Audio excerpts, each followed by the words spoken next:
What is going on, everybody, and welcome back to the Hangout spot where you already know it's real talk, boxing talk. Live from my man cave, it's your boy Johnny, and I am your host for another edition of DHS Live. This time it's the Wednesday night edition. It is hump day. Let's get it popping, y'all. Let's get ready to rumble! Let's go, DHS. What's popping, y'all, man? Happy hump day, man. We are here in the middle of the week, man, and we have another great show in store for you guys and gals out there. Salute to all of y'all that rocked out, man. That rocked out last night, man. We did 5.5 hours, man. It was an epic show, man. Great viewership, man. We went over the newly announced Xander Zayas versus Jaron Boots Ennis mega fight, unification fight for 2 straps at 154. It is going down in Barclays Center, Brooklyn, New York City, June 27th. You already know, man. DHS might be in the building because it's going to be the beast. The beast from Philly, man. Boots Ennis against my guy, Xander the Dream Zayas from Puerto Rico. Puerto Rico, yo nunca dejaré. Ay, Puerto Rico. Yeah, man. Great fight, man. Great fight. I'm looking forward to it, man. We had some great conversation, man. We had some previews. We didn't really do any predictions, but people were starting to lay the groundwork on whose side they're going to be on. Okay, so yeah, as the fight gets closer, we'll start to obviously talk about it a little bit more and get a little bit more in depth when it comes to previews and predictions. We also had great panel discussions like always, man. We had a lot of laughs, and we even had a G-Von crash out.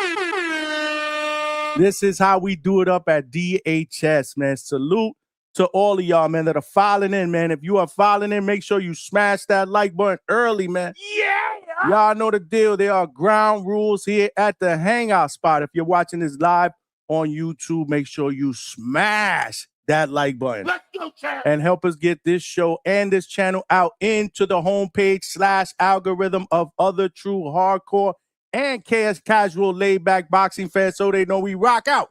Weeknights, 9 p.m. Eastern Standard Time. Yeah! Sunday nights, 8 p.m. Eastern Standard Time. Yeah! And we do our epic live fight chats, baby. Yeah! And after the fights are over, the show just begins because we also do immediate post-fight reactions well into the morning. Yeah! Because we ain't afraid to put in the work here at the Hangout spot. This past weekend, man, we did a live fight chat for Sebastian Vendora against Keith Thurman. We did almost 6.5 hours, man. This is the late night spot for the second shift and third shift overnight workers. Y'all the real champions, man. The champ is here! The champ is here! The champ is here! Yeah, so make sure you smash that like, man. We got to get at least 100 likes at minimum, man. We've been cooking the last few months, man. We've been cooking, man. And when we get over 100 likes, YouTube does its job, man. And it's throwing the channel out there. We're starting to get some new callers. Yeah! We're starting to get hella new people cooking in the chat. Yeah! Yeah, man. Now is not the time to take our foot off the gas pedal. Let's get it popping. Smash the like button. We are also streaming live on millions.co. And salute to my family on X. Make sure you guys share the show. Follow me on both platforms. But more importantly, it takes less than 5 seconds to come on over here on YouTube. Smash the like button and subscribe to the channel. Let's go, Chad! Subscribe to the channel because there are power in numbers and we are trying to build something special here at DHS. Yeah! Y'all know the deal, man. Y'all know the deal. We got goals, man. We got goals. So definitely tell a friend to subscribe to the channel. Y'all all got cell phones in your hands right now. Text somebody and tell them it is going down in 2026 here at DHS. We absolutely cooking. Yeah, man. And last but not least, man, the most important ground rule is the best, in my opinion, motherfucking boxing podcast chat out here on these YouTube streets, the DHS family. Y'all got to cook, baby. Get your aprons on, man. Get your aprons on. Get your spatulas out, man, because we are gonna cook tonight, man.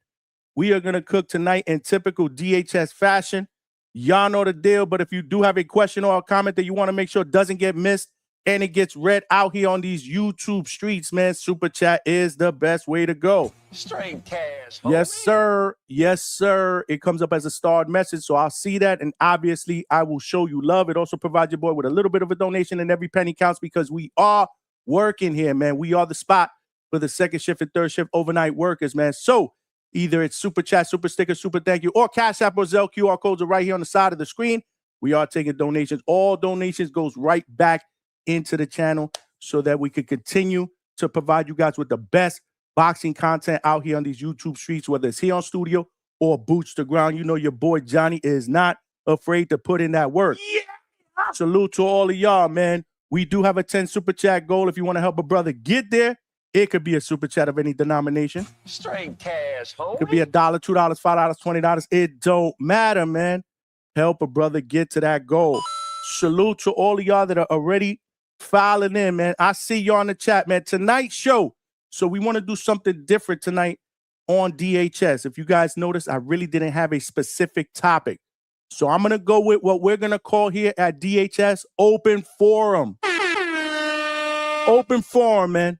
Where we're going to open up the panel, we're going to take calls, and we're just going to have discussions about anything and everything going on currently in the world of boxing. And there are a shitload of things that are going on, man. So I couldn't decide on one thing, but let's mix it up a little bit because tomorrow night is going to be the show where we preview all the fights this weekend because we do got fights this weekend, man.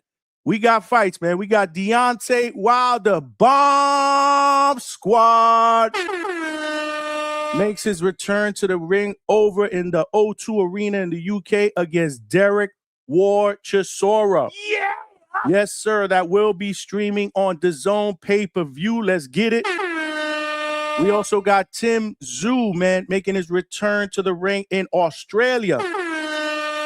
We got a women's unification bout between Caroline Dubois and Terry Harper. That is going down for 2 straps in the lightweight division. And let's not forget, last but not least, we got Zuffa Boxing back again on Sunday. Boxing is on fire, and so is the Hangout spot. So I got a bunch of topics here, and we can go over any of these. Like I said, man, this is on y'all, man. This is an open forum, man. So when you guys call in, we jump on the panel. Let's cook, man. Let's cook, man. I know yesterday we had a great show, an epic show. And I know tonight will be even better. But like I said, yesterday was all about Xander Zayas and Boots Ennis. That is going down June 27th. But I do want to play a couple of clips of both Xander's interview that he did that came out yesterday with someone in the Ring magazine. And I do want to play a couple of clips from Jerron Boots' Ennis's interview that also came out yesterday that was done by YSM Sports Media. And then we could talk about a bunch of other things, man. We could talk about a bunch of other things, man. We got Tank Davis back, back on these social media streets. And every time he's back on the social media streets lately, it's for nothing good. This is nasty. It smell like a toilet full of nasty ass shit, okay? Yo, TMZ put out a video of some surveillance cameras in some kind of a hotel that Tank Davis was in. And you could clearly see, man, you could clearly see this brother has an issue with not being able to keep his hands off females. That shit is a 2-pack of ass. He got cooked. Adrian, you didn't go down like that, huh? He got cooked. So if you guys want to talk about that, man, yeah, I think Tank is done, man. From a legality standpoint, my man Tank may be done, which is a shame, man. Wasted talent, man, because I think boxing is better with Tank Davis in it. I know I give him shit, but it's only because I do enjoy watching him fight, and I'm not afraid to hold my favorite fighters accountable. You see what I'm saying? It's all about the best fighting the best. This is why I fuck with Xander Zayas, 23 years old. Didn't have to take this fight with Jerron Boots Ennis, but he's running right into the fire with no fire extinguisher at 23 years old, and he's putting both his titles on the line, man. The biggest and definitely the toughest fight of his career. This is why I fuck with Xander Zayas, man. For real. Puerto Rico. Puerto Rico. This is what boxing is supposed to be about, man. If you a champion, the champions have to bite the best in the division, man. The best in the division, man. Jack Catterall and Shakram Giyasov looks like they are being ordered to fight, man. We could talk about that. Speaking of fighting, where is Devin Haney, bro? When are we going to see Devin Haney back in the ring, man? At the end of that day, I love you. At the end of that day, I love you too, man. Stock Chasers, when are we going to see Devin back in the ring? Yeah, man. Looks like Dimitri Bivol is back, man. He's going to be back on May 30th. That's being reported by the Ring Magazine against Michael Eifert. And it's being also reported by Ring Magazine that the winner will be ordered to fight the winner between David Morrell and Callum Smith. Let's get it. Is Moses Atama on his way to being the best heavyweight in boxing? Let's talk about it, y'all. Yeah. Let's talk about it. And last but not least, man, your boy Floyd Mayweather said, nah, man. No. The rumor fight between him and Manny Pacquiao is off the table. It was being reported that they were going to be fighting in September. It was going to be a sanctioned fight, but it looks like Floyd wants no part in Manny Pacquiao apparently attempting to take his O away from him. So Floyd says, nah, we good. I broke my back. What do you mean by that? My back is broken. What, a vertebrae or what portion? Spinal. It smelled like a toilet full of nasty ass shit, okay? This is nasty. So yeah, man, lots of shit to discuss. I'll kind of keep it open to y'all. We're going to throw the link out there very, very shortly, but y'all know the deal, man. It's early, man. So I got to give praise and a shout out to everybody out there in the DHS family that is here bright and early in the chat. It is time for what, y'all? It is time for roll call. All right, what do you say we get this roll call started? Let's go, man. Let's go before we open up the panel, man. We got my man Dwayne Styles in the building, bright and early, 5:17 p.m. DMV. Check it. Let's get it, champ. Salute to my guy, man. Always showing love, whether it's at work, whether it's in Mexico, whether it's at the gym, man. Dwayne Styles, always repping DHS. Salute to all of y'all, man. Speaking of my guy, we got my guy GMT Sports here in the building. What's up, brother? My man. What's going on? He said, hit that like button. It's free. Absolutely. Hit that like button, man. We got about 30 people in here. Y'all know as we progress, man, we start getting more and more viewers, man. But let's hit that like button early, man, so you don't forget, man. Salute to my guy, GMT Sports. We got my man Towers in the building. My man. Salute, man, with the salute emojis. Shout out to you, man. Thanks for rocking out on this Wednesday night. It is hump night, and we are cooking here at DHS. We got my man Boxing Fan in the building. With the boxing glove emojis, man. Salute to you, man. Thanks for rocking out on this Wednesday, my man GMT Sports. Right back at it, said, let's go, man. You know how we do. Yeah. We're going to cook, man. We're going to cook, man. We're going to cook. Speaking of cooking, we got the first super chat of the night.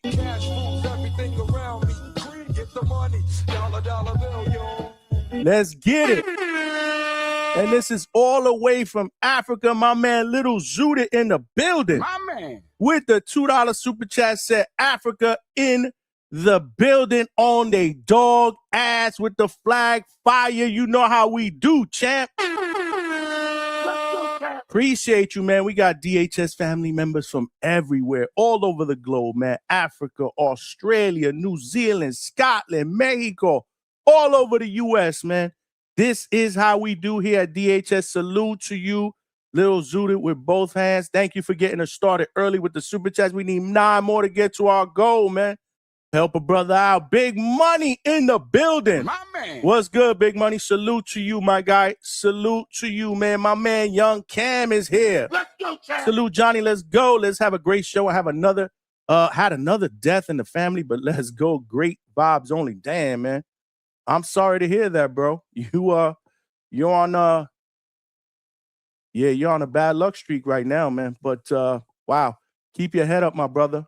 Keep your head up. Like I said, man, when somebody in the DHS family loses a family member, we all do, man. So my sincere condolences to you, the family, and everyone that's affected. But man, if I could provide just a little bit of entertainment to get your mind off some of the shit that you've been going through, you've had a rough stretch the last couple of months, man. I'm here and we here, man. Make sure you show up. My guy Young Cam some love in the chat, y'all. Let's get it, man. Let's have a great show for him, man. Gold member in the building. My man. He said, what's next for Zayas when he loses to Boots? Who said we losing? Xander said he ain't losing, bro, in that interview, bro. He said he gonna rip Boots' heart out, bro. Puerto Rico. Puerto Rico.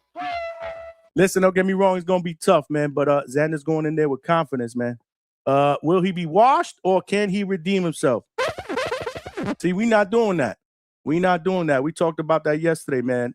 Boxing fans, we got to be better, man. This man is 23 years old. He's a unified champion. Win or lose, he will be absolutely fine, bro. This is boxing, bro. You're going to have winners. You're going to have losers. We got to stop this narrative bullshit of when people lose, we packing their ass up or we criticizing their resume or we saying, oh, I told you he wasn't as good as you guys were saying he was. This is boxing, bro. Many of the great fighters in the history of this great sport of ours has lost fights. When the best challenge themselves to be great and they attempt to be great, and let's say hypothetically they don't succeed, it's not a failure, man. You just get right back in the horse. You learn from that loss. It's never a loss, in my opinion. It's always a lesson in the sport of boxing, and you get better from that. So nah, man. Can he redeem himself? He absolutely will redeem himself. We ain't tossing fighters in the trash. Y'all know there's a few things that I stand for here at the Hangout spot.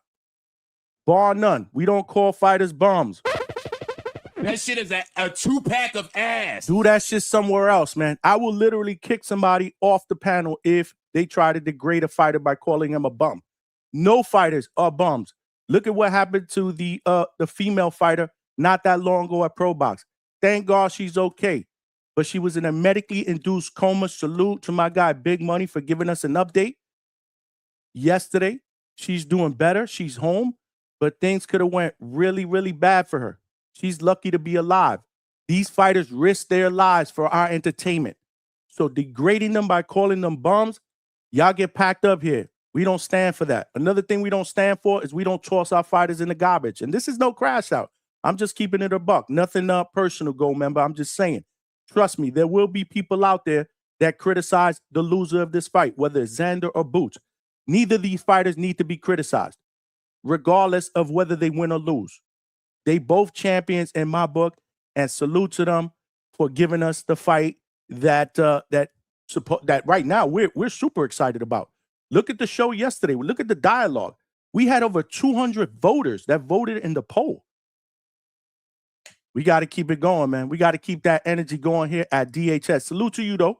Appreciate you, my brother. You know the deal. You are familia. Up here at DHS, Young Cam says Xander versus Boots is 50-50. Too much. I can't pick a winner. Those are both great fighters. I love to watch. Absolutely, bro. Absolutely. Absolutely, bro. Listen, the vote was a little sway. Well, the vote wasn't a 50-50 vote. When I ended the vote, I didn't put the results on the screen. Hopefully, you guys saw it in the chat.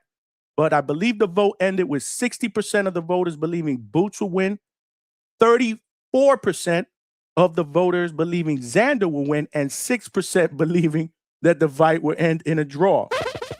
Hopefully not. Hopefully not. I'd like to be able to see a clear-cut winner in this fight. So the people so far, almost 3 months out here at DHS, the family members have spoken. I want to see if that changes, though. And this is why I like to throw feelers out there. This is why I like to throw a poll out early, whether it's a month, 2 months, 3 months, whatever, just to see if it changes from the time of the initial vote to the time of the final vote, which is usually during fight week. So right now, the overwhelming favorite in the fans' eyes here in DHS is Jerron Boots Ennis. But at the end of the day, it doesn't matter what we think. It doesn't matter what's on paper. It doesn't matter what their resumes look like. Fights are won in the ring. And it all depends on who is the better fighter that night, June 27th, in Brooklyn, New York. It is going down, man. Gold member is back, said, I just hope Xander's career doesn't take a dump when he loses to Boots. He will be absolutely fine. He's a young kid with a somewhat bright future. He has a very, very bright future. He will be absolutely fine. Absolutely fine. What's going on, Alberto? All the way from Cali. My man. What's good, man? He Johnny with the fire emojis and salute. My brother Alberto in the building. GMT said, hit that subscribe. Thanks for the support. Absolutely, man. If you have not subscribed, please do so. Please do so. And if you haven't told a friend to subscribe, please do that as well, man. There are power in numbers. We're trying to get to that next goal, man. We need more DHS family members. We need more passengers on this train so we could turn this bitch into a freight train locomotive. We coming in 2026, man. We are absolutely coming in 2026, man. Mike Tyson style. I'm the most brutal and vicious and most ruthless champion there's ever been. There's no one can stop me. Lynx is a conqueror. No, I'm Alexander. He's no Alexander. I'm the best ever. There's never been anybody as ruthless. I'm Sonny Liston. I'm Jack Dempsey. There's no one like me. I'm from Nairclaw. There's no one that can match me. My style is impetuous. My defense is impregnable. And I'm just ferocious. I want your heart. I want to eat his children. Yeah, I love that Mike Tyson energy, man. Salute. Speaking of energy, we got my guy all the way out in Seattle, my brother El Consejero in the building. My man. What's good, my brother? Salute to you. My guy Trini BX in the building. My man. What's good? He said, late night pull up on Rapstar. I see you at the Hangout spot. Salute. Yeah, man, I decided to just pop in for a little bit, man. I was tired. I was lying down. I was on there for about 5-6 minutes, man, to show some people in the chat love, man. So salute to y'all and salute to Rapstar, bro. Word, man. Trini said Wilder, another boxer with them problems. That whole one-on-one went over a lot of heads. For real, picked it up though. Yeah, man. Did you guys see Wilder's interview that they aired on the Piers Morgan Uncensored show? Side by side with his opponent, Derek War Chisora, and he spoke about specifically, very, very openly. In my opinion, it was a TMI moment. Too much information. Comments on how his daughter was conceived. Yeah, y'all want to talk about that? We could talk about that. But that shit was crazy, bro. That shit is a 2-pack of ass. It smelled like a toilet full of nasty ass shit, okay? That's the type of shit you really don't share on social media. But salute to Wilder, man, who obviously had no problems airing out personal business like that. But yeah, man, you air it out, you know, you open up the door for people to talk about it. So yeah, whatever you guys want to talk about, we here. My man Link, who actually made an appearance yesterday and turned the camera on, man. We had a good time, man. The last hour and a half of yesterday's show was crazy, bro. Just pure comedy. I'm not even going to tell you what happened. Go watch the playback. Trust me when I tell you, the last hour and a half, you will not be disappointed. Crazy, crazy shit, man. That's all I got to say. Coach Bermudez was on the panel as well. Salute to Coach Bermudez, man. He said he's going to join the show soon. Absolutely, man. You know the door's always open for you, my brother. Trini said, Tank Davis, another boxer with them problems. Hills, one-on-one. That shit is a 2-pack of ass. Yeah, man. My brother just doesn't know how to keep his hands to himself, man. It's pretty crazy. That video was nasty work, bro. It smelled like a toilet full of nasty ass shit, okay? No bueno, bro. That video was no bueno. I have so much love for Gervonta. It's unbelievable the amount of love I have for him. Yeah. That's what I'm talking about. Let's bring that energy, y'all. Chad will Junkyard Dog. Junkyard Dog, G.I. Dog. Chad. Let's get it. What's good with my bro Johnny from the Hangout spot, baby? We out here, cuz. Know it. Salute to my brother, Coach Hamza, man. Always showing DHS love, man. Dwayne Styles says, saludos. I just woke up from a fat nap. Salute to you. My man, Xavier, DLC in the building. Yeah. Erson Garcia, Sunday night with the Dominican flag. Yeah, that's going down, I believe, at Zuffa, right? Is that the main event on Zuffa? I got to double check. But we're going to be all over it either later on tonight or definitely tomorrow. Salute to Towers. Yeah, man. Prayers for our boy Young Cam, man, who just lost another person in his life, man. Make sure you guys show him love, man. I stopped by for about 5 minutes. I stopped by Rap Star for about 5 minutes just to see who was in the chat, man, and show a little bit of love. You know the deal, bro. I ain't afraid to show my face out here on these YouTube streets, man. GMT said, big facts, Johnny. I know you were talking about some of the things that I stand for. I saw that come out. What's good? Low Nose Boxing in the building. What's good, Low? My man. Johnny about to crash out on the chat? Nah, I ain't crashing out, man. Just keeping it a buck. Xavier says, facts. We got to be like UFC fans, still supporting the fighters, even though they got a bunch of losses. Absolutely, bro. We can't be throwing fighters away, man. Let's try to set a different standard here in DHS. Let's try to be better. Like I said, shit's going to be said after this fight. I get it. But let that shit be said somewhere else, bro. Not here. Not here. We got to be better here, bro. We got to be better. Let's stand for something, man. Let's stand for something together, man. Alfonso, what is good? My man. Johnny, what about one of your favorite fighters that you've been supporting? You haven't liked the way they've been moving and how they lost. It's okay to throw them away then. What fighter have I thrown away? What fighter have I thrown away? You're going to have to be more specific.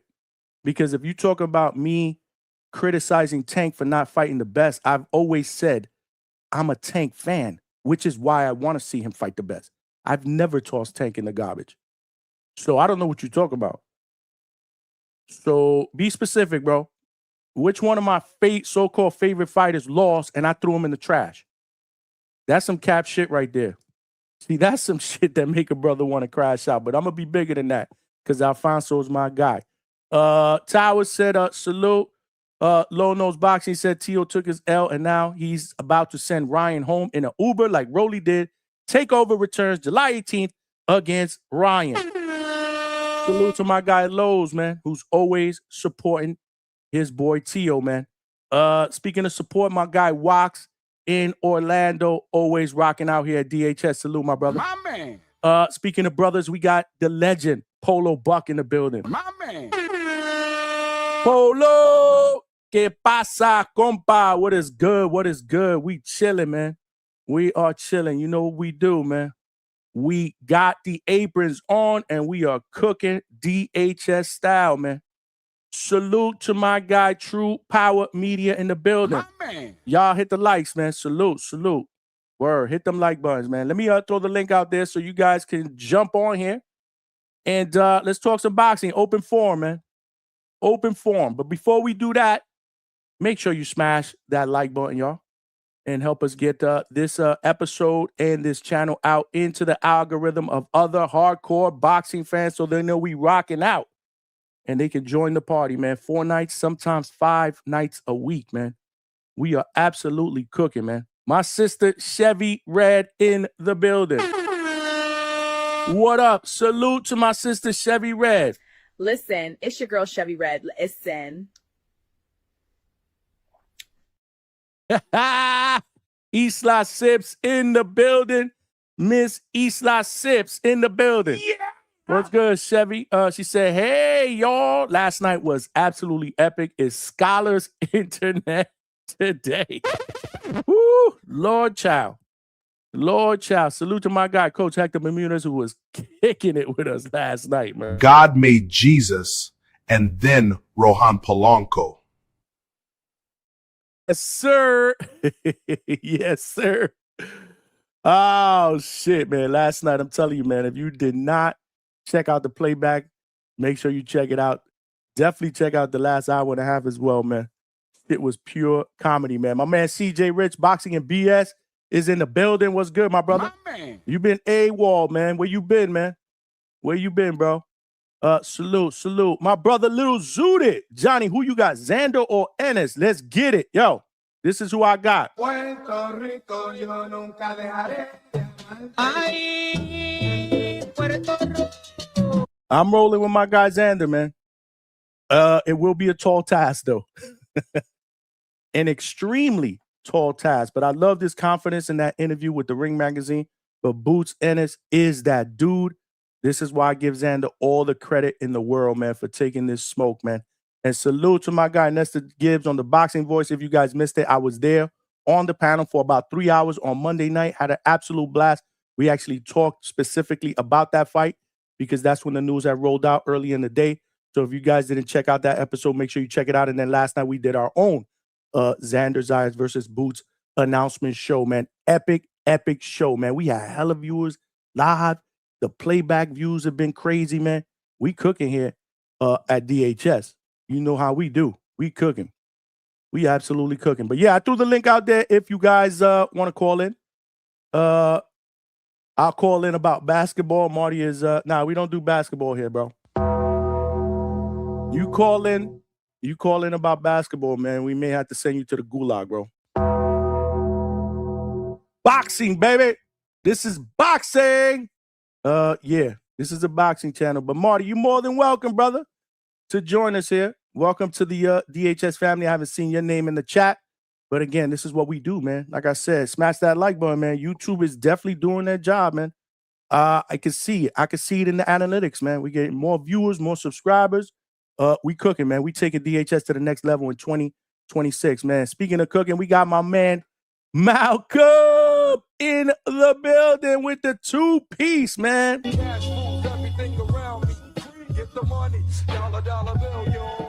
Salute to Malcolm. Shakur versus Fundura, who you got? It smelled like a toilet full of nasty ass shit, okay? Oh, shit. I guess you saw the last hour and a half. That shit was crazy, bro. The last hour and a half was absolutely insane, bro. Nigga, I like vagina. Delicious vagina. Love it. Salute to Malcolm, man. I appreciate that super chat. We need 8 more to get to Someone our goal. send a super chat. It's a Hector Bermuda. Yeah. Salute, Ryan Jackson. I see you. I see you, man. I see you. QS7 said he got boots with all the boots emojis, man. Salute, bro. Boots is that dude, man. I love both of these fighters, man. It kind of hurts my heart, but this is boxing, bro. And both of these guys are challenging themselves to be great. Yeah. So that's where we're at with that. But I do want to show a quick video before we open up, or some clips of some videos. Make sure you guys smash that like button. I want to share my screen. 2 good interviews, man. Xander Zayas did one with the Ring Magazine, showing a lot of confidence for a 23-year-old champion. And, you know, he believes he's going to rip Boots' heart out. And Jerron Boots Ennis said, you know, he's going to do whatever he want to do because he doesn't see anything special in Xander. And he basically said he's that guy. And he's ready to take over 154 pounds. So, yeah, let me share my screen real quick. Salute to all of y'all that are rocking out tonight at DHS. This, so yeah, man, this video is courtesy of the Ring Magazine on YouTube. Let me just give them day props. Give me 1 segundo, y'all. While I'm doing that, make sure you guys smash the like button, man, and subscribe to the channel. Okay. So yeah, if you guys missed it again, this was the interview that Xander did with the Ring Magazine. I did put a couple of. So let's talk about when he said that when they asked him about this fight and why he took this fight. Once talking about it, Jerron Ennis himself, he's giving you immense credit, and rightfully so, for taking this fight when you had the leverage to call the shots and choose any route you preferred. Yeah. At the age of 23, what does it speak to you? What does it speak for you as the fighter you are? Man, I feel like a lot of people will love or love to be average in life. I wasn't born to be average. I was born to make history. I was born to keep writing history. I've been writing it since the day I was born. And this is no exception. This is the biggest name. This is the biggest test. And I'm gonna write history one more time. That's what it's all about. That's what you're in the sport of boxing for. It's easy to just get complacent and just fight all names or all guys that were champion 3-4 years ago, or just fight an easy fight that you know you could win and get easy money. But when everything is on the line, when a lot of people is doubting you, that's when the stakes are high. That's when you got to perform, and that's where I perform at my best. That is an absolutely phenomenal answer, man. My man, 23 years old, is not trying to be average. He's challenging himself to be great. I love it. I absolutely love it, man. Then they asked him about the Jerron Boots and his comments. Let's get into that real quick. You have in front of your hands against Jerron Ennis. He's already fired the first shot and says he doesn't really see much in you and he can beat you however he wants. What is your reaction to this? That's fair. I feel like that's the way he should think. You know, if he didn't think that way, then he wouldn't be a fighter. I feel like it's the same way. I'm gonna rip his heart out. I'm gonna take him. I'm gonna take him to somewhere he's never been. You know, he's gonna feel uncomfortable. He's gonna be uncomfortable when it comes to fight night. It's easy to face guys that you're bigger than them, you're more athletic than them. But when you're facing a guy that is as big as you, that is as athletic as you, that is as composed, as smart as you, it's a whole different story. And come June 27th, he will see why this 23-year-old is a unified world champion.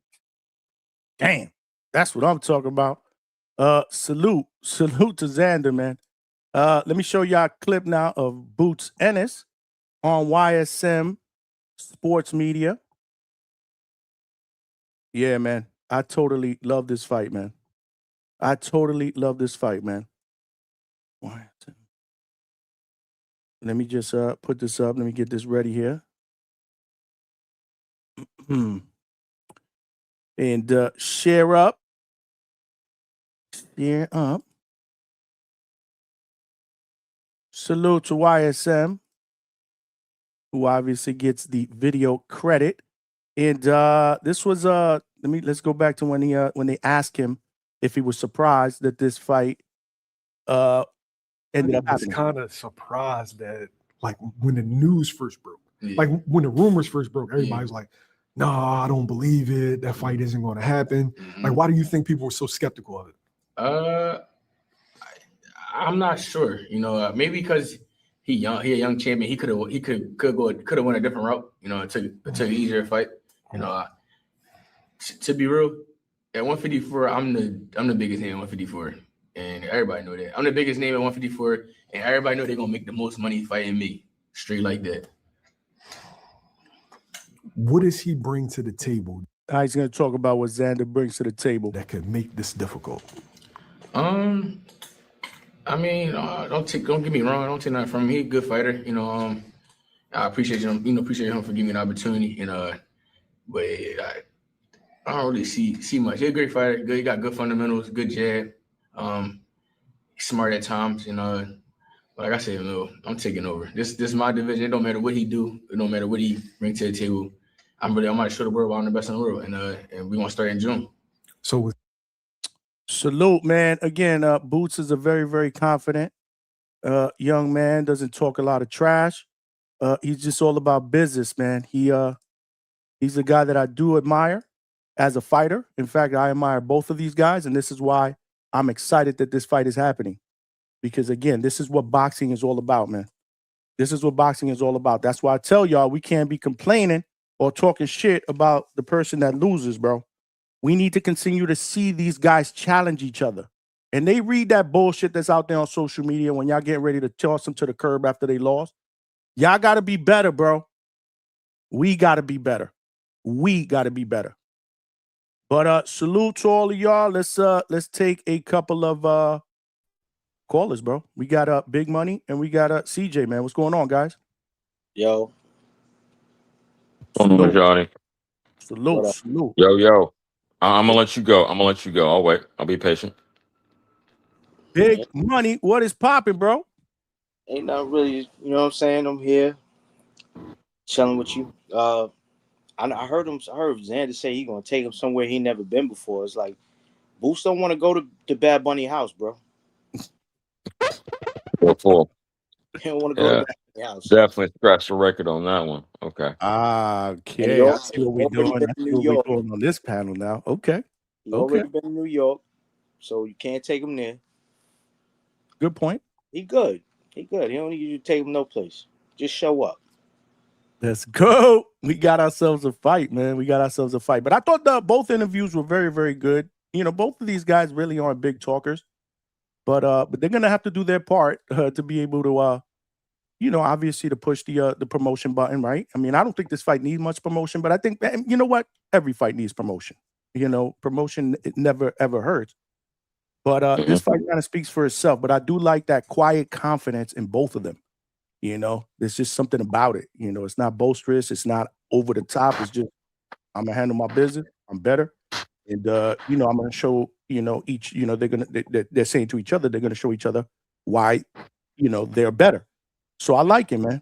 I like it. Hopefully it'll deliver. Well, if you don't mind, Johnny, I'd like to speak on that real quick. I'm the former pro wrestler, so I'm gonna do like Hulk Hogan. Let me tell you something, brother.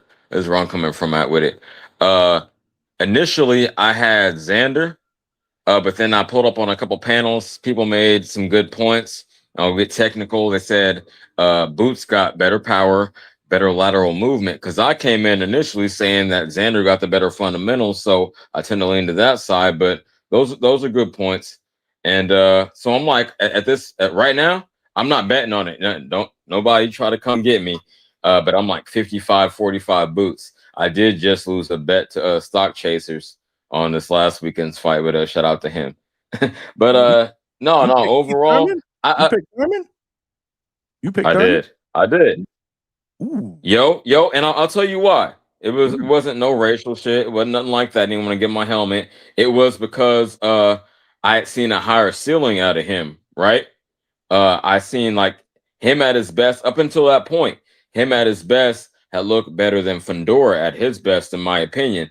And I was thinking, his time off at his age might have it might have helped him, right? Because he'd been injured. So I was like, okay, well, time off because I'm about to be 42 on Sunday. I was like, time off at this age is cool. It's a benefit. So I was wrong. I'll admit it. I pull up when I win, I brag. When I lose, I eat my crow. So I'm gonna be real on that. But I'll put a bow on it with this. Xander saying he gonna take his head off or take his heart out. That's what he said, right? He don't got the style to do that, but cool. I understand selling the fight, but I don't see a head getting taken off. But I'll pass the mic with that. Y'all got it. Yeah, I mean it's out there, but hey, listen, man. What did he say? He said he was gonna eat his heart. He said that Mike rip his Tyson heart out. He was gonna rip his heart speaking out. of, I got the Tyson hat on. I got the Tyson hat. Thank you for that. Nice. Yeah, he said he was gonna rip his heart out, Mortal Kombat style. He didn't say the Mortal Kombat style. I added that in there. No, you added that extra sauce. Yeah.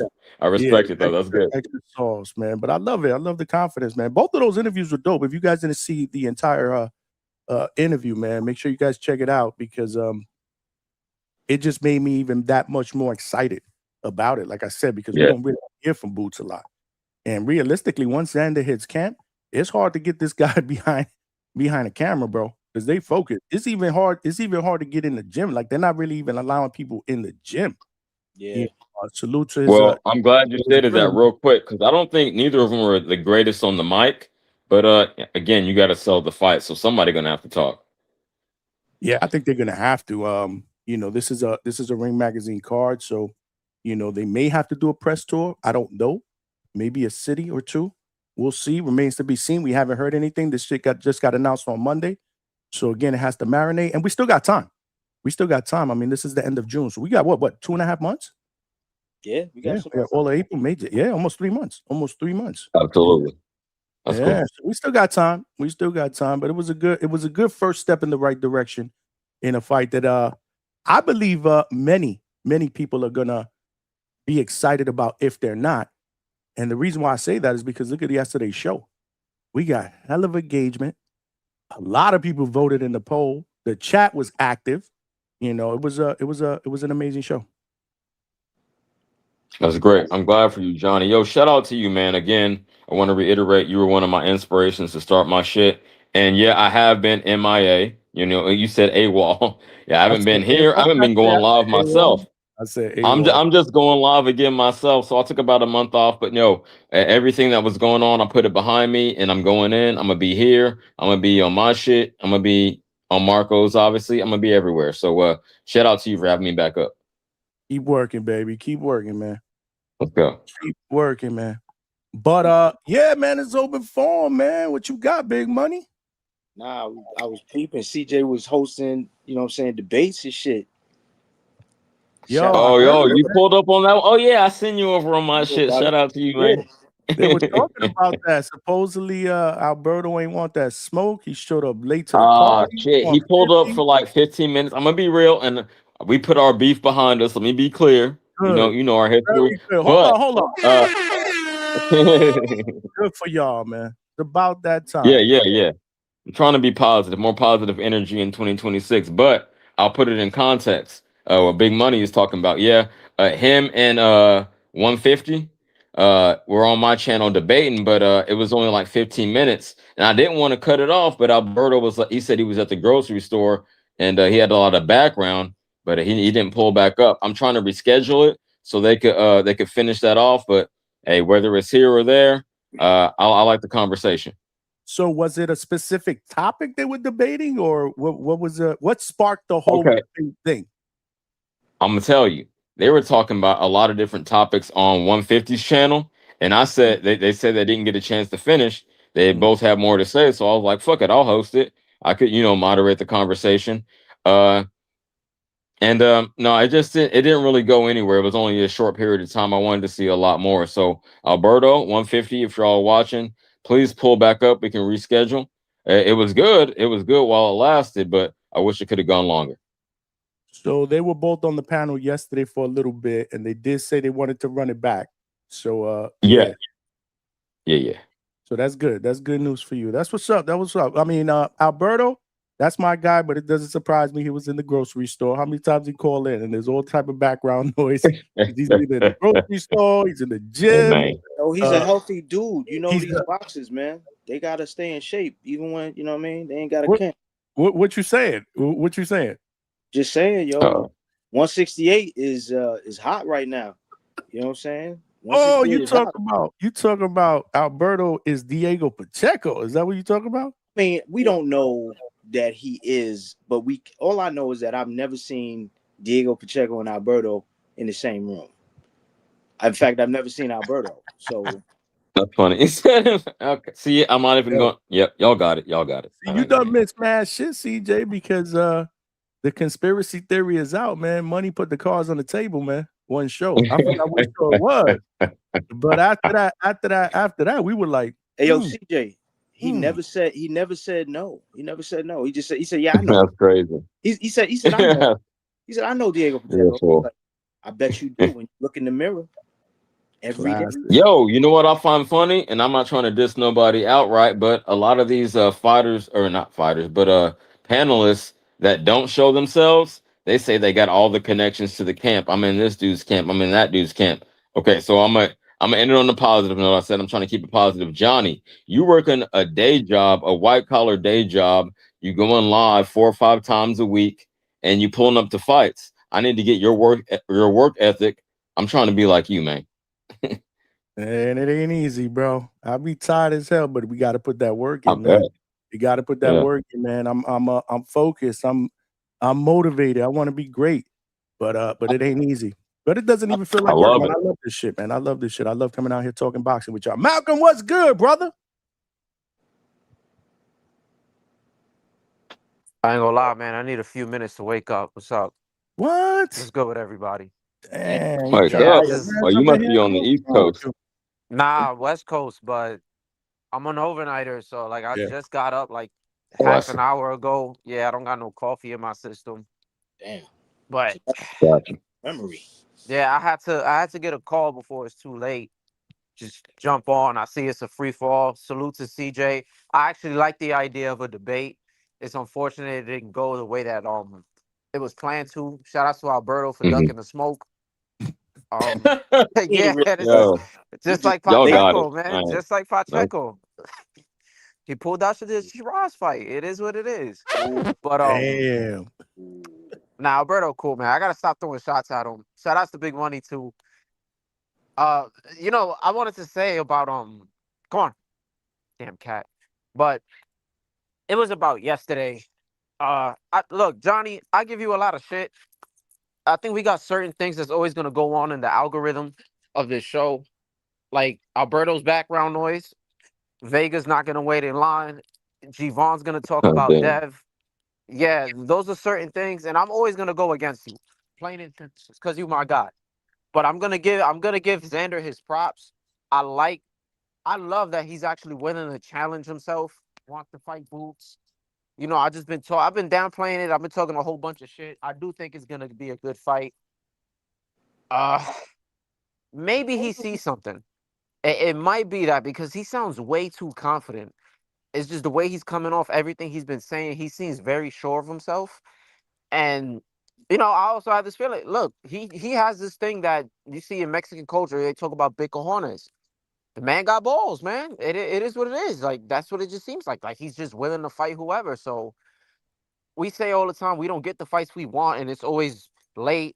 We wouldn't want this fight when they both 37 and they passed their prime, and then physically you guys are all slow. So I'm gonna just kind of leave it to that point, even though I still think Boots is gonna win. And one of the funnier things that I heard, right, and it was Stock Chasers. I wish I was able to jump on yesterday. He was bringing up the whole footwork thing with Karen, and there's the argument that there's different types of footwork, which I agree with. There's a difference between you see somebody like Madro, he has solid footwork and he's awkward.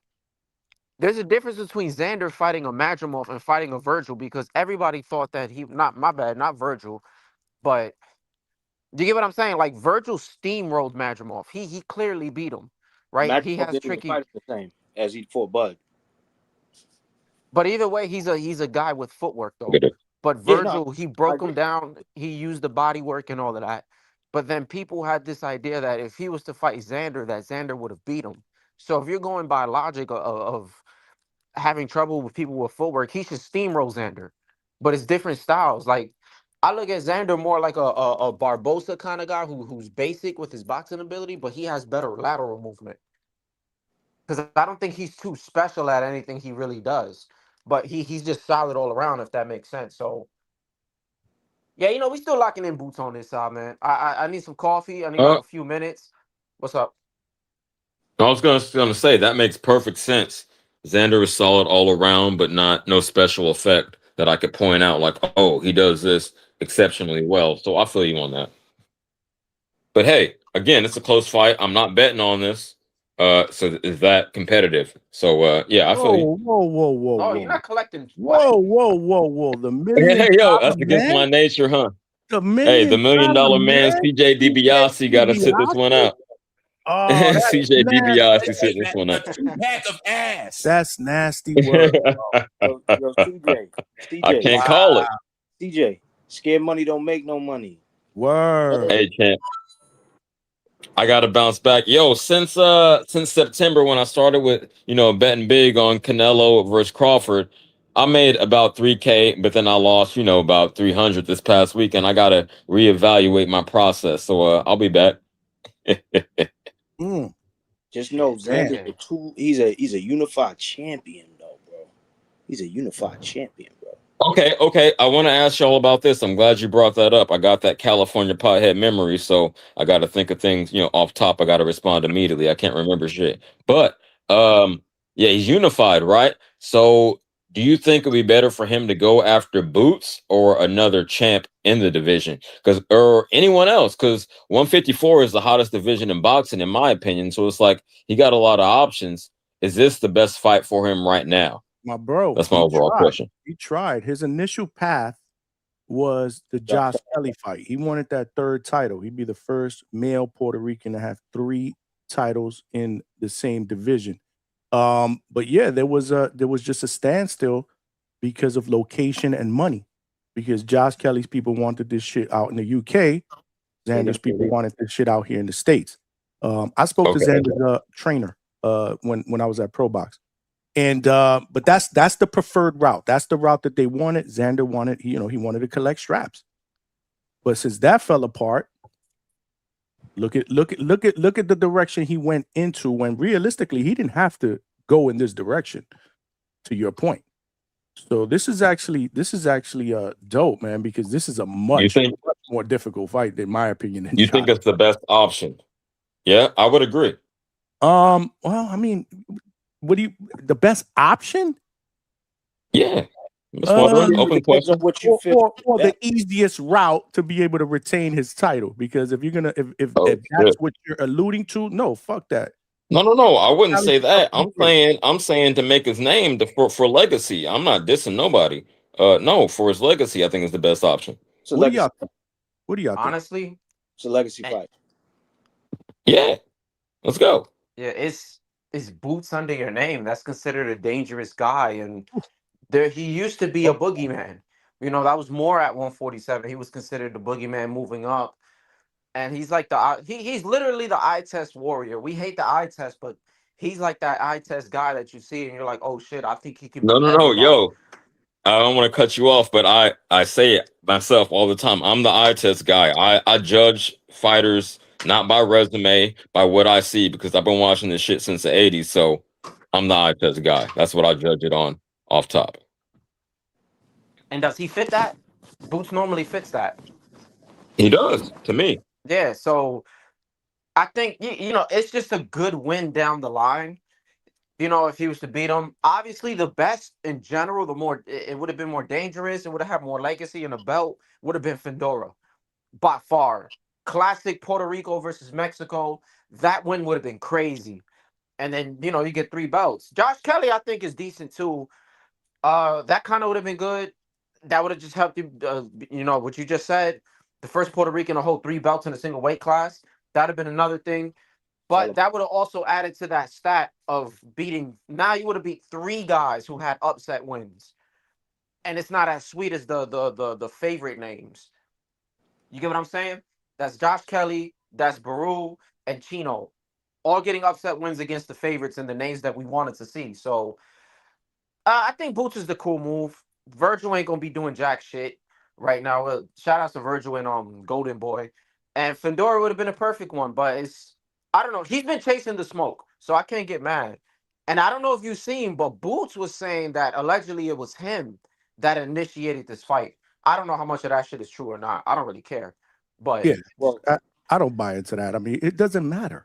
Like I never understood why fighters like. Well, I was the one that made this fight happen. No, both of y'all did. Who cares who initially made the call or whatnot, bro? Y'all here. But we gotta admit that your man said that first. Your man Xander said it first. He said that. He set up the tone to be like, yeah, I'm making the fight. And truly, instead of getting into the back and forth of it all, sure, Xander said he probably signed off on it first. Why? Because that way you get the upper hand by not allowing Boots to have to press his interim. You know, I'm sorry. I don't mean to go left right now. This is about to go completely left. But you see how you're saying that right now, Johnny? It's the same shit. Do you remember how people would complain, oh, why are we mad? Or why are we complaining about who's the undercard fighter and who's not? Do you remember that whole shit? And it's like, hey, we should be appreciative. Well, I wasn't complaining about it. But not in this situation. Yes, but like with the Norman shit, yeah, that whole shit happens, right? Right. Look what just happened now with this whole Devin and Rolly shit. A whole bunch of shit about money, and the whole argument is because Devin Haney is an undercard fighter. What the fuck have I been saying this whole time? So it does play a factor. People say, oh, we shouldn't care. And I'm sorry to do that because, you know, I also fuck with Dev, but I got to call it how it is. I never spoke on this. But him not being a fucking headliner is going to hurt him, especially in these situations. Because if you're wanting 12 to 15 mil, you know, you're trying to price yourself higher, but you're not main eventing. What does that say? So I think everything is important. Like if we get fights, I'm cool with it. But I do realize I kind of want to pay attention to who's headline and who's not. And it does matter because when it comes to negotiations with other fighters, and I got to find the clip of me talking about this, that's when it matters. Okay. But I mean, it's a little bit different. I think what we were talking about was who was the one that actually initiated wanting this fight to happen. Oh no, yeah, it just it kind of just triggered my memory. Kind of just triggered it, yeah. But at the end of the day, I'll keep the same energy. That really has never mattered to me. What matters to me is that both guys said yes, and we have ourselves a fucking fight. Like I don't really care. You know, I remember Brian Norman seeing it all on that with you know, well, you know, we're the ones that wanted A&E and vice versa. And up in the back of my mind was like, what Does it even matter? We're Yeah, here. who We gives got a fuck? Link, I'm woosah, with you. Link, woosah. What up, Link? Link lit up What's happening? DHS live last night when he put his camera on. He was hyped up. All right, so yeah, I joined the panel, and whose fucking name do I hear? I told you it's your fault because we weren't even talking about him. It's some bullshit. It's some Hey, man. bullshit. Sorry, It's brother. open One forum day. tonight, bro. It's open forum tonight. One Yeah, day we gonna get it right. that makes it worse. That makes it worse. They had a Link, to be choice to fair, I go never elsewhere. do that. I Malcolm, never I do don't that, understand bro. why Devin Haney, why That's what I'm anybody saying. would consider Devin Haney an undercard fighter when all we do is talk about him, and mostly mostly every other social media boxing channel talks about him. I know, but Link just want to get through a show without talking about fucking Haney, bro. That's we impossible. We got to do better, man. That's My impossible. bad, man. My bad, man. Hey, listen, I'm on his side. I'm on his side. I'm on your side, but you guys both know that shit is probably going to be impossible. That's never gonna happen. That's never You gonna got a happen. magic wand? Stock Chaser got a keel over and died before that shit happened. He gonna live for a long time. Yes, sir, man. Salute to you, Link. What's good, Malcolm? I'm sorry, Malcolm. I know you. Malcolm, you awake, bro? Go get some coffee, man. Bro, I'm drinking my coffee right Okay. now, man. You good. I'm just You pumped good. up still from yesterday's show. It was great. So there's like a lot of Man, Shout out epic. Fandora and Shakur, man. God damn. Oh my God, that last hour and a half. I'm not Link, even gonna. You know what? I'm not even gonna talk about it. You got Fandora. You got Shakur Fandora. Oh shit. Shit. Wow. Fucking. How do you All I even gotta say pick is that? wow. How do you? Because It wasn't me. It wasn't me. Because like It wasn't me. I just think of that fight and I'm just thinking miss. Shakur tries to counter and falls short about 3 miles. Miss. Like I rewatched a little bit of that hour, and I'm just looking at myself, and I'm like, oh my God. You got to see my facial expressions. I'm like, what are we doing here? Like, what are we doing? And then Coach Bermudez, I don't know if you guys were looking at Coach Bermudez's face, and then he started to have a good time with it. Not to look at him. Oh my Lord. Epic, Nah, bro. but, I told Malcolm too. I was like, bro, make sure you check out the last hour, bro. You won't be disappointed. the real pick, the real question though. Shakur versus Bam. What's your pick? I got banned by stoppage, bro. That's easy. That's easy peasy, lemon squeezy. Let's fucking go. Let's fucking go, man. Lake, what's popping, bro? What's popping? You had these the DHS family on just rolling yesterday. You were like, fuck that. I need to come back one more time and just show my shirt. Hey, well, look. I've actually got 2 of them. I've got that blue one. That was my workout one for the gym, and then I got my fucking brown one because chocolatito and whatnot. And yeah, I got that one on today. I got a whole bunch of just random ass fucking boxing merch. About $20 shirts from those online stores. You know when you're scrolling down the Instagram and those random ads pop up, and you're like, "Damn, that shirt design's cool as fuck." You order one, it gets there, you put it through the wash 3 times, and then all the shit's off the front. You just got a flat color shirt now. It's one of them ones. There won't be shit on that motherfucker after 6 months. He ain't capping either. Gentle cycle. He ain't gentle cycle, and do not put it in the dryer. Air dry. Air dry. On the rack. Facts. What's good? What's good? What you got, man? What you got? Boxing Link, and then we got Alberto after you. I got what? I don't know. I got boots. I got boots. It's open forum. You are free to change the subject. Was for previous topic, I got boots beating Zayas. I've decided on that one, and I think I'm going to stick with that. I reckon Boots will beat Zayas. I say that with somewhat confidence. Stoppage, decision. Fucking decision. Competitive but clear, somewhere in like the 8-4 range, 8-4, 9-3. Maybe late stoppage if he clips him with a sharp counter. Who knows? He could blast him out, but I'd say Boots. That's just me. I think him having more years in the boxing game is going to show itself, and I think that Zayas, whilst Zayas has faced certain tests that make him well-rounded to a degree. I think that he doesn't have that mixture of experience plus eye test to where I would favor him over a guy like Boots. So I'll take Boots in that one. But Zayas will have his moments. He'll definitely have his moments. Outside of that shit, I'm gonna let Alberto go, and I'm gonna start cooking up some takes to maximize the amount of people on the show that I piss off. Let's go. Let's go, man. I just got something to follow up on what Link said. Will you be my first undisputed Boricua? Por supuesto, papá.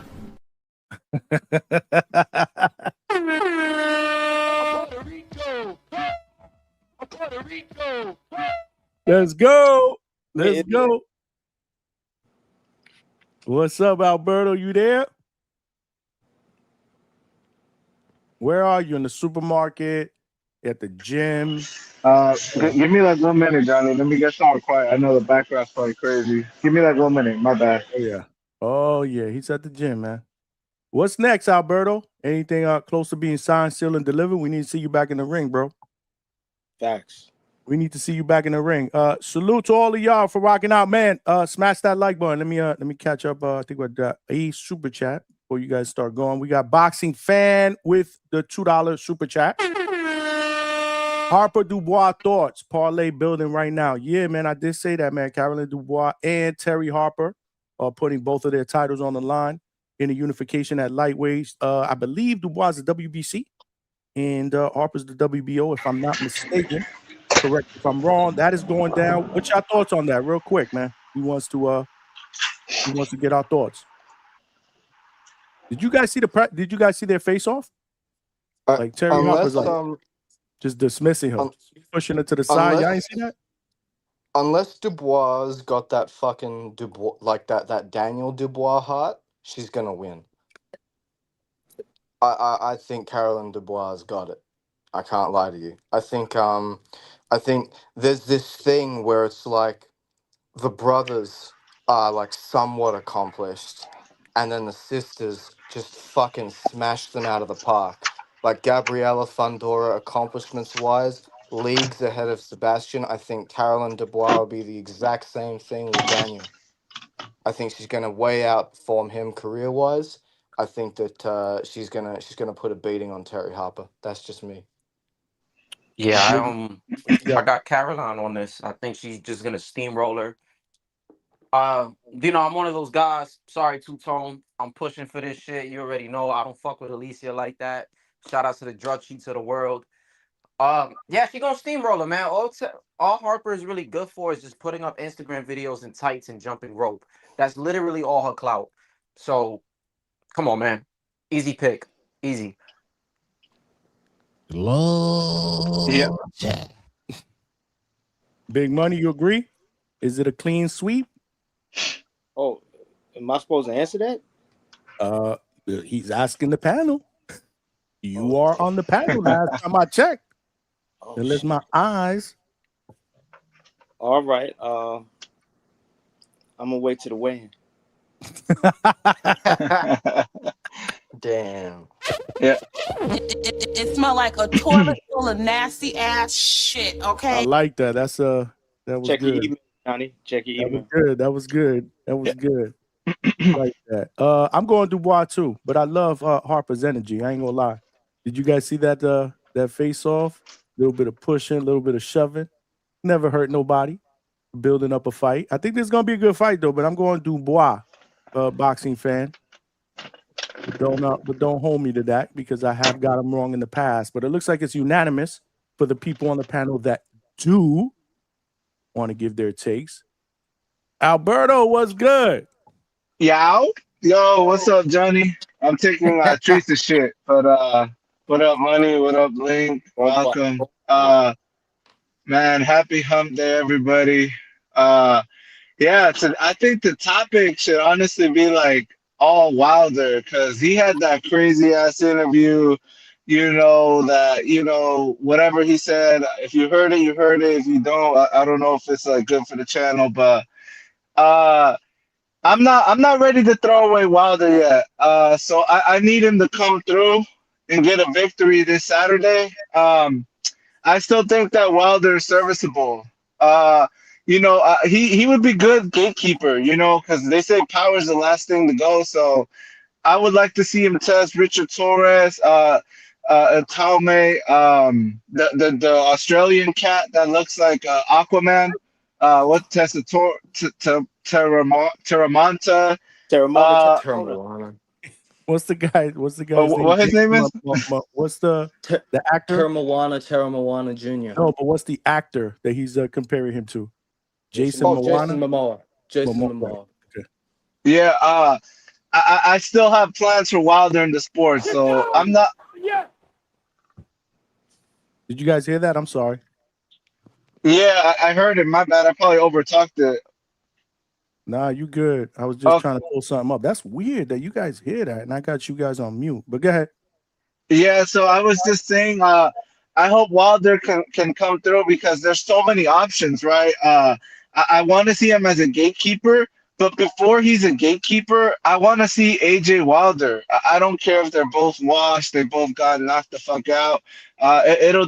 It's a good thing for the UK, I feel like they've been deprived of that super fight, kind of like how we had Manny and Floyd. That's their equivalent in my opinion. So, and I would like to see Wilder against Jake Paul. I think that's a possibility. So let's keep Wilder in the sport. I hope he gets help for whatever he's going through because that interview did look crazy as fuck. Uh, but yeah, big ups to Wilder. Hopefully he can come through this Saturday. And what's the other card? Because I know you put some shit in the Discord, Johnny, for like the topics. I just want to make sure I'm like touching them all. I mean, I just threw some shit out there again, open forum, whatever you guys want to touch on. We could talk about, the Xander Boots thing again. If you didn't get a chance to call in yesterday, Catterall and Giasov, that's a fight obviously that's being ordered by the WBA. We could touch on that. I'll say We got sparring footage that leaks, man. Evolve coming back, I heard, May 30th. Always good to see him back. Atama, we really didn't get a chance to kind of touch on Atama, man, cooking on Saturday. Is he that next great heavyweight? So again, just a lot of different shit that I threw out there, man, but it's on y'all, man. With that said, footage. We talked about Italma. We talked about Italma, and Alberto just brought up, Wilder going in there and testing these guys. Prime Wilder couldn't test fucking Italma. Gets barbecued. Gets Kentucky deep fried, flambéed, sautéed, cooked, fucking baked, eradicated. Because Italma, I'm telling you, unless he gets exposed for having a bad chin, because he hasn't taken a big shot, or conditioning or something, if he can maintain that sharpness for 12, throw the division away. He runs it for 10 years, minimum. I might have to disagree with the Prime Wilder statement because technically he sucks. Like I never liked Wilder because he never used the jab.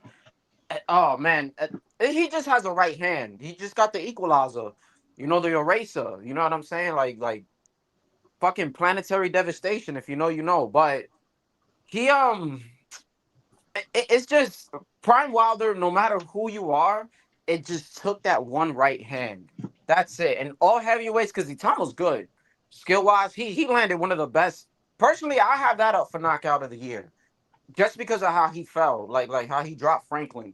Like he had that man stuck, like he kind of like froze up a little bit, like, wait, hold up. And then he just dropped. Like that was amazing. And it was the first stoppage too. But Julian Jackson shit. Yeah, shout out to Hawk, man. That's my guy. But here's the thing. Any heavyweight can get knocked out by any other heavyweight. They're all punching. There's some to a different extent. So if it was a Prime Wilder, I'll be a little more iffy just because he can be getting his ass whooped for 10 rounds. He had a little more punch resistance compared to the whole Fury situation. That's when it really went away. But if they're in the 11th or the 12th and he clips him with one shot, it's game over. Mhm. And kind of to Link's point, right? You can never get too high on a prospect or contender because I think he's graduated now from that prospect level to contender. Uh, but we like he said, we never seen him taking one on the chin. And I mean, as impeccable his defense has looked and how flawless he's been, like serving these guys up. One, he hasn't taken a clean shot where we can all like agree and say, okay, this man has a chin. And let's be honest, the guys that he's fought, you could make the argument they're over the hill kind of guys. So I know he stopped Jermaine Franklin and nobody stopped him before, but I mean Jermaine Franklin's been through a lot of wars already, you know. So I would like to see him do that to an Ajagba, you know, or Frank Sanchez. That'll really get my attention going. But yeah, he looks to be the goods, man. Like and the only thing I would say is I don't know how he is like personality wise. And you know, you do have to be marketable. So I would like to see him improve that aspect of it. I don't know if it's just like if it doesn't reach our like social media out here in the US, like in California, but I haven't heard them like you know in the press conference. He hasn't really shown any charisma. I know what he does in the ring is tremendous, but like Floyd Mayweather said, right, boxing is a business, so he has to do his homework on both ends. Hear me out. To you were gonna say something? No, you go. You go. To a lesser extent, to what I'm gonna say, this might sound like a crazy take, but Uh-oh. what the fuck was that? Yeah, hear it. You said no. Okay. To a lesser extent, and maybe it's like to the Euro version. I When you feel guys like are talking, mute your mics so we don't get any back feed, please. I got you, Johnny. Moses is gonna have maybe to again like the UK Eastern Hemisphere thing. He's gonna have some kind of Tank effect. This is what I mean, right? Because when Tank first started, he was more quiet. He was more reserved. Most of his push came from Mayweather. A lot of the time was push right now, and when you hear about him, is the zone does a shit. Like they do an amazing job just pushing that out there, and then just the narrative and just saying that he's ready for the Usyks. You know, his promoters, they all do it, and people watch him. And what do we want to see? We want to see niggas get knocked the fuck out, knock shit loose, violence, shout outs to trees. That's legit what Itama is giving us. So I feel like his marketing is just gonna all be off performance and people hyping him up. I'm a guy who doesn't like hype, so then I want to see you lose. But then I watch you and I see you fucking uppercut people into oblivion, and now I'm second guessing it. You know, so he's gonna get a lot of push off of that. Maybe he starts to put himself out there, you know, a little bit after that, when once his name really starts blowing up. But I don't know. I think it's gonna work for him right now. Like I personally think it's working just because he goes in the ring and he's not boxing, he's not doing all these crazy ass movements and trying to fight from the outside. Those guys need to talk a little more. But when your hands do all the speaking and you got your promoters and you got the whole UK, they ride or die for their guys. You know, they're gonna make sure that we're gonna push for this guy. We're gonna root for him. We're not gonna slander him online. We're gonna say all this crazy shit. We're gonna say he's the next Muhammad Ali. Nobody said that though. But it's shit like that. So I think he's gonna be fine. Like I don't think he really needs to promote himself too crazy until maybe later down the line because they're doing an amazing job just putting out narratives that he can beat Usyk and all this other shit. As long as you knock your shit loose, you good. Yeah, man. Go He's ahead. going to go Anyone the else Mike want to jump in? Tyson route. He's going to go the Mike Tyson route because they're going to wait for Usyk to retire. They want all the belts to fragment, and then they're going to have him collect them belt by belt, chinning all these different belt holders, building hype, getting the name value out there, and we're going to have a European Mike Tyson. That's exactly what they're going to do. Well, Moses, I promise you, when it's all said and done, Moses Italma will be one of those guys where there's this group of hardcore fans that want to do nothing but hate on him and say that he's overrated because he was so great during his career. He's going to be one of those guys. If I had to make a prediction just based on the little info that we've got on him, that's how he's going to end up, and it'll only be like a loss of discipline on his part that'll bring him unstuck. Because of the current upcoming crop, he'd beat the shit out of Wardley. As much as I hate to say it, he'd stop Justice Hooney. Bakhtir Jalalov's been underperforming since he's come over from the Olympics. He's an amateur fucking fraudulent job. There's no one. There's no one that can contend with the talent that Moses has got that's coming up right now. Well, hold. I think like see that's where like we're so quick in boxing, right? Like we want to coordinate these guys, before they even like let's not forget like he's not a world champion yet. Like yeah, like the eye test, like he has the goods. Like I'm not trying to hate on him, but like there's still a lot of guys at heavyweight too who I think they're feeling some type of way that this kid he's like 20 or 21, like he's already getting the next big thing. He's already getting those labels put on him, like yeah he would whoop, like we're just having these imaginary matchups in our saying, no yeah he would beat this guy, he would be him and him, like y'all gotta remember there's still the Flip Hergoviches of the world, and there's still like the F. Damn. What happened to They Alberto? sniped him. Boxing gods. I They ain't got him. sniping, bro. I did not blick him, bro. What I'll say, what I'll Damn. quickly say, 'cause I know the point he's making. I do still like. I'm gonna say all this shit about hypothetical matchups. I do still want to see him built up reasonably. I want to see him go in there with F.A. Jugba or Filip Hrgovic next. I want to see those kind of matchups. But all I'm saying is, once he does get to that level, once he is there, barbecued, they're fried. He's got him. Because Usyk won't be around anymore, and if he is, he'll be declined to the point where he's there for the taking, unless he's like a Bernard Hopkins fucking ageless wonder, but I doubt that. Like who would there be? This is my thing. In 3-4 years time, in the heavyweight division, who do you imagine will still be around that's any good that can compete with Italma? Oh, come on, man. Shakur Stevenson. Oh shit! Yeah, no, I forgot about the goat. I forgot about the goat. The GOAT. That's bullshit. Nah, honestly, I don't even know, bro. I'm Like, surprised gonna that be man honest. didn't say Shakur could go up and beat Usyk. He For may. real. Who knows? Yo, But I'm it's sorry, Malcolm. Go ahead. no, it's you good, bro. It's looking like Tom was probably gonna reign supreme. All that we have to see is like what you said. We got to see punch resistance, and we got to see him against. I guess kind of like the tone listing. We just got to see him against younger guys who are elite.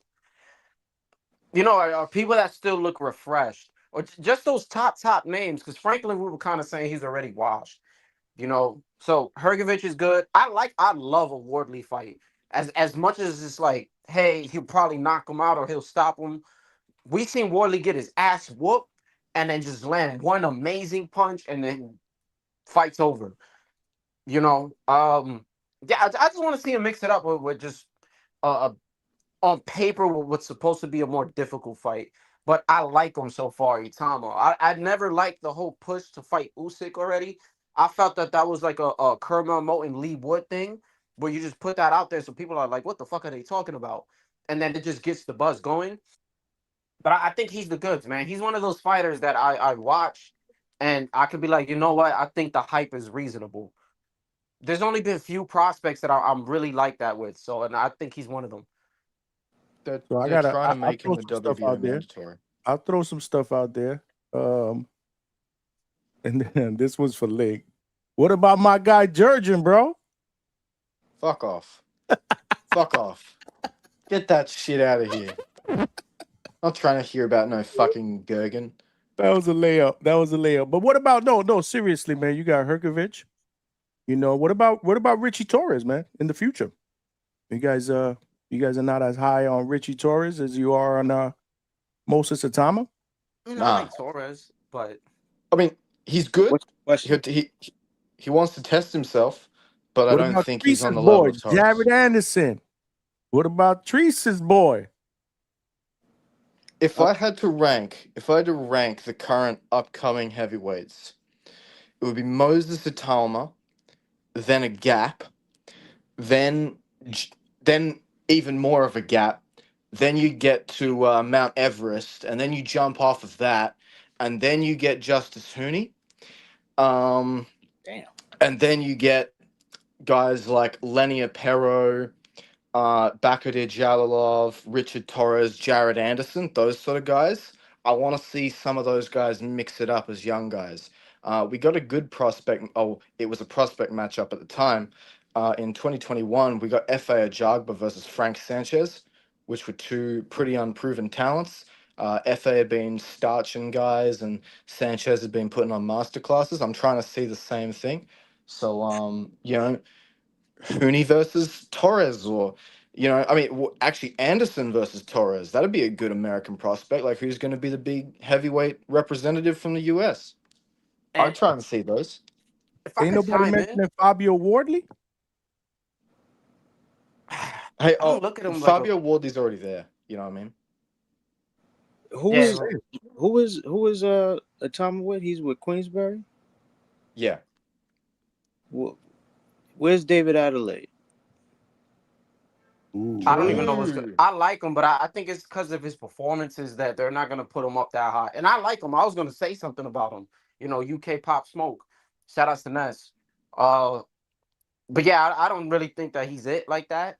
He's a good fighter. Like I think he's gonna be like a good contender or like one of those guys that you just want to match up with someone for an entertaining fight.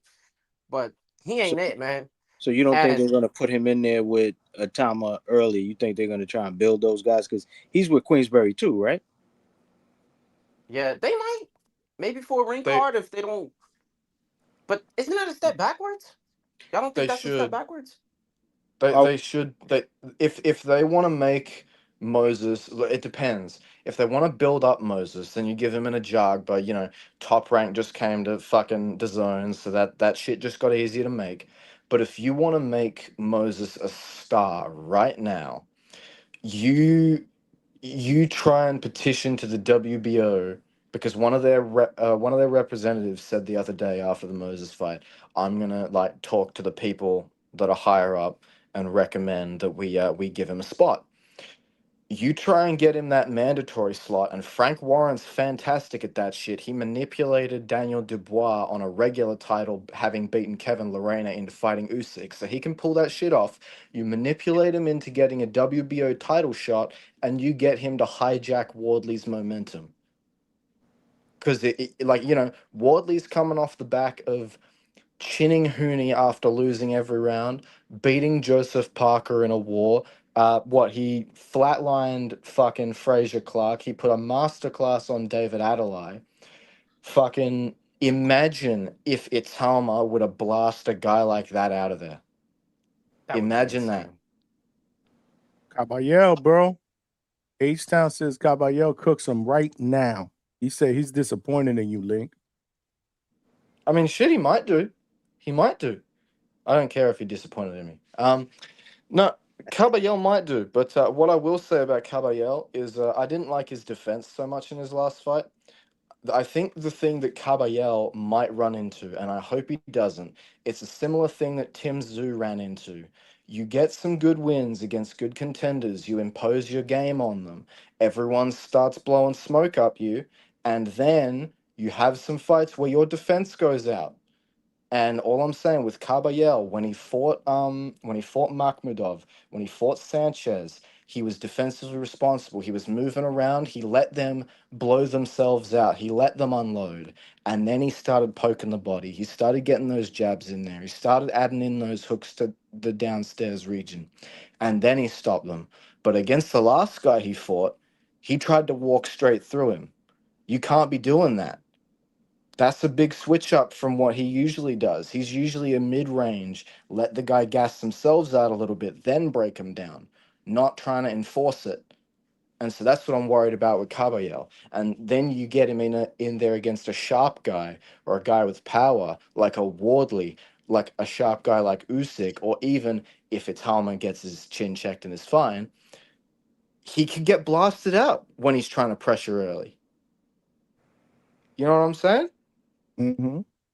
H-Town said we don't know shit. 33 years old, 27 and 0, Aji Caballero. Why don't you come on and talk that shit now instead of coming on when Coach Bermudez comes on at 1 o'clock in the morning? Yeah. You only come on when Bermudez come on. I'm gonna stop that shit. People don't come on early. Nah, they ain't coming on at 1 o'clock in the morning when he coming on. I'm dead in that shit. Tell you that right now. I'm hating. And Link got better hair than you anyway. Word. He said he disappointed. Well, Link said he don't give a fuck. How about that? He said we got him hot, bro. Look, I'm surprised he ain't jumping on the panel to talk his shit. He said he busy. All right, make sure you busy at 1 o'clock in the morning too. When Bermudez come on, because yeah, you getting sent to the gulag, bro. If he H-Town, I know you're in the Discord.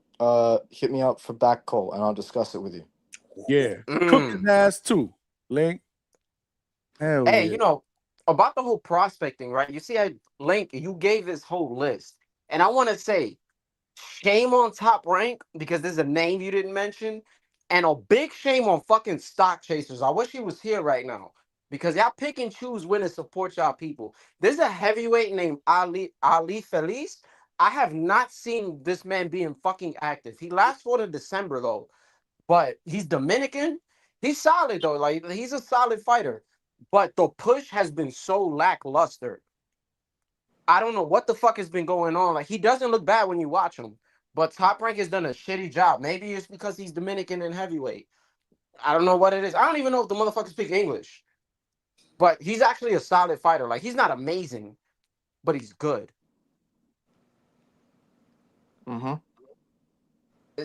I don't know. They just gotta push him better. That's really my thing. He's not even fucking ranked. But the push has been terrible.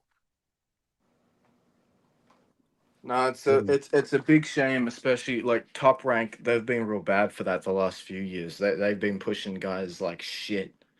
They haven't really been doing much for promotion. Really, boxing promotion needs to step it the fuck up, because I can go on TV and I'll see UFC ads. I never see ads for fucking boxing cards. They need to be trying to get advertisement slots. Yeah, I think I I'm only trying to get see this ads sport because I come watch back. boxing. It's always on YouTube. That's all I see my ads on, and it's because of my algorithm. Yeah, you guys are not kidding, man.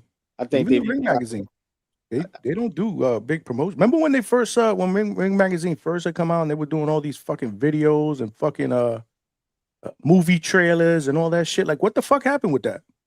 No more money. They didn't want to spend that much money. The honeymoon phase. That's all it was. He said the budget done dried out. Nah, it's like he said, we phase. Mm-hmm. Yeah, we I guess got so. We got spoiled though. See, we Yeah, got Ling, I'm big sorry. money here, but they realized that they had small money over there, so they That's right. stopped it. That's right. They realized they had that small money. They can't be putting all that shit towards those cards anymore. I mean, But it you seems want that Donnie, you started out, you spent all this bread, and now you done blew it back out. You Hook, line, and sitting on sinker. the couch, drinking a beer, watching your show. Let her stay in the bedroom. She come out, she asks you questions like, yo, go back in there. I'll be in there in a little while. Damn. Oh, Hook, when you line, think and about it, sinker, bro. They got us. Got him. modern day Fucking, promotion. My fault. Go on. Nah, you good. Go ahead. Modern day promotion. What? No, it's different. I think that's what it is now. Because Oh, so yeah. even though I'm younger than you guys, you know, it was different before. You would have the posters, you would see the fucking Subway ads. You know, like boxing was just all over the place. You would even have these little commercials.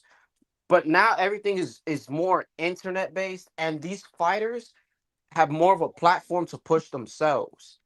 So Sorry, Chevy. to me, it's more like, for example, let's use Keyshawn. He's going on a streaming world tour. That's been his own promotion.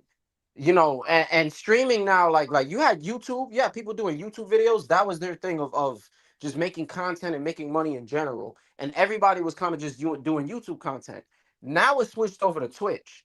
So what you should do is, I think is that, and the other one is Kickstarter, whatever the fuck it is. And now all these fighters, they're gonna collaborate with those people on those platforms because everybody else is watching it. So it's more on the fighters now. Like, they kind of got to push themselves. Like, the promoters are gonna do whatever. They're gonna say whatever the fuck they want to say for your interviews. And you're gonna see shit, from time to time, and then they'll book your fights, and you're not gonna really hear anything until like the week or 2 weeks prior. And it also depends on how big of a name you are, right? Because if you're just like a regular average guy, you're probably not gonna get that push. But you have to promote yourself. Keyshawn's with all these streamers, shoes hanging around with him. You see the shit Ryan does, even though he's a big star. Shakur is now doing all the streaming shit. So they just have to learn how to promote themselves. You're your own worker, technically. Everybody, they're signing you because they want you as the fighter. You have to promote yourself. So I feel like a lot of these fighters now, and all of us too, we got to get with modern times. They need to promote themselves. We kind of got to deal with it. We're not going to get the traditional world tours or those press conferences in multiple cities. They're doing fucking virtual shit now. Like we're in COVID. So it's just changing times, but these fighters have to get along with it. Like they got to get with the program. Well, Malcolm, you got to understand, like in the words of the late great Nino Brown, when you change the product, you got to change the marketing strategy. Nowadays, people steal pay-per-views all day and night. That's a lost stream of revenue. That money, sometimes some of it goes to advertising. Like you said, on the subway platforms, on the TV with the commercials. If that money's not coming in, we have to scale back on how we promote. And in this day and age, the new thing, even with record companies, is they don't really have A&R developing artists. They have artists that they take on because they already are hot, right? They've already developed themselves. And that's no different when it comes to boxing. When you already have developed yourself, or when you're in that process, that's when the promoters look at you as a hot commodity. How much of a buzz is there? How much people are following you? These guys like Ryan Garcia's and the guys that were the pioneers of all of this shit, we laughed at them when they did that shit in the beginning. And now they are the soldier boys of this whole movement, where we used to look at that shit and think, who the fuck is this guy? Some people thought that shit was catchy with that that Superman song, but That shit was as you fire. went on, you realize that he actually paved the fucking way for people and artists going online and getting their bread up. So that the traditional route of going to a record company, begging for a deal, getting put into some 360 deal that fucked you anyway, where you ended up having to give all this money back because they gave it all to you up front, and then you got stuck and you were just a slave, was a thing of the past. So is boxing in the way that it's promoted today. It's a thing of the past. We need people that are upfront with how they promote themselves so that they can make themselves hot, make their internet presence and their digital footprint massive, and then the commission and the not commissions, but the promotional companies will reap the benefits of that by just putting out the shit that's online, so that, because that's where the audience is anyway, right? They're online. Everybody's got their phone in their face 24 hours a day. Why should I put this commercial? Why should I spend all this money to produce a commercial that goes and plays as an ad on television in different spots, where I have to negotiate with the different channels, and I have to negotiate where they put the placement of these promotions and these commercials that are only going to play for a certain amount of times before my money runs out and I got to do it again, when I can do that shit for free online by just pumping it out every so often, or having other people do it, and it costs me a fraction of the amount of money. That's just the day and age that we're in. Listen, we like on the same Fact. page. Because it sounded like you were against me, and then it kind of sounded like we're on the same page. Oh no, I'm not against you at all. Oh. What I was trying to do was provide a little bit more clarity as to the reason why it's going down the way it's going down. Like Nino said, when when you change the product, you got to change the marketing strategy. The product of boxing has changed, so has the marketing strategy. And they can't stop this pay-per-view illegal streaming. It's not going to stop. Exactly. And I don't know if it was online or it was on this show yesterday. Somebody was complaining, or it probably was both. People were complaining why Boots and Xander is a pay-per-view fight, that it doesn't really deserve it. And I can see that argument. But I have this little theory. I think the zone is going to push, especially now that they're collecting the Infinity Stones. Shout out to the zone for having all these different promotional companies now. They got like damn near 4. But still need that last one, but go ahead. Yeah, no, there's two, man. Zuffa and PBC. Lufa's But already in the bag, bro. I don't understand how people are questioning why that's not a pay-per-view fight. Wasn't Lamont Roach and Pitbull Cruz, wasn't that a pay-per-view card?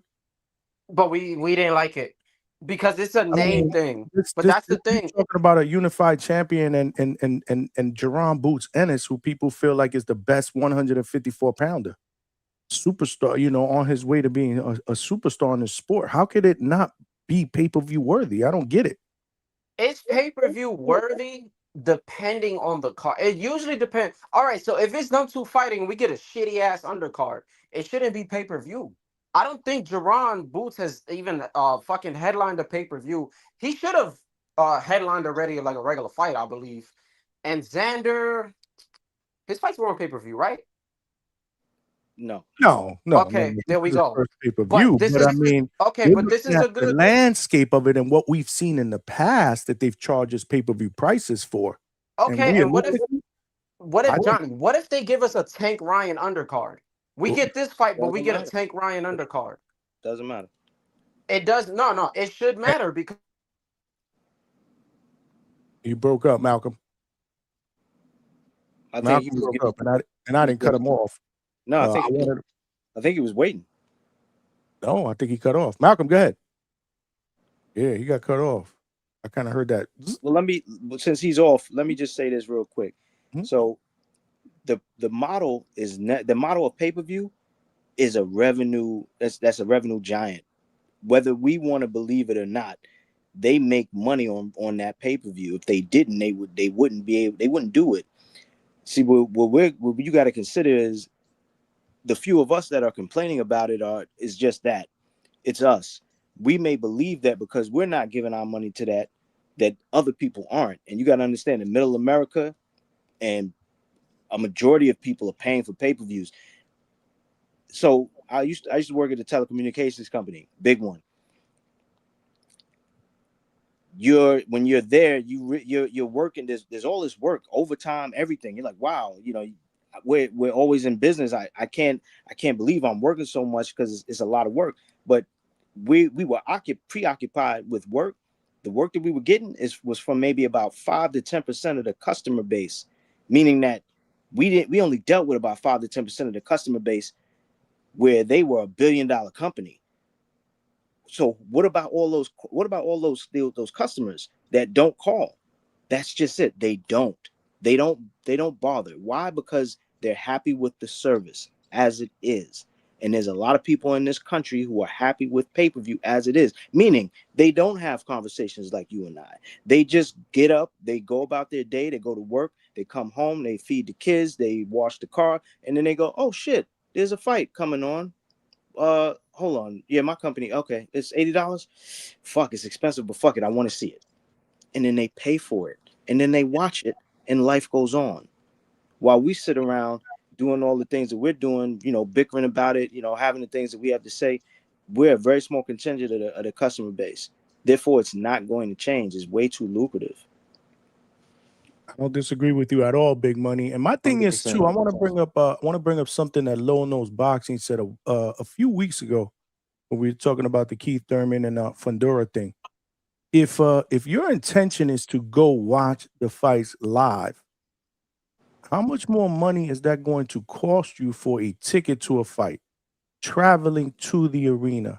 Obviously, you got to eat. More than likely, if you're a drinker, you're probably going to get a few drinks or a few beers that are going to be extremely overpriced at the arena. I'm just throwing that out there. I don't see what the big deal is to pay 70, 80 bucks when some of these tickets are way, way more expensive if you're going to see a fight live. I just don't see it. It's not like you're paying for something that realistically you're not going to enjoy watching, bro. We love boxing. And I can tell you why we love boxing, because regardless of whether we want to pay for it or not, we find a way to watch it. You're not going to find a way to watch something that you don't enjoy watching, especially on a Saturday night, right? We look forward to these fight cards on Saturday night because we want to see boxing. This is a sport that we love. I mean, again, I get it, man, and not everybody, and I'm not trying to, shit or whatever on everybody's financial situations is all different. I am going to take that into consideration. But I'm just saying, hypothetically, right? We spend so much money, even me. I'm going to speak on me, not on y'all. I'm going to speak on me. You know how much money that I've spent throughout the years, decades on bullshit. On bullshit, bro. I thought you were gonna say haircuts. Well, listen, I don't even want to get depressed. I don't even want to get depressed, man. One time it was funny. You bring that up. I was like, damn, how much money have I spent on haircuts throughout the years since I've been 19 years old? I've been getting haircuts every single week, bro. Unless I had to work or travel, and then it's every other week. But man, my haircut, that's my sanctuary. That's where I go. I get laced up, I get shaped up. That's just that's what I do, man. That's just what I do. But my thing is, again, we love boxing, so it doesn't. I guess I'm looking at it in a different way. Maybe because I'm older. Maybe because I'm in a position where, I can afford them. I don't know. Whatever. To me, it's entertainment. I get entertained by watching boxing. I watch football and I root for a shitty team, and I walk away from those games disappointed all the time, bro, and stressed out. I never really walk away from watching a boxing fight disappointed. I don't. I always walk away like, okay, I had a good time. Well, maybe it wasn't the fight that I thought it was gonna be, but it was cool. Maybe the decision was a little ass because you don't know what the judges are looking at compared to what we're looking at. But nonetheless, I enjoyed it. I don't know. I mean, maybe I'm looking at it in a different perspective, and I just wanted to give everybody else a different perspective. But go ahead, Link. I know you wanted to say something. Shit, did I? I don't know. I thought maybe I jumped in there and cut you off. You are now. Now the mic's on. The mic. You got the mic now. You were talking about haircuts, and I was like, damn, I don't really deal with that shit. I know. don't really worry about that shit. Different Now, world. yeah. Shit. I'm trying to think of a take that's gonna. Gather yourself. I'm trying. Let me say. I'm trying to think of something. I said get laced up. I said get laced up. That's an old school term. Laced up. These guys talking about Johnny and Lace. What the fuck is They don't know Johnny. They have no idea, bro. these young bucks out here, bro? Johnny, they not from the Gotta hood. get laced up, bro. Y'all don't remember when we used to say that shit back in the anyway. Laced up meant a bunch of different things. It could have meant getting a nice haircut, or it could have meant getting $150 across your dome. Ooh. So y'all know what I meant. Yeah, we know what you meant. Y'all know what I meant. I know y'all just clowning. I'm messing with y'all too, Link, man. got it? Link, you back? I need to think of something that's gonna piss someone off enough that we get another caller. Okay, I'm trying to. While you do that, let me just say this real quick.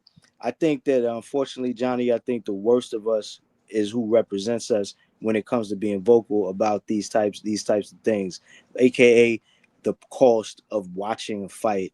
Is always the worst of us who have the opinions. They, like we're an entire community, but the only ones that ever talk about pay-per-views and how much they boohoo over either being broke or being cheap is us. And we run our mouths all the time about it, and we cry about it. And because we have somebody else that agrees with us, we keep talking about it. Whereas the second somebody shuts you down in that conversation where they go, no, I don't see a problem with that, then they got to shut up too. There was something that we used to go on back in the day on TBV where Ness would be the one to condemn people for stealing pay-per-views because he had a point where, the way he looked at it, that's where the money comes from for them to do things. And to a degree, it does. Again, that's why I was trying to explain to Malcolm that when the money gets pulled back on advertisement, it's because the money is not coming in from the revenue of pay-per-view. So something has to get cut. It's no different than if you run in your house. If you're making less money, you got to buy less of the things that you like and more of, and keep to the things that you need. And it's the same thing with boxing. And then when it comes to boxing, the people who complain the most about it are the people who would rather have it for free. But they don't, and some of them don't even truly understand why they want what they want for free. When it comes to an elite level of boxer, we gotta expect that we gotta pay a little bit more. That's the model that's been created, and we gonna have to roll with it. Now, you may not agree, or you may think, "Fuck that shit, I don't want to do it." But hell, if there's no money to put on fights, there's no fucking fights for us to watch, and that's just how it is. These motherfuckers ain't fighting for free, and none of us are gonna get up and say we gonna make runs to the hospital while your fucking brain is bleeding, so that we can all take turns to try and spend a couple dollars and make sure that you are all right. So this is the payoff.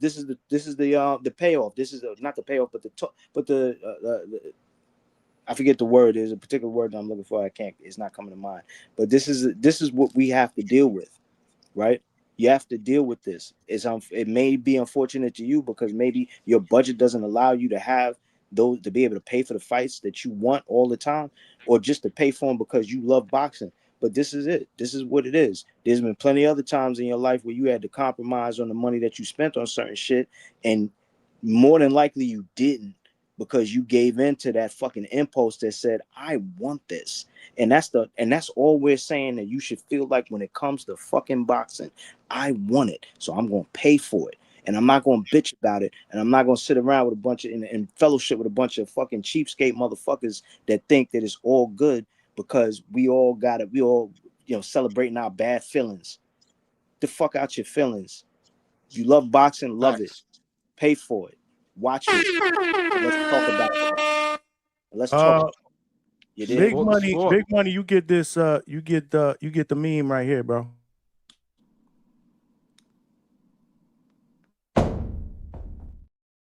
Let's go. My brother dropped the mic with that, man. Listen, man, we gotta be different, y'all. We gotta be different. Again, man. We want to see the fights. We gotta support the fighters, man. I mean, listen, Do you and, see and that? I'm not sitting there saying, like I said, man, everybody's financial situation is different, and I respect that. I'm just speaking for myself. I got no problem with it, man, because like I said, that is a night of enjoyment for me. And y'all know I do the live fight chats. We have a good time calling the fights. I'm not trying to fucking stream shit, trying to call these fights, and all of a sudden my shit is buffering, man. That shit's deado as hell. I ain't got time for that shit. Let me say real quick. Can we please talk? Salute, salute. Okay, that's what's up. That's what's up. Junior Spock is in the building too. Link, go ahead. What you was gonna say, son? I'm sorry. Do you see that shit with Tank, by the way? Did you watch that video? Yeah. Yeah, man. I never look. I like the man. I never want to see him in a boxing ring ever again. I never want to see him fight again. I saw actually, yeah, no, fuck it. I'm getting started on this shit. I saw some motherfuckers in the comments of all those videos saying, "Oh, he didn't hit her though. Oh, did he hit her though? Did he really put his hands on her like that though?" That's not the fucking point, you stupid cunt. There's about 10 different articles of 10 different times where he's done fucking hit and runs, he's grabbed people. It's all like, "Oh, allegedly, allegedly, allegedly." If you've got 10 times where you allegedly did something and about 5 of them have got video fucking evidence, I'm sorry, bro, that's not allegedly anymore. That's only allegedly because they don't want to catch a lawsuit when you come back at them. But if we're being real, if that shit really went to a court of law and they had to prove that you did that shit, they'd prove that you did that shit. He's a fucking grub. I mean, He's yeah. terrible. I never want to see that. I don't. And look, it's not that I don't enjoy watching him fight. I don't want to see him in a ring because he doesn't deserve the financial benefit that comes with this sport. He doesn't deserve it. I'm sorry. He's a piece of shit. Like, I saw that shit, and the way that the community has reacted and the way that all these people have reacted saying, "Oh, did he put his hands on it?" It's like, look, guys, I get that you're a fan of the man, but this isn't about boxing anymore. He's a fucking grub. It's like you're trying to justify him on like the pure fucking like, "Oh, he didn't hit her and shit." It's like, I'm pretty sure if you put your hands on someone's fucking hair and fucking drag them across a room, that's still assault. That's still putting force on them without their consent. You know what I'm saying? And the way that people are so willing to throw away their fucking morals just for a fighter that they like because they want to get 36 minutes of entertainment on a pay-per-view, it's like, fuck off. Fuck off with your bullshit.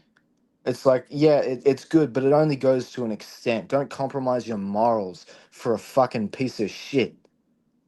It's like, yeah, I'm sick of seeing this shit, man. I'm more so than him because I've been known that he's a grub. We've been known that he's a piece of shit for like fucking 6 years. But I'm sick of people trying to justify these pieces of shit just because they like to see him fight. There's got to be some form of integrity from us as fans after a while. Like, this motherfucker doesn't deserve our recognition. You know what I mean? Like, he can be put in that in that position where he's like a Carlos Monzon or an Edwin Valero or whatever, where it's like, look, we appreciate what you did, we see what you did, we see the art, we're not recognizing the artist, we're not giving him the time of day. Hard to argue, right? Big money. I mean, it's hard to argue. Again, at the end of the day, this is a sport, but it's also about what's right and wrong. And Link has a right to feel that way.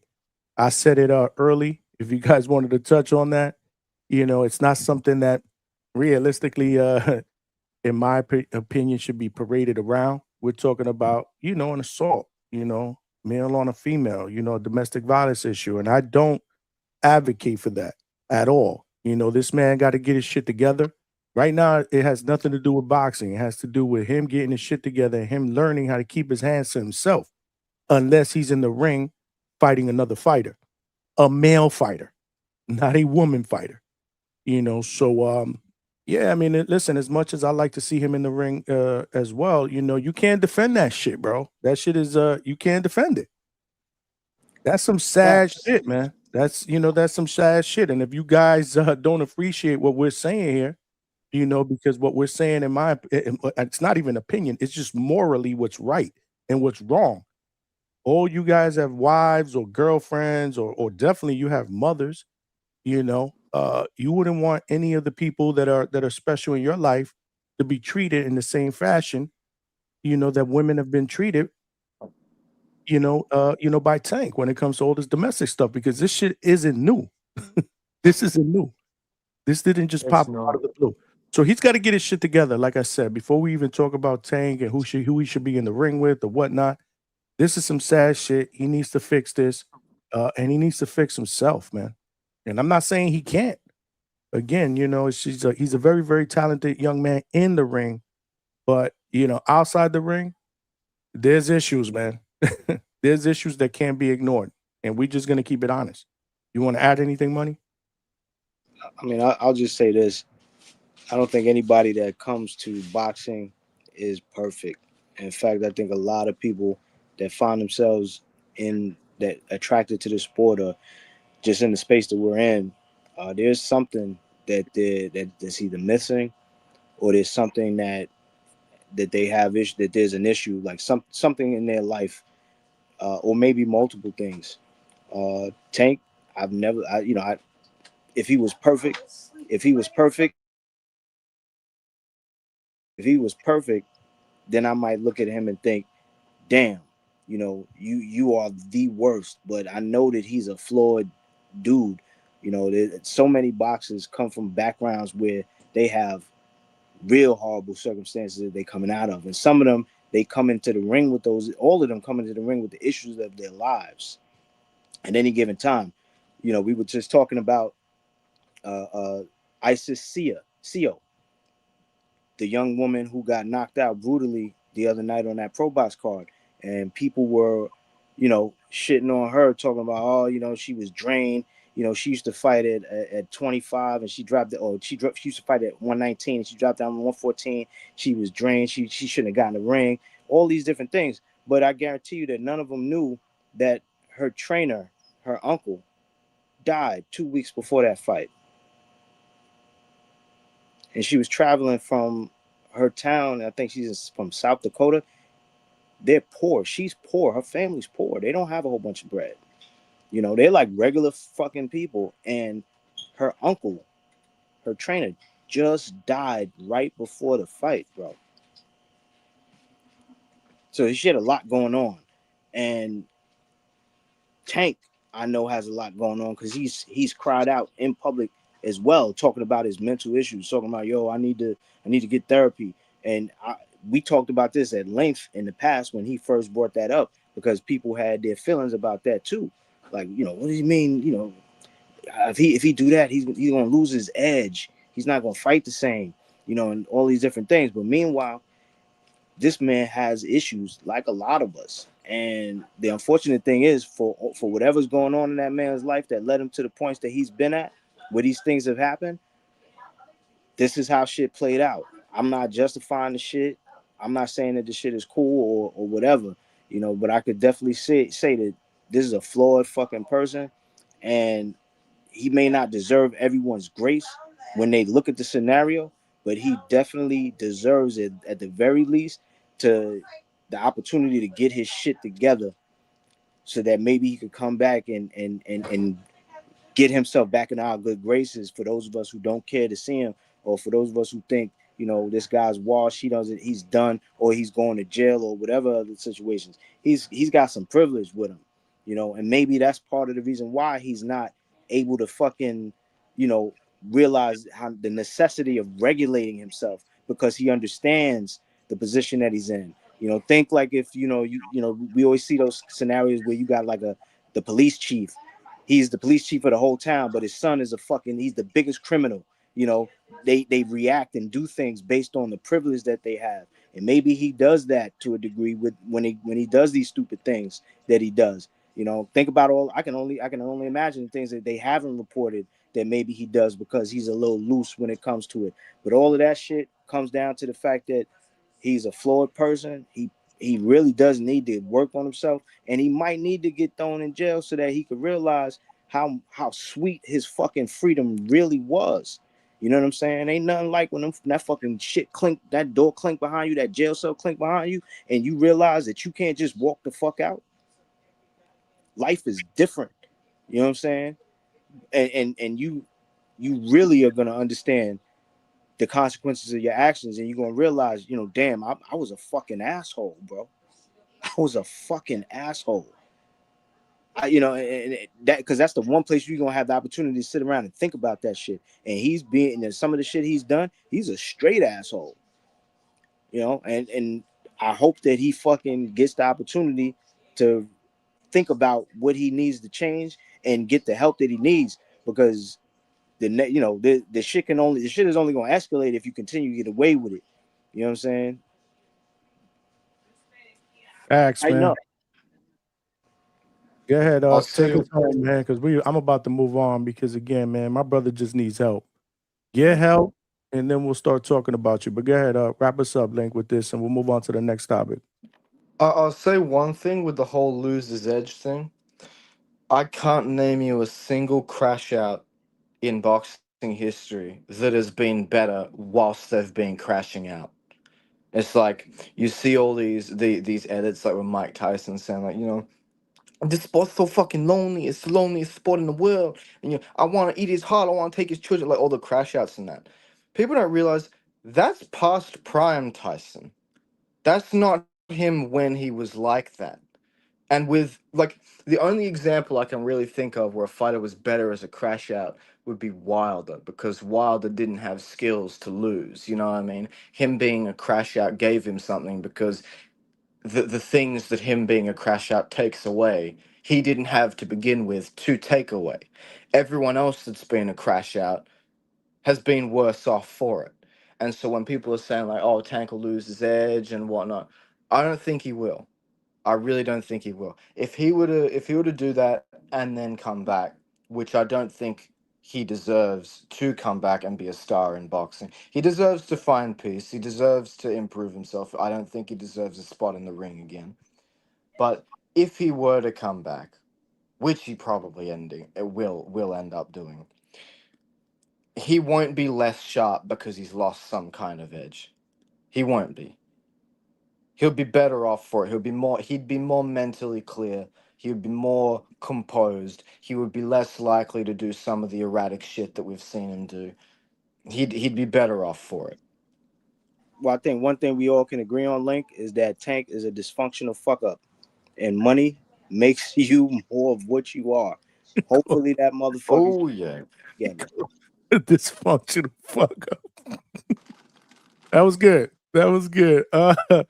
Speaking of good, man, smash that like button. We are cooking here, man. It is open forum, man. We talking about anything and everything that's going on in the world of boxing, man. Open topics, man. Tomorrow's topic will be the fights that are going down this weekend. We do got fights with Deontay Wilder against Derek Chisora that is going down on Saturday on the Zone pay-per-view.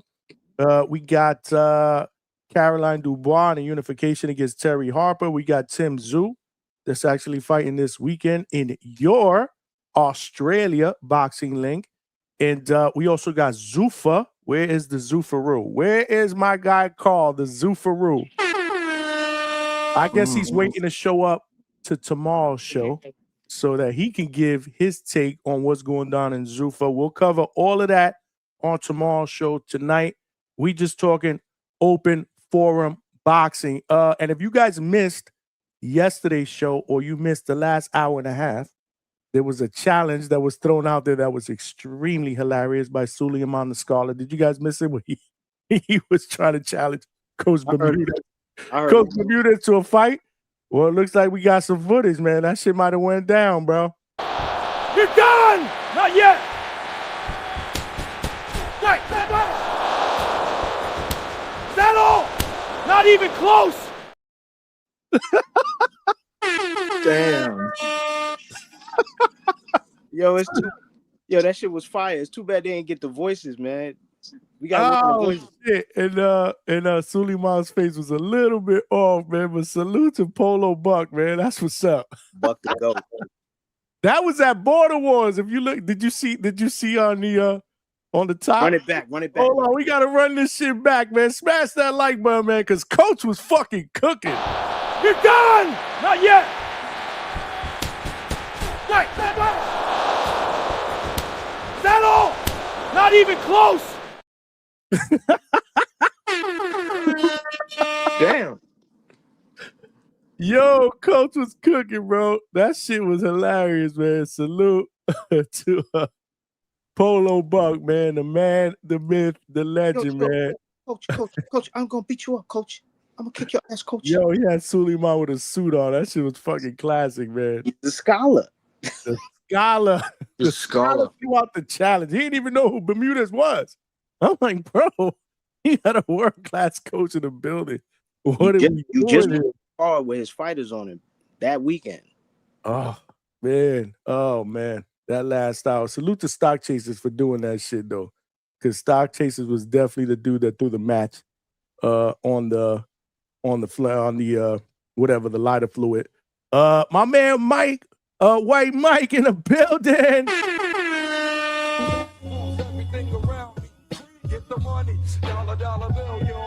Yeah.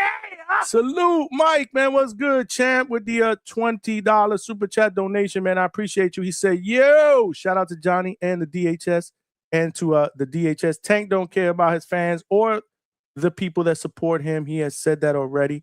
Said that he may have PTSD that caused him to make bad decisions. Pray for him, J-Mo. But listen, man, if he got issues, he's got to seek help. You know, again, he's got to be the person that says, you know what, I need help. You know, I got an issue, and check himself into a rehab facility, or see a psychiatrist or a therapist, something, man. There are ways for him to be able to get better, but he has to take that first step and be able to say, I got a problem and I need to get better. So I wish him nothing but the best, man. I don't hate him. I'm just saying what he's doing right now is just fucked up. And like Money said, he's just a dysfunctional person right now, and that's not cool. That is not cool, and we won't applaud it. So I appreciate that, though, Mike. Super with the super chat, man. Thank you, man. Make sure you guys smash that like button. We are cooking, and we are nowhere near done here. We did put the link out there if you guys want to call in and talk some boxing. I got a question for Big Money, and I know Boxing Link is probably going to want to chime in on this as well, because me and Big Money did speak about this earlier on text, man. What do you guys feel about Jack Catterall and Shakram Girsov, man? Is that with that fight, WBA, I believe, is mandating this fight because they made Rolly a super champion? Is that how that works? Oh boy! All right, you doing what Scott did last night, bro. You dragging You dragging Hey me. man, listen, you wanna I want you to break it down. But again, you gotta give us the 5-minute version, not the half-hour version. I'm gonna give you the Cliff Notes version. So Rolly and Dev negotiating to fight makes it a unification for that WBA strap. Because of that, the WBA is able to elevate him to a super champion status. Talking about Rolly. And they did, because they made the fight that they mandated for Giasov and Jack Catterall, or not mandated, but the fight that they made with those two guys, they actually decided to make it for the regular WBA belt, the belt that Rolly won that was vacant for beating Ryan in New York. So now they've elevated Rolly to the super champion, which means that the mandatory is going to be the WBA regular belt champion, whoever that is going to be. And because of that, he's not going to have to deal with that championship. He's not going to have to deal with that mandatory status of fighting that whoever the winner is for at least 18 months. And in the meantime, he can actually opt to fight somebody in the top 10 of the WBA. So in theory, he could actually stay away from Devin for a long time, a couple of years, if he wanted to, based on these decisions, which were made because they were in negotiations for that fight, which would have made it, which was a unification, and they elevated Rolly to the super champion status. And as we already know, allegedly the fight is off. Now, if the fight is on, then is dope. Meaning, if Devin and Ryan still fight, Devin and Rolly still fight, then it's a unification and it's an opportunity for him to be to have the WBA Super Championship. But if it doesn't, because according to Dev, he said it is not happening no more, then all of this may have just been play for Rolly to be elevated to the WBA Super Championship, so that the PBC can keep him away from Devin and have him fight other people and keep that belt and keep the shit going. That's just my thought about it. I could Yeah. But what do you think, before I ask Link the same question, what do you think about the fight itself? You don't have to do a break, a specific breakdown. That fight, Giasov and Rolly, because you got people in the chat talking about it's a good fight. They should potentially put that on the undercard of Boots and Zayas. You think it's a decent scrap? Giasov and Rolly? Mm-hmm. I mean, it could be, it could be, you know what I'm saying? Like the styles, I wouldn't say are that far apart. Maybe a little bit better footwork from a Giasov, maybe. But a lot of those guys, I think Link touched on this earlier. Because Link, if I'm not mistaken, Giasov was on that 2016 Uzbek Olympic team in Rio, correct? Yeah, I'm pretty sure he was. Yeah, he was. He was on the. He won a silver medal, and right. He's been a part of the fucking Uzbek amateur renaissance, right? Or really just the Eastern European renaissance. Right, but I think on the professional side though, as for because it was Giasov, it was Bektamil Melokuziev, Merijan Akhmadaliev, Jalalov, Israel Madrimov. I think the only person that didn't go was Bivol because he went pro. He didn't go to the Olympics. But as far as all of those guys are concerned, I think the one who's done the best, at least in my opinion, or at least has looked the best, was Beck the Bully. Yeah, I mean, other than that time he went to sleep. I said Rolly and Giasov. I meant Catterolli in the fight that was announced. My bad. Let Link say what he Go ahead, Link. I'm sorry. As far as the fight goes, I think Giasov's been left out to dry for too long. I remember seeing him in 2022. He fought Christian Gomez, the fella that who was it that just packed him up?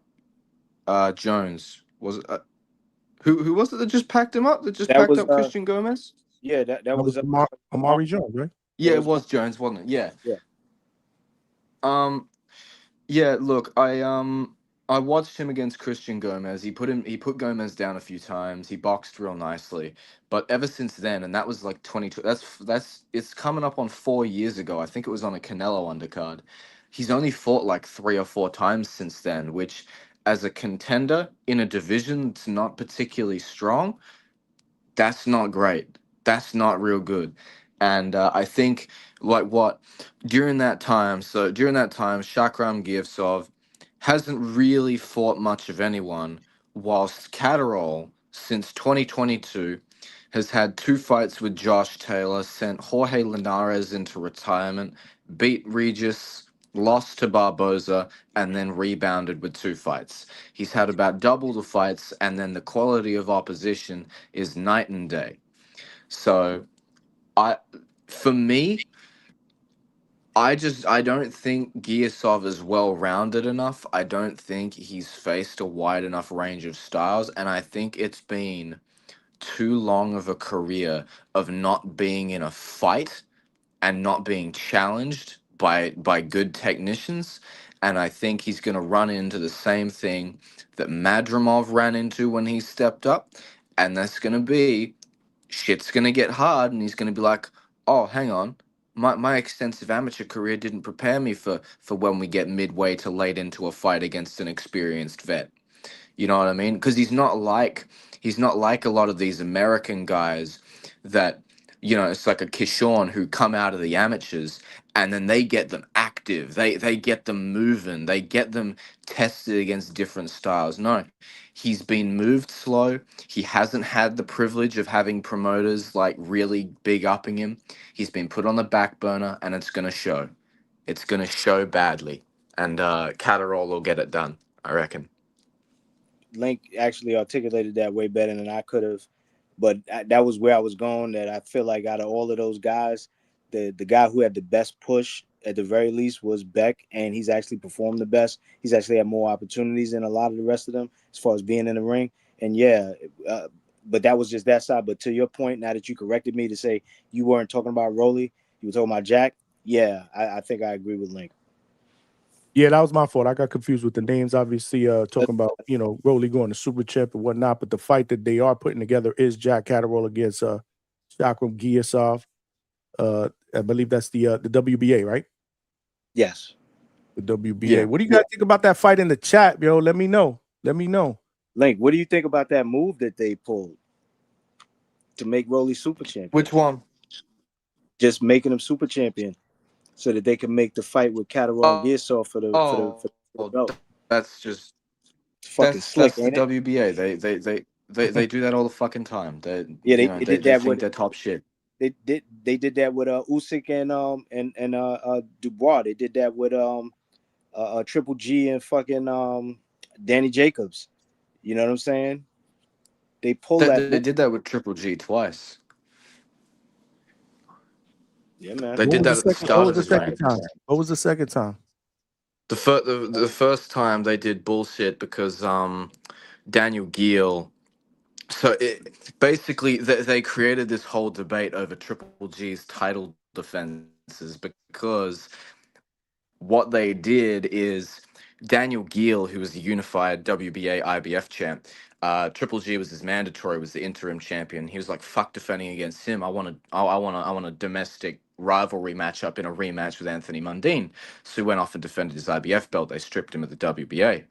Now Triple G gets elevated to regular champion, makes 5 defenses, and then they're like, "We're gonna make you just like the regular, like just the sole WBA belt holder." And Triple G, his camp was coming over like, "Hey, like but technically the belt isn't real yet, so just make me super champion." And they're like, "No, no, no, we're not going to do that yet. We're not going to do that yet. Chill out." And they let him make 5 defenses, and then they made a fight for the regular belt anyway. They said, "Yeah, we'll elevate you now." It's like, what, you wanted to have that 12-month cooldown period, let him stat pad for 5 fights? And now we got people debating, has he got 20 defenses? Has he got 15? Has he got 10? Like, they just make shit unnecessarily complicated, and they try and be slick with it. It's like, if you were such a prestigious belt, you wouldn't have let the WBC, the second organization, claim that they're the original belt. you wouldn't have let that shit slide. But no, you just want to be slick in the fucking background and act all fucking high and mighty. Nah, fuck off. You ain't been prestigious since you had the same name as the National Basketball Association when you went by the NBA, not the WBA. People who know their history would know that shit. It's like, yeah, I'm not too high on the WBA. But you know, they try and be slick. It's fucking, it is what it is. They're one of the worst ones. And they're going to eventually force the unification of the super and the regular, because that's what they do. That's what we're talking about. I just think this is a nice little play to get more money out of people, out of these champions, out of these guys, to pay sanctioning fees and shit like that. But bravo for a well played move, because we all thought that this was about actually making a fight with Devin, when it turns out that it wasn't. Allegedly. These motherfuckers aren't about making no fucking fights. They figured out the best scheme to manage to get a sanctioning fee out of a fucking mandatory. Listen, the WBA stands for We Back Al. The WBO is what Bob ordered. WBC. The WBC is We Back Canelo. We back. Or And I forget Charlo. what the IBS Or is. Charlo. I forget Isn't what that- the IBS is. He forget what the IBS. One of you brothers in the chat could if you remember what the IBF is for. But yeah. Word. But back in the day, well, that's funny. The WBO, that Bob Arum only hijacked that belt in the mid 2000s. That used to be the Queensberry belt. They used to be the Warren belt, the Frank Warren belt. All them UK motherfuckers at 168 and 175 and 160 and shit back in the day, the Eubanks and shit. They crowded that shit into the UK, and they were like, no, we won't let you US motherfuckers take this belt from us. And they just passed that shit around for about 10 years. Right. Your The connection is WBO, on like and out they're there, all man. bad for it. Oh, we hear him good now. Pardon. Yeah. No, man. What did you say? Was I cutting out? A little bit. Looked like you were cutting in and out, but you sound good now.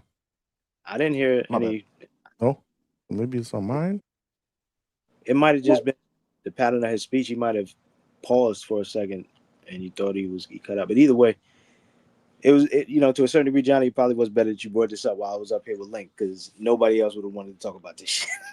I mean, we got to shed some light on it, right? It's a fight that potentially is going to happen. It is a done, though, because I know Leonard Sterling sent me a message this morning and said it's not a done deal. Leonard Sterling, correct us, brother. Correct me if I'm wrong about any of that, brother. I'll look forward to reading your comments, because I know you're going to drop them for us. He will in the morning. He's all over this stuff. But he did say this morning, because somebody brought it up on yesterday's show, and he said it's not a done deal yet. Because he's all over shit like that. Yeah. Salute to Leonard Sterling, man. And salute to all of y'all. Smash the like button. How we got almost close to 100 people up in here? We only got 60 likes. What's going on, man? Y'all not enjoying the show? Let's get it, man. It's free, man. It'll help the channel grow, man. We've been growing every single show, man. Now is not the time to take the foot off the gas pedal. It's free, man. Smash the like button and tell a friend to subscribe, man. White Mike is back, man, with another $10 super chat donation. Cash, homie. Appreciate you, my brother. He said, I don't agree. I think it's a smart move. Rolly has enforced his Ryan Garcia, and Jack Catterall deserves a shot, so it's a smart move to make Rolly active. Hey, man, it's the business of boxing. What do you expect? Very, very true, bro. Salute, Mike, man. Always contributing, man. I appreciate that. But yeah, man. Smash the like buttons. You got Carl in the chat said, Johnny, you need me to work the door to get these likes up, man. Yeah, we gotta start checking people at the door, man. We gotta start checking IDs, bro. Let's go. The Rue is in the building. I know he's excited, bro. He got the Zuffa this weekend, man. We're gonna get into that tomorrow, though, because that'll be the Thursday show where we talk a little bit about the pay-per-view card. We talk about Dubois and Harper. We talk about Zuffa, man. We got Tim Zoo as well, man. What's up with your boy, man? You're not talking about your boy, Link? Oh, hold on. Before you answer, speaking of the devil, Leonard Sterling with the 2-pounder right on cue. That's what Subby said. Okay, terms agreed now, not officially announced yet. Okay. Okay. Salute, man. We appreciate that, man. That's what's up. So it looks like it's gonna be a done deal. I like that fight. I like that fight. I've been wanting Jack Catterall to get a shot at the title. Yeah, that's cool. That's cool. That's cool. I mean, it's not bad. Listen, we've seen a lot of things like this take place in boxing, and the thing is, it happens in a way where most of us, the only thing we worried about is the surface, and you already know what the surface level is. Devin Dub. Do we want to do that? Y'all want to do that? Do what? Yeah, I want to go the Devin route. No, I was. That's the surface. Sorry, Link. I apologize, brother. I gotta do better. But it's just. I want to go the Devin route. This is an open forum. What's going on? Do we have to put an APB out on Dev? Look, I suggested open forum in the Discord last night. I asked for this. It was gonna happen. Hey, if somebody jumps on the panel and that's what they want to talk about, it's free reign, man. We giving you the opportunity.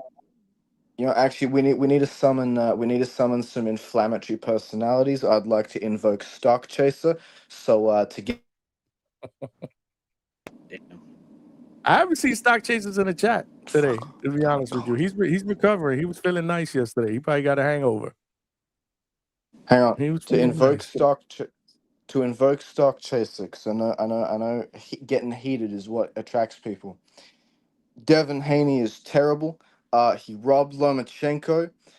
Everyone he beat was washed. Everyone he beat was terrible. Brian Norman Jr. was inexperienced. Regis has no feet. Linares hadn't been good since Loma beat him. He beat Loma leftovers. This man is garbage. Let's fucking go, man. Tell it like it is, Link. Casual Jerry with the 2-piece said the super chat goal. Okay, that's what's up, man. That's what's up. Straight cash, homie. We need a few more, a couple more, I think. That'll get us there. I appreciate that, man. Salute, and salute to all of y'all that are rocking out. Okay, I see some of y'all smash the like button. That's what's up. Now, some of y'all need to tell a friend to tell a friend. I'm challenging y'all. Tell a friend to tell a friend, man. We got to turn this train into a freight train locomotive, man. Hey, Johnny, shit. I shared the show when we started the show. What up? What's that? We got to share the show too, man, and hype the show, right? No, I Let's did. get it, man. That's free Let me too, just man, say- and it'll help us grow. Who's Let me just this? say, Loma wasn't wrong. Loma wasn't robbed. He was not robbed. I don't want that take to stick to my name. He was not robbed. But I needed to get Stock Chaser here. We need some fiery discussion going. I think we got some fiery discussion on the way. Coach Bermudez, hot off your victory, bro. Did you see your victory, bro? Hey, listen. First, I want to say peace.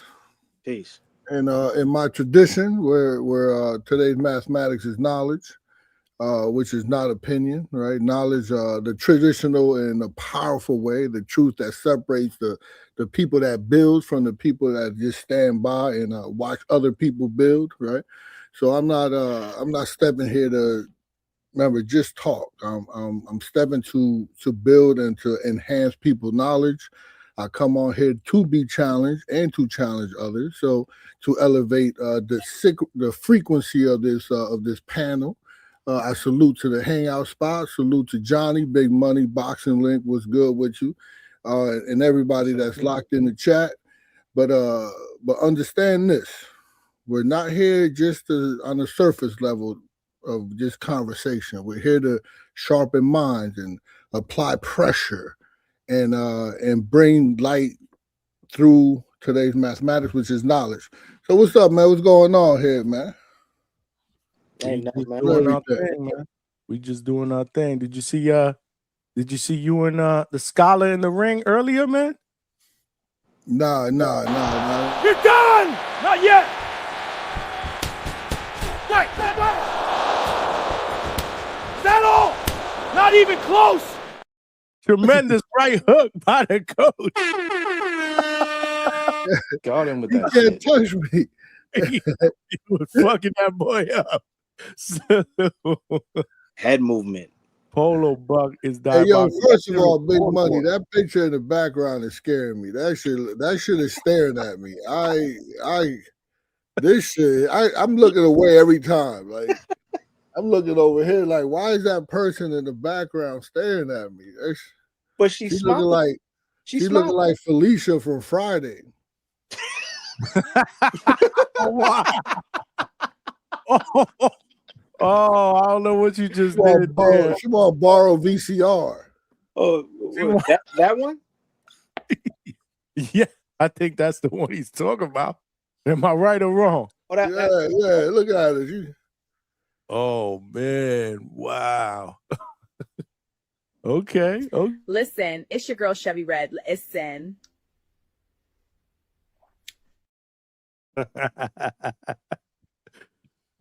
Salute, man. Where's Chevy at, man? She about to pull up on you, Coach. Coach, that was at that PBC Grand Arrivals. It was at the end of the show, and she was trying to talk to Keith, but they were still doing the broadcast. So she's a little upset that she couldn't hear Keith. Oh man. Yeah, that's where we at, Coach. What's good? What's good with you? Hey man, I just got finished training, and so I'm here. I also did a little film study that you guys was on here, so I ain't get to invite you guys because you guys is busy. Nasty work. What you got going on with the study, man? Who did you use? The study was how even when Ryan Garcia was tired, his decision making, and I was trolling a little bit about the Ostarine and do Ostarine make you make decisions like this? Do Ostarine make you turn your back the way he was turning it back? He was being a con artist. He's a con artist. He was buying time. He was buying so much time in between. He was tired. He was complaining, and whenever he wanted to fight, he fought and got success. And then when he didn't want to fight, he just turned it back. He smothered. He grabbed. He held. He moved left. He moved right. And I think it was just a beautiful performance in the way that when you want to not fight and negate the action that Haney was trying to bring forth, he was able to neutralize it with bullshit. And when he wanted to fight, he fought like he won the round, and he dropped Haney in the 10th round, but he won the round just by like bursts of action within a minute, like 5 seconds each minute of the round. So he fought like 15 seconds the whole round, and he was able to to have success. I got a question because you've used that fight on a couple of occasions for film study. Why that specific fight? Because the people that I was film studying with, I needed them to see that sometimes your opponent is the clock, is not the guy across from you. So if you could manage time management, if you could manage the clock, and you can work with the clock and knowing where you at, it's like I don't know if this is a good analogy. Probably it's not. It's like a center being in the 3-second spot. He could go in there, but he only could go in there for 3 seconds. Right. So he could step right out. Can he step like one step in and step right back in, and another 3 seconds starts? I believe so. So. Anyhow, it's just knowing how to manage the clock. That's probably a bad analogy, but it's just knowing how to manage the clock. And he conned his way into just killing the clock. And then he fought when he wanted to fight.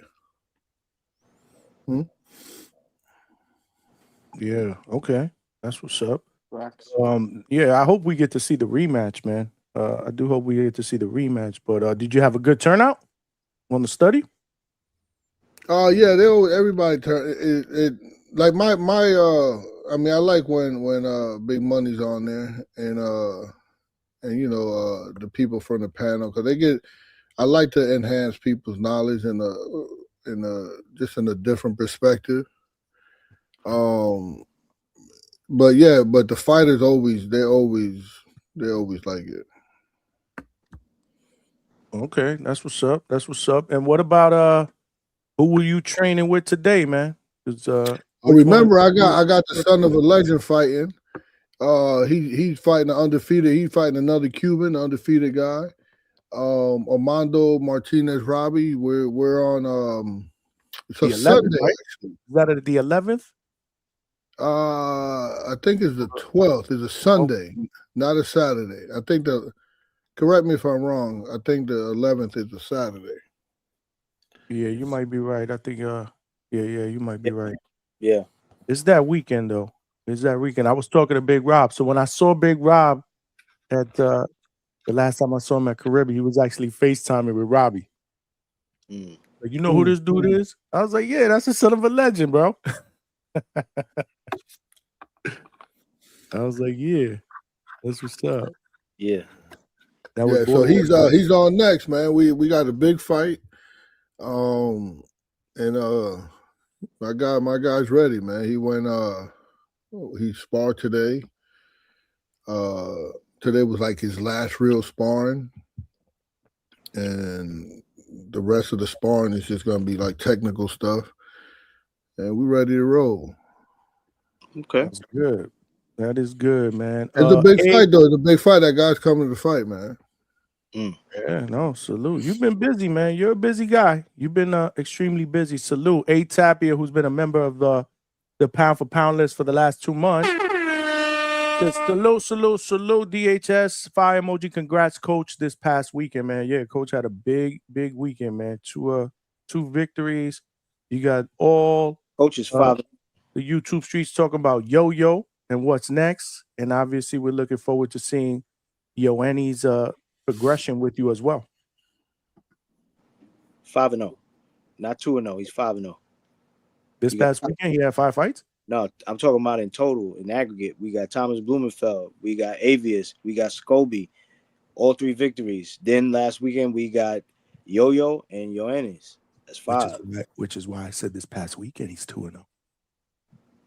Hey! Don't correct Big Money. Keep talking, Big Money. God damn it! I can say more than that. And he was 2-0.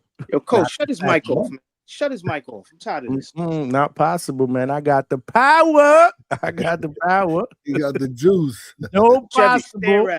Stare at No possible. All right, man. You know what? Last month you were 5-0. You want to get literal? With Captain Literal over here. That's a crazy picture of Chevy, yo. That is crazy. She look like Felicia for real, don't she? I didn't even think about it, but damn. You're not wrong. She's not here, though. She would have commented in the chat already. Oh, no, she was earlier. You missed it. Yeah, she was here earlier. No, she had something to say. She was definitely here earlier, man. But tonight, coach, is open forum, man. You know, tonight is open forum. What that mean? We freestyling?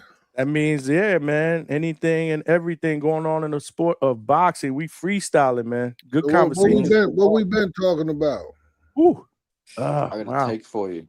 Where Two-Tone at? Where the fuck Two-Tone at, man? Get your ass up in here, man. Ooh, Two-Tone's in the chat? Nah, well, get him. Somebody hit Two-Tone up and tell him to get up in here, man. He ain't doing shit. Yeah, somebody hit him up. Alberto talking about we free ball. Alberto's a freak, man. Alberto's a freak. He talking about we free ball in the day. That's Diego Pacheco, man. You better put some respect on his name, bro. Yeah. That is Diego Pacheco. One of your guys may have to fight him one day, bro. You better put some respect on his name. Wait, 168. Ronnie Alvarez coming up. We'll get him. There you go. Link, you wanted to ask Coach a question? No, I got a take for you. I told you guys this on the back call. You might remember this take. It's not a topic we've talked about while we're on here. A lot of people get pissed off when I say it. People look at like a prime George Foreman. Respectfully, young George Foreman, give me Zhang Zhilei in 5. Give you who? And You brought that up. Why? Because it's right. Because it's a hot take and because it'll piss people off. I don't think I was on that bad call. You were there. It was when I was talking about the Bernard Hopkins and Triple G shit, and then I said that take to see what reaction I got, and Money was like, "Oh no, I'm still on the B Hop Triple G shit." So I was like, "Okay, I'll leave it till another day." Well, that day is today. We're open forum for a reason. I mean, he's not wrong, man. We are open for. But what I don't Prove- know the question or the topic. I'm saying look after doing a film study of the two of them. As great as George Foreman is, he would be food for a lot of modern heavyweights, in particular Zhang Zhilei. And I specify this as young Foreman. I don't know who John Gillet is. Zhilli Zhang. Big Bang Zhang is who you talking about?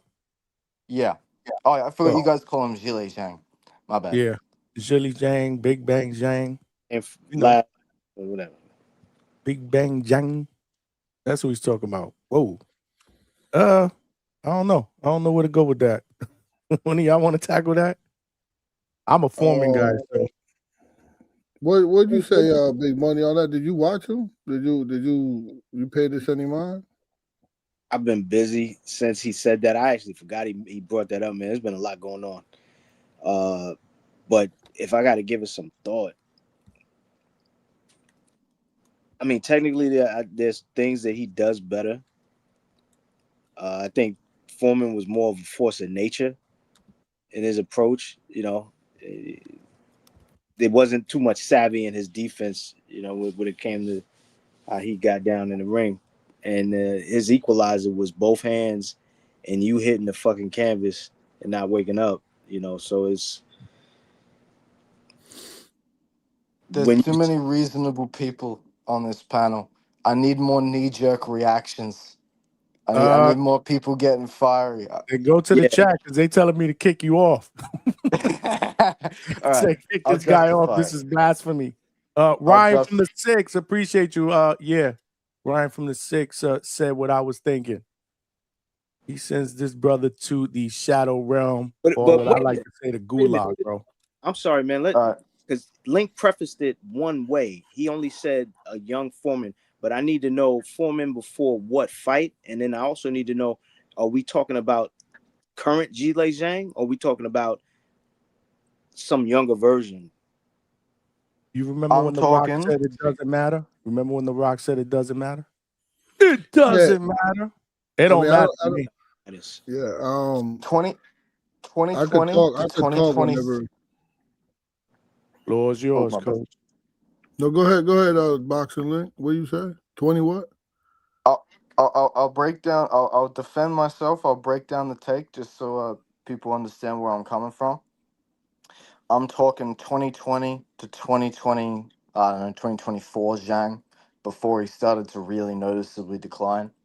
And I'm talking the 1973 to 1977 Foreman, where he was young, but he'd got some experience under his belt. He wasn't too raw.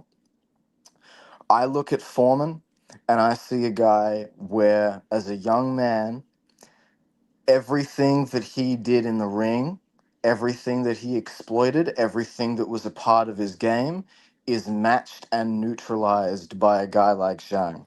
This is a guy who uses heavy leverage tactics, heavy leverage tactics. He uses his reach, he uses his height.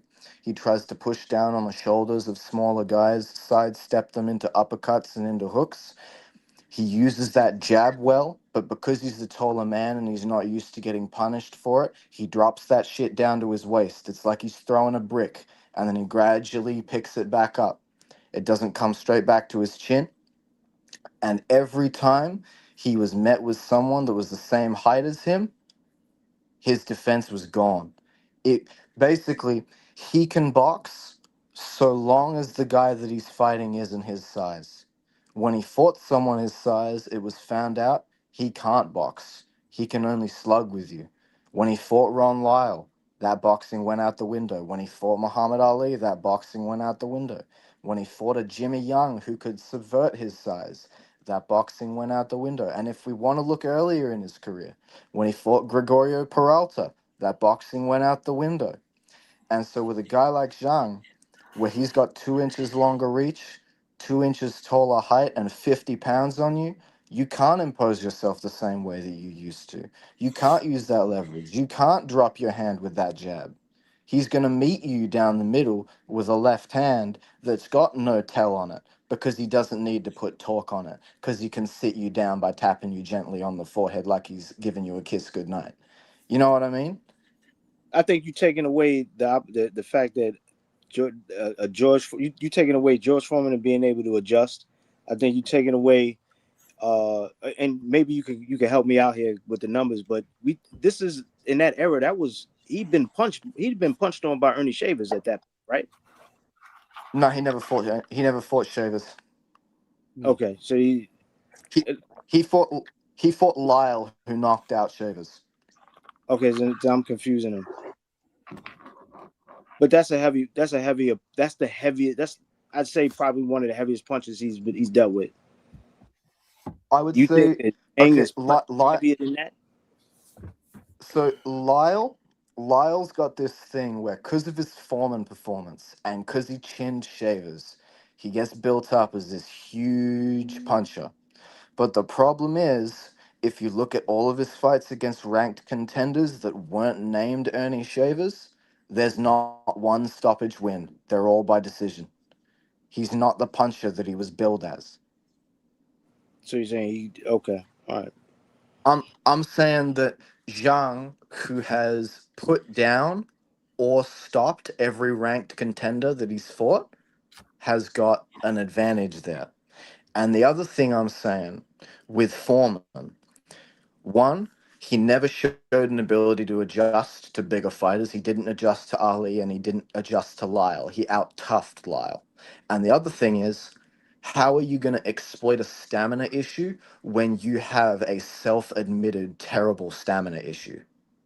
This is a guy who, after the fact, as an old man, he said he had that anxious energy, them jitters when he was a young man. He had that nervous tension, and we saw in his fights that gas tank wasn't the same after 7 or 8 rounds. So the way I see it is Zhang's got more of an ability to exploit Foreman's flaws than Foreman can the other way around. And he's fought 3 more rounds than Zhang. No, he hasn't. I don't believe he ever fought a 15 rounder. No. There was 15 round fights. There was 15 round fights in that era, but their championship fights and all of his championship fights as a young man were stoppages.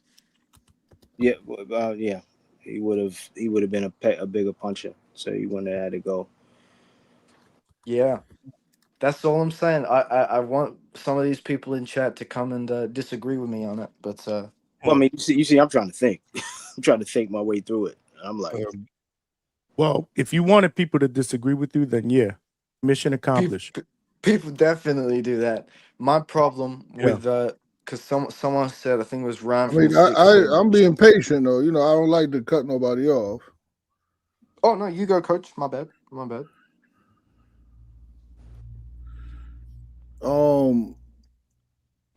You know, I think knowledge in the hands of someone that doesn't use it according to wisdom and understanding is very dangerous. Knowledge is power, but knowledge is power, but power without control can destroy. Right? I think there's a quote. I forgot what Neil.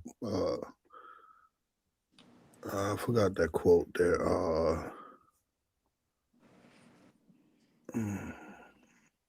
Because I think Boxing Link has a smart mind that could justify about anything, and it doesn't make it right though. Being educated doesn't mean being correct. So even it's crazy to even pair these two. I don't even know why he wanted to pair these two, but fighters like Foreman, they came up. It's like the debate when people say Jordan against LeBron, right? Which I don't know too much about basketball, but Foreman came up in a brutal era. Look at where it was few safety rules. It was tougher. It was actually like tougher schedules, and you had monsters like Ali and Joe Frazier. They built the foundation of the sport that we love. You have the technique, you had the mentality. So today's fighters like Zhang, they benefit from a lot that the people in the past. I mean, I study Ali a lot, so I see like him chopping wood, and I remember him talking about nutrition one time, and like he wants to eat a steak before a fight, something like that. Which is like, where's the energy in that at?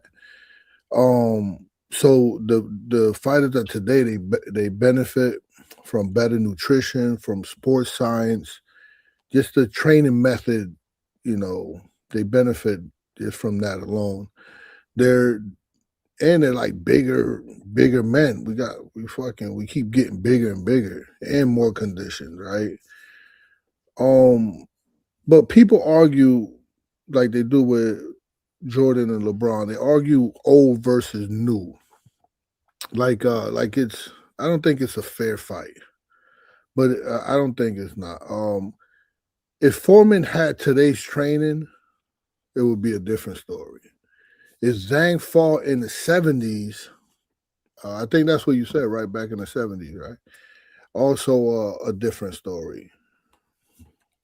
So I think new fighters, they stand on they stand on the shoulders of legends.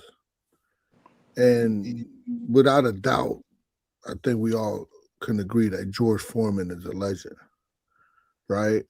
So without guys like like George Foreman, I love George Foreman, the way he controlled people, the way he just like was physical on putting his hands on. I teach that today, and if you see Yo-Yo's fight and Teja's fight this weekend, you will see that. You will see how they was able to control punch.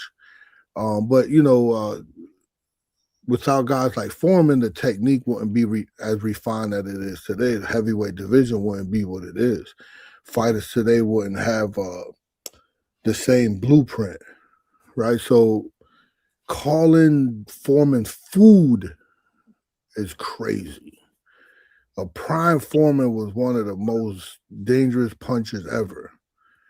Different era or not. So I'll say peace to that. I'll say peace. Let me respond. Can I read a couple super chats first? Oh, my bad. You good? Hold on. Where we at? Oh shit. She popped up. Chevy from Chevy's Red Corner with the $2 super chat. She said, worry about Scholar and your hairline, not me. Hashtag hater. That's it. Let's not talk about nothing else. Let's not feed the animals. Let's just go right to the next super chat. Wow. White Mike. Let's hit my brother with the whoop.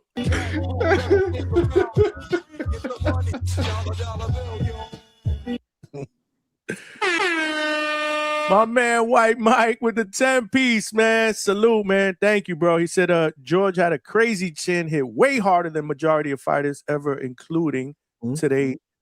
Today technique is different today, but with fireman's chin and power, eat too much. So yeah, there's like I said, if you want people to disagree with you, all you got to do is go in the chat, bro. All right, so there's about 50 or 60 that are ready to take your head off. I'll respond roughly in order of what Coach was saying. with the whole, learning how to justify things, and certain people can justify anything. For what my opinion's worth, because I understand where you're coming from. The other side to that is, without the ability to justify what we're feeling, we then just have to go off of what we're feeling. So then, like, if we don't go off of, like, say, we see someone justifying something, and we think, oh, but that knowledge isn't being used in a controlled way. But you can't articulate why it's uncontrolled. You can't articulate why you disagree with it. You can't explain why. Then your argument is just going off of feelings. And I'm not saying you particularly, but I'm saying people using that as a general doctrine. Then they're just arguing off of feelings. You have to be able to explain it to be able to justify it. Next thing, don't get me misunderstood. Don't get me misunderstood. I'm not trying to use the generalized errors argument. I generally don't subscribe to that. I think there's a gradual progression, but it's not strict, because there's a lot of guys from that era that I think would fry the shit out of a lot of guys in this era.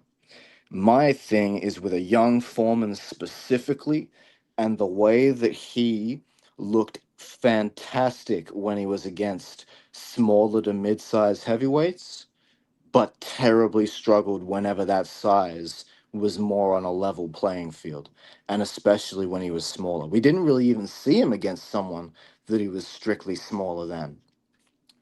And my thing with his chin is, it's like, you know, I can't say that his chin was complete iron back then, because Lyle did put him down twice.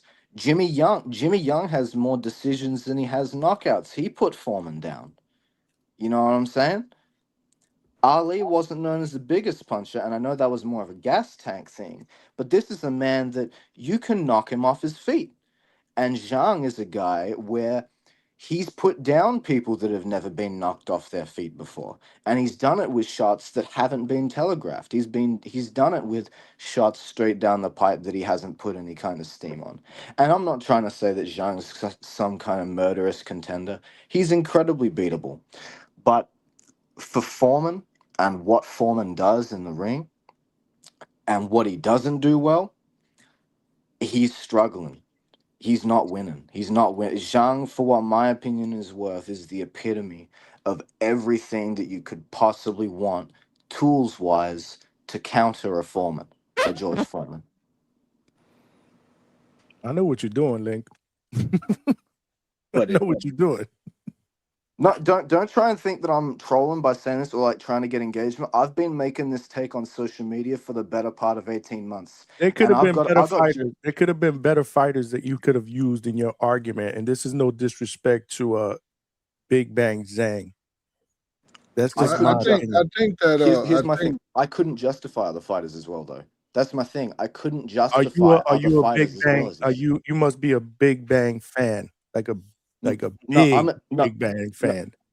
George Foreman's my favorite heavyweight of all time. I've got a fucking thing of him, like as an old man with the grill advertisement on a hoodie. I'll need to get that one up next time, just to fact check people with that, like I did with Chocolatito yesterday.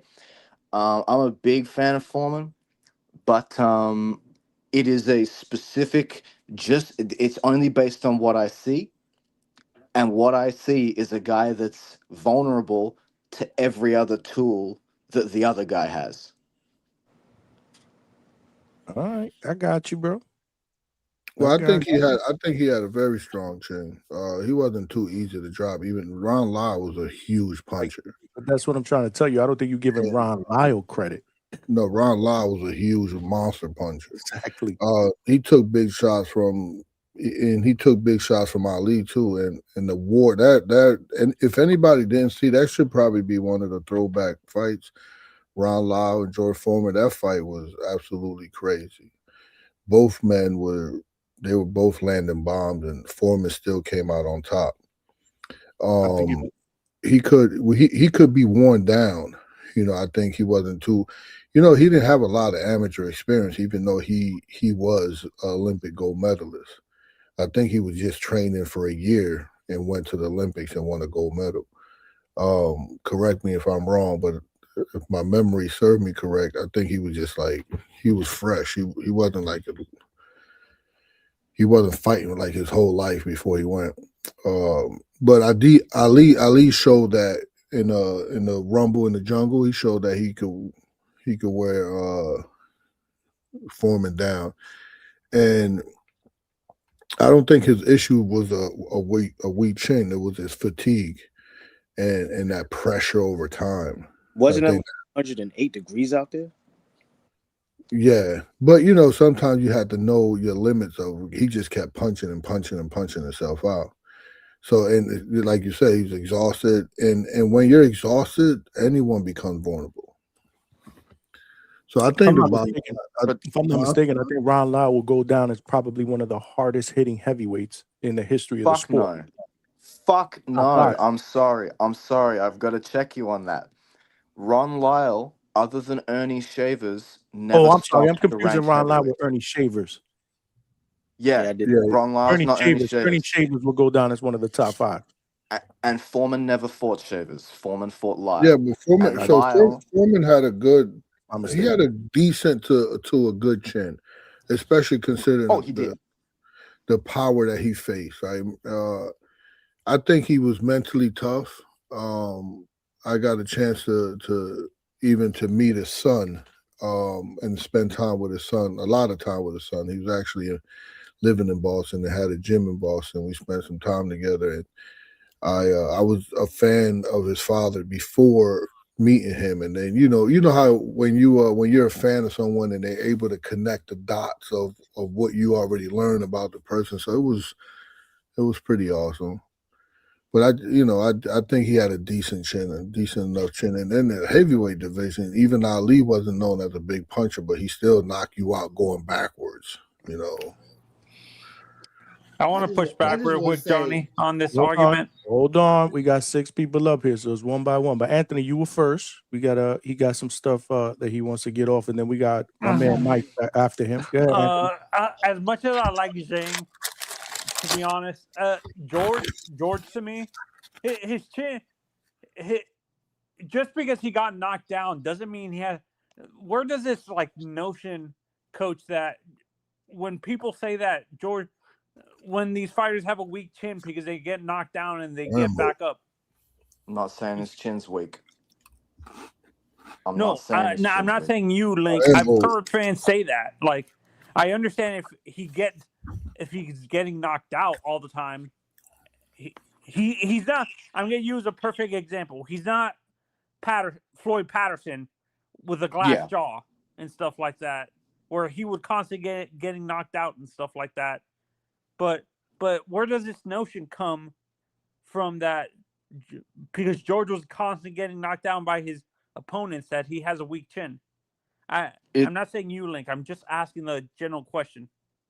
It comes from the same place where people have this notion that because someone is greater than someone, that they therefore can't lose to them. And that's what I'm looking to point out with this. You've got these guys where it's like, yeah, they're great, and they might have lost to some contenders or struggled against some contenders that don't even approach them on a GOAT list. So if they're able to struggle with those contenders, then why can't we humor these kind of matchups? Why can't we talk about them? Because this is a guy in Foreman, like, he lost to Jimmy Young, right? And then as an old man, he lost to Tommy Morrison. Even though we're not talking about the old man, but just to generally fuel the point, this is a guy who was shown that contenders with certain styles or that match him in certain attributes do give him problems. So we've got to be able to look at a guy like Zhang, who clearly meets a lot of the criteria that gives Foreman issues, and be like, this guy probably does get it done. Yeah, for me, I have a better matchup than Zhang. For me, I think a Vladimir Klitschko would be a worse matchup for him. A Vlad over. That's true. You could say that. Over a guy like a Zhang. As much as I like Zhang, like he has weaknesses where his footwork gets messed up. Like, and people forget that George was a great bot. Like, his footwork was great, to be honest. He gets underrated because he's in the same ring with a Ali who was known as a elite boxer and stuff like that. We forget how great great George's footwork was. He wasn't just walking you down like a Tyson Fury or like a or Deontay Wilder and stuff like that, where they just walk you down to wear you down and stuff. George But if didn't do you're, that. but if He you're actually talking boxing technique, like if you're talking one fighter from today in modern era, and you're talking another fighter before modern era, right? Yeah. Like George Foreman versus a Zane, right? Yeah. Then you have to put in factor of the training, the science, the technique that is in modern today, and then you bring in a fighter like George Foreman and you give him that sort of technique with his power, his pressure, his ability to adjust in the ring, bro, he'll destroy that. No, if you're I'm putting it on neutral territory though. you have to keep that as a factor, though. You can't take another fighter from before because these guys were animals, bro. They fight 15 rounds. They take punches to the face. George Foreman had an excellent chin. Getting knocked down and getting back up, that is a definition in boxing stand that you have a chin. So he got Thing back is, up. though- And what did he do to Lyle? He Thing stopped. is, with that though, So with that the has whole nothing like to you, like. You can't compare one fighter from modern day to another fighter from previous day unless you're giving them the same playing field. So if you're Yeah, giving but if- George Foreman the same playing field as a Zane with his ability in the ring and especially his ability to adjust, he's gonna destroy him, bro. And majority of that- fighters in nowadays because of his ability to punch. that completely destroys the whole like it destroys your ability to actually analyze the hypothetical though, because by giving them the modern all that modern stuff, you're fundamentally changing how they would fight, so you can't use any film of said fighter to analyze the matchup. That's why I'm saying that's Say why any with these fighter from hypotheticals today you've would got to put it destroy a on fighter neutral from territory. previously because of the fact that in today the science, the technique of the actually going into boxing is way different than previously. And Mike, what some of there's these heavyweights fans from You earlier give them the eras. same playing field if you want to compare them. And There's Mike, heavyweights what from people early forget eras too that do also better than Foreman is would do. most of That's these my guys point. going Like into that these if you're not talking if you're talking about science and technique and you're talking about the ability to fight in nowadays, no, like most modern day heavyweights would knock out anybody from the previous year. Like Y'all gotta mute your I think Tyson and knock when you're not Muhammad Ali's speaking. head right off, especially in the ability to run because Muhammad Ali took a lot of shots. Muhammad Ali, he stayed like he took a lot of shots. Like he'd get punched 56 times around, bro. Like so, like, and I may be exaggerating, but like you get my point. So if you're he's a putting bigger in version of someone, like a Chocolatito, is what you're saying, where if you're he putting in threw with a someone lot of with punches. modern technique, and coach, you can stand on this. Somebody with modern technique, the accuracy is more defined, the ability to go further, just the science of the actual throwing a punch. And all of that is totally different than from previously. You could tell because Joe Frazier threw 50 left hooks a freaking round.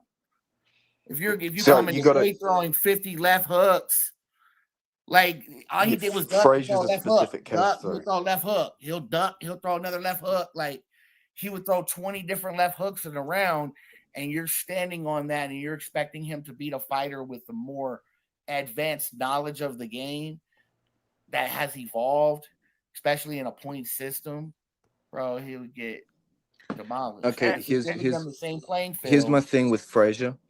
With that Frazier take, Frazier spammed left hooks because he had a fucked shoulder and elbow that gave him an ability to generate force on that shot and sort of limited him to only that shot.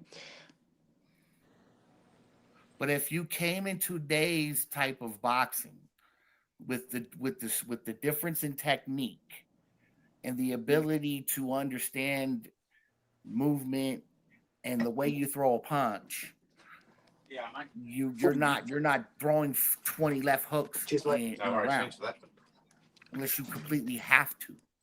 We talk about And George Foreman's ability to adjust in the ring, even after taking so many shots, and still overcome, and his heart and his chin gives him a chance alone, especially if you're giving a fair playing field. But you're not giving a Okay, fair so playing field if you're comparing these two boxers and not giving them the same sort of technique. Yeah, but Sorry. if you make that the playing field though, it's not George Foreman anymore, and it becomes impossible to actually analyze the matchup. That's my point. We can only work off of what we can tangibly analyze. And Right, the and you other go off thing their is with the ability in the with the ring. whole science of it, that can apply to smaller weight classes. I would argue that for heavyweight, even though the general science has gone forward, their ability to actually implement it has gone down, and it 3 evens the more field minutes, somewhat. and then we got to move on to another topic, y'all. I'm losing viewers. I'm losing viewers, bro. His We ability can't to do do that. it. We can't do that, y'all. You can't say that. Okay. Finish up. Wrap up. I can't do that. I'm looking at my viewers, man. Motherfuckers is leaving. I'm just saying, falling asleep, yo. you can't shorten George Foreman. I'm He's sorry. legendary for a reason, especially in boxing. And I'm pretty sure Absolutely. Zhang would probably have a different emotion on it as well, and he would probably explain the same way. And most people who are a part of that, they would probably explain, like, if you gave George Foreman the same sort of ability in today's game, like, you got to understand the advancement in sports and sports technology and sports science. All right, good enough. Good. 3 minutes are up. Listen, you can't name I'll catch you guys later. the top 10 Salute, man. heavyweights of all time and not mention George Foreman, but you could definitely not mention Big Bang, which I love Big Bang, but yeah, cool. yeah, he cool. Yeah, he cool. He cool. I address that. That's he cool. Hey, listen, there's legends, there's like absolute legends, and then you would have like the dominant tiers. heavyweights, There's and tiers. then you got modern, maybe good guys, and then you got cool. Yeah, he's cool. I have a question for Coach real quick, Johnny. Go ahead, man. As a trainer, Coach, in your honest opinion, what is harder to train? A fighter like a Cuban style fighter who's already has the technique to throw with more power, or a power puncher to like a Mexican style fighter who comes forward, who's flat footed to fight with more footwork and accuracy? One more time, Which style is harder to teach the opposite technique? A guy like a Cuban fighter who relies on his footwork to hit with more power, or a power puncher like a Mexican style fighter, like I'll use Virgil Ortiz, to use more footwork consistently instead of being flat footed all the time, and be more accurate with his power punches and stuff like that.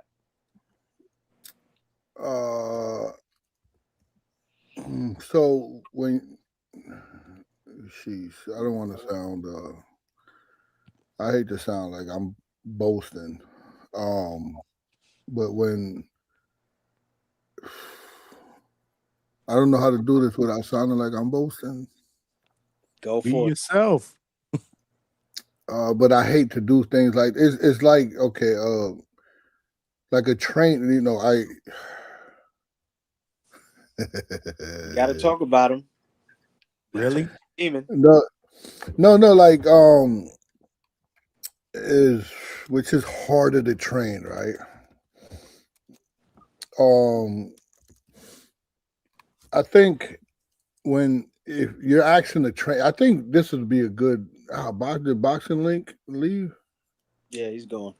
He got to This work. would be a good that would be a good question for Boxing Link, because he's not a trainer, but he's a smart guy where he could probably like format it in a way where you could have a discussion on it. But when you're a trainer and you're calling yourself a trainer, you could understand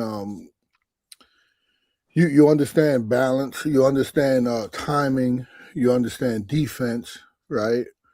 You understand footwork. So, and you understand what trainers should be training. Not I shouldn't say that. Well, I get the personality of the guy. I don't train like this is why really good boxers, like world championship boxers, they come into the game and they become terrible trainers because they try to teach people what they did. Um, Rohan Polanco always say that I'm a good trainer, and he says it to everybody. He said I'm a good trainer because I was a terrible fighter. So I definitely was admiring the way the moves that you showed there when fighting a scholar. I wasn't that I wasn't that good, right? But maintaining pressure while staying balanced and not getting hit clean, like that's footwork, that's cardio, that's toughness all at once. Um, that's that's not hard to teach when you know how to teach it. And to me, no, it's not hard. It's nothing is hard to me to teach. I just like I'm a boxing trainer. It shouldn't be hard for me. Right? I could get a Mexican with no feet and I could like teach him like you could do this, you could do that, and we take it from step one, and this is how you're gonna graduate each week. Or I could take Amando Robbie and Yo-Yo Hernandez until when if you see them in the World Games and in the amateurs, you see them boxing around and you see them having the great footwork and touching and moving, and now you see them in the professionals and you see them coming forward blasting people out. So long answer to say that yeah, it's not hard for me to teach any of them. Sorry to Yeah, no. The reason why I get in an argument. Reason why I ask this question to a person who actually trains is because I get in arguments with fans. They're saying it's easier to teach a fighter who's already a great boxer to throw with more power and accuracy and stuff like that than it is to teach a guy who's already a power puncher and flat-footed to have great footwork, because it's more counterproductive for a guy who throws with power already to move around and throw with that power consistently, because you're not standing in the middle of the ring all the time and stuff like that. I had a kid that came to me that I trained him for like maybe 8 years, and he was a two-time Olympian, and it was tough for me to teach him because one, I loved him because he thought he knew it all, so I trashed him every day until he he let knowledge be the guiding light, not his ego. And I get a guy and then I got a guy that just walked in with no knowledge of anything. And in 2 years' time, they was like even with each other. And because one just straight trained in a professional style with no amateur experience, and the other one had over 500 amateur fights. So he was stuck in his ways, Yeah, thanks for answering my question, Coach. I know it wasn't a sexy answer for you, but hopefully. No, I needed you to break it down because, like I said, I get in an argument with fans that don't know the ins and outs of the sport and stuff like that, and they're saying it's always easier to teach a guy who's already a great boxer to throw with more power instead of a power puncher to throw. If you're naturally, let's say the personality of a guy is to be a boxer, it's because when one time I was working with Boo, I shouldn't say that. Yeah, I won't say that. So sometimes when you're a natural boxer, it's because of of your innate ability to not be confrontational. So let me just box. So when someone usually have oh man, this man is nice, his defense is awesome, he might not be able to take a punch. You get what I'm saying? I think he's Devin asking, Haney. Coach, can I he just chime in overly- real quick, please?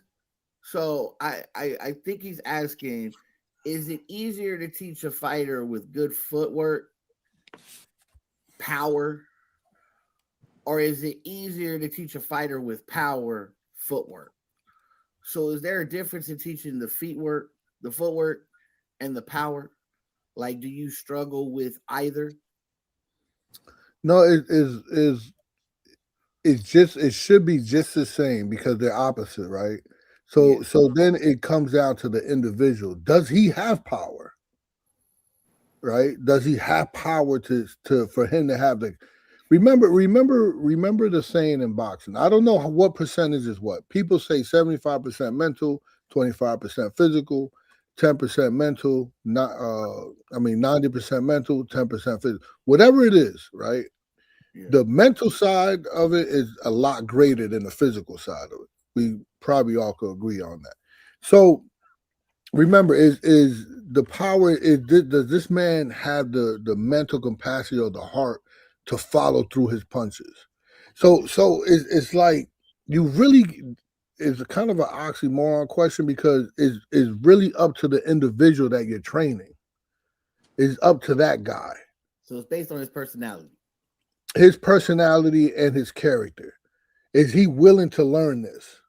Because we could say one is harder than the other, and then we get one kid in here that picks it up like this. So their ability to adapt it and quickly learn. Yeah. Who is that guy? Who is that guy? The boxer or is that the flat foot guy? So that guy would be easier to teach. So it's not the style that's hard to teach because that's easy for me, but the individual to believe in it. Because sometimes with game planning, like, listen, my man, we're gonna have to go in on this guy, and this is not what you do. But we're fighting Sebastian Fundora. You gonna run from this guy and be at the end of his punches all night, or we gonna go in and going in, you might run into something. So it might at certain spots, it might not be the smart thing to do, but overall, is what gonna get us the most success. So let's go through this fire and get to him, right?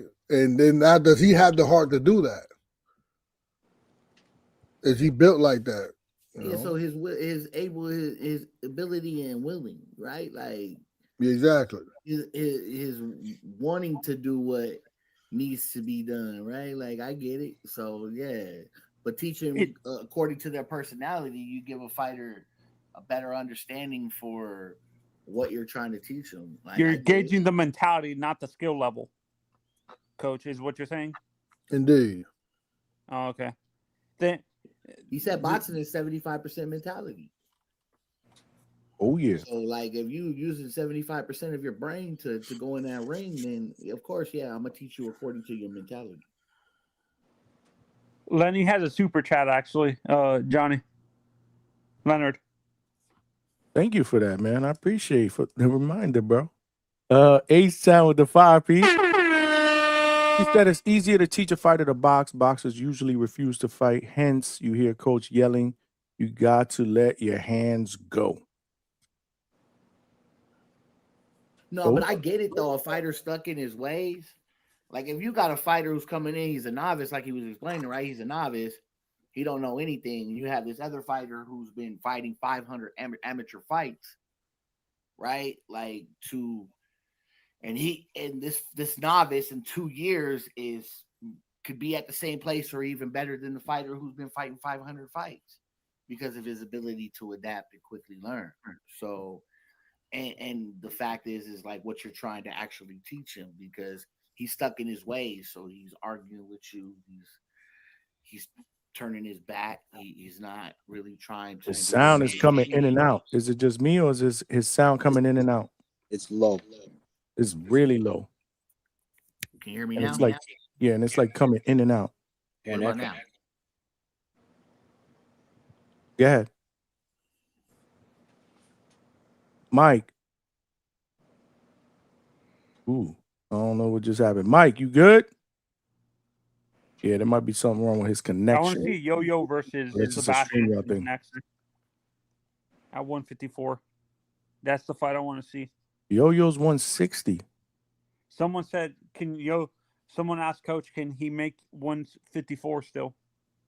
Yeah, he could make 154. But we won't play those games with the politics. That's why we won't do it. But if right now, if today we get a contract, if he want to fight Fundora, he'll make 54. He'll make it strong, and we'll do it. But to go there and to do what has been to him all year and what's being done with Rohan, people keep skipping them, and we don't know what the fuck we're doing, and we don't know the rules. We thought we knew the rules of sanctioning bodies and rankings.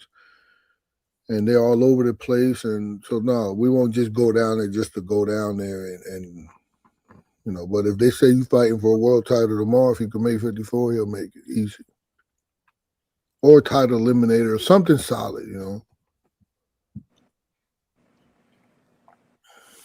right. I understand that. Yeah. You good, Anthony, or what? Yeah, thanks for having me on, bro. You Have a got good it, night. man. Salute. All right. That dog on his picture looked sick. Anthony Manzano, man. Following the channel, man. Salute to all of y'all. We still need about 15 more likes. That's crazy, bro. And we had over 100 people until that conversation started. I know, talking about Zhang and George Foreman. You crazy? That shit went dead. I wasn't even entertaining it. And I love Link. I'm like, nah, we ain't doing that. Y'all can do that if y'all want, man. Come on. Yeah, there was stuff I wanted to say, but I was like, just for the sake of letting us move on. Let's just be serious. Yeah, let's move on. Come on, let's just be serious, man. Come on. Cut the cap. Yeah, that's why I wasn't engaging in that. But no, it's good, man. That's what he feels. There's a lot of things he discounted from that to things that should be considered that he just wasn't considering. Based on how they say and they go on paper. I think that's mainly where the structure of that argument came from. That's an on paper argument. You're not counting the fact that George Foreman can think. He's not going to approach a guy that's 40 pounds heavier than him like he would anybody else and just think I'm going to steamroll him. He actually might box. He actually might use his feet. He actually might wait for him to make a mistake and then capitalize on it. Because even though Zhang can punch, he can get punched on too. It's not like he's moving target. He's right there. And Big Georgie has put a lot of people on their ass. Big money. You ain't even got to explain, bro. But I like the articulation, though, the way you breaking it down. Yeah, no, the chat was cooking him. but that's what he wanted. He was like, yo, he said he willing to debate anybody offline, bro. Yeah, you talking about being on the back court. It's like, again, those that's the only thing I could add. I wouldn't add much more. He want that. See, that's a debate that I wouldn't even. Not for me. It's just not for me. I'm different. But y'all could do that. But yeah, man, when I started seeing people like, I'm like, yo, man, we got to cut this shit. And if I'm mistaken, that was Angry George in the 70s. That was George before he found the Lord. Like, that was Angry George. George who was a mean motherfucker. George who, your resolve is going to be tested trying to deal with that version of George. All of these things that are intangibles that aren't on the paper of that comparison about skills and skill sets and the George Foreman grill dude would just cook that dude, bro. Come on, bro. The grill George Foreman. Come on, man. What we doing here? What we doing here, man? What we doing here? Not much. I'm not even going to allow you to go down there. The George Foreman grill religious pastor will cook that dude. Cut the shit. But go ahead, Coach. What's good? Right? What's wrong with this dude, man? What are we doing? I'm not even gonna let y'all go down that road because I love y'all. No, Oh, I wanted to talk about the well, I wanted to get I don't want to really get into it, but I wanted to get insight. I don't really know what happened with this with uh with Tank and that whole situation with the club. Like what happened there?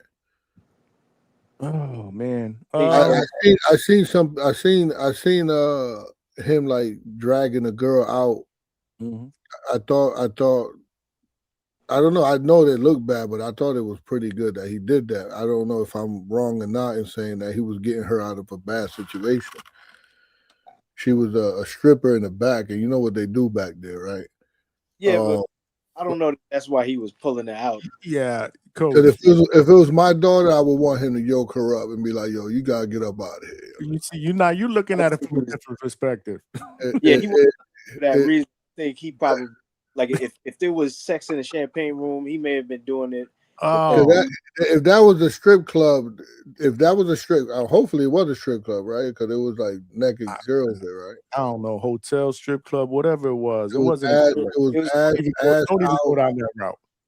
Don't But do it to you. I'm just saying, like it was the stripper pole wasn't there, so they was in the back, and I seen rooms, Right. and That's so probably that's like the what they call that, the champagne room, I mean, could have been. I don't know. I've never right? been. They say you a good attorney. So I'm just saying.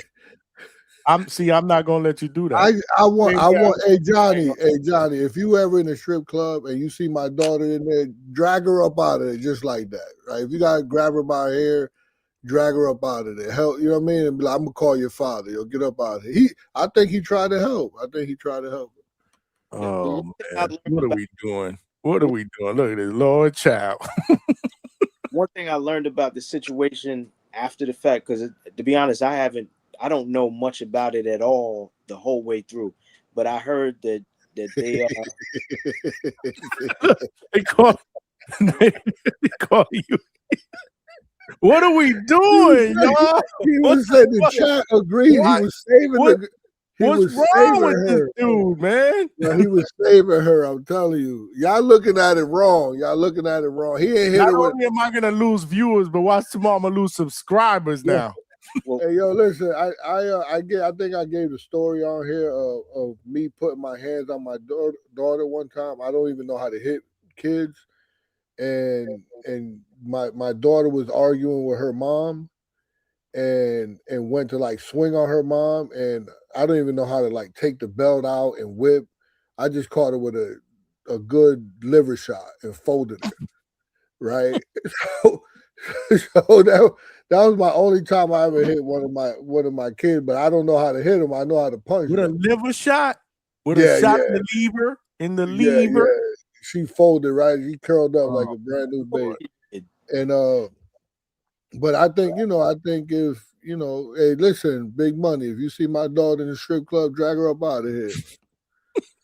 Well, what I'm gonna say, because I'm trying to land the plane, because I'm not trying to go. I'm not land the plane, please. I heard that because in the tape you see that he's grabbing her, they leaving, he pushing her to go out. Then when they get downstairs to where the cars are, she dips off and he goes his way.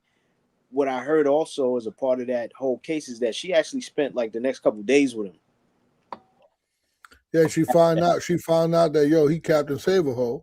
So he deserves some attention. I think he was doing the right thing. My point is that I think I've learned over all the years that I've been around that it's very difficult to get in between the situation between a man and a woman, because the things that we saw, if we're just framing it by what's on that tape, it's bad. But then you should never get involved in that. That is right. Then you got to consider she spent the next couple of days with him after the fact. So now it's complicated. Now I can't feel the way that I did when I was just judging it for this was a bad look for you, bro. Then it's like, well, then shit. Now how do I explain how do I feel now that I found out that she was with him the next couple days? You know what I'm saying? It's like, and again, I don't want to get in between that situation between them or any man and woman, because it always, as much as I might think that I'm right on the side of justice, on the side of righteousness, at the end of that shit, they somehow gonna find themselves back together for whatever reason. There was And one time a fighter called me, right? And I probably shouldn't say this, but Oh, mercy. What are we doing, bro? he called me and he was like, I need to come back to training camp. So I was like, this is weird. Why? So he was like, I just want to come back. I was like, okay. I'm gonna just say his girl name is Jessica. It's really not. But I was like, for some reason, I was like, how's Jessica doing? He's like, fuck her, this, that, and that. I was like, I get it now. I know why you want to come back to training camp. So I was like, all right, listen, no worries, man. I'll get your room ready. You know what I mean? Give me a week, you'll be good. The fighter's leaving. So then the week come, I made a mistake because I called him once he picked up. I said, all right, well, let's get you rid of that bitch and get back to the training camp. And I made that mistake because they got back together and she was right next to him. And he was like, yeah, we worked it out. And I was like, oh my God. I was like, she's there? He's like, yeah. I was like, she heard me? I was like, oh man. yeah. Yeah, so that was a huge mistake. You can't really get involved. One thing I learned from reading Angelo Dundee's book, he always, and this is why Muhammad Ali loved him, because he didn't, whatever Muhammad Ali was going through, when he was going through all the government stuff and saying white people are devils and this, that, he always, he kept out of it. Sometimes it's hard for me to keep out of it because I'm so intertwined into all their affairs. Right. Yeah. We got some super chats. Boxing your children. I never hit but I had to read that one. I never hit him. I don't know how to hit him. She was bugging out. She could do whatever to me. She could probably even disrespect me or hit me, which they don't, but they could have.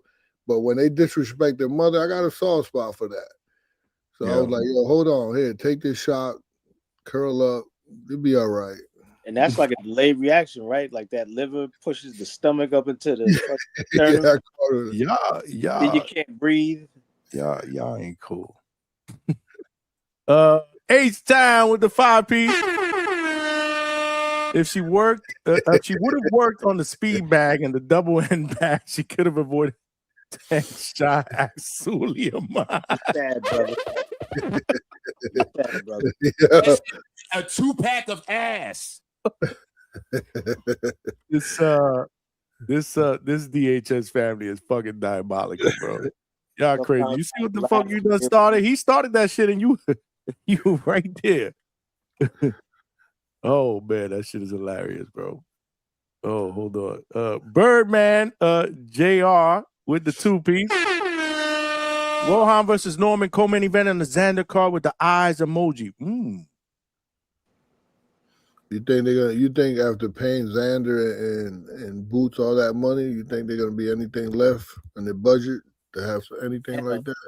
Hell well, I mean, there is a bunch of fights that are rumored. Although nothing is that's what I'm official. saying. If you even half the guys that are rumored to fight there, and then you just got someone like Rohan and Norman that doesn't have a title. No, I don't think that's a good fight for that card. No, I think it deserves its own main event. Oh well, I wouldn't discount that, but you're the one that says that Rohan really doesn't care about fighting for money. Oh yeah. No, hey, you, I ain't saying no.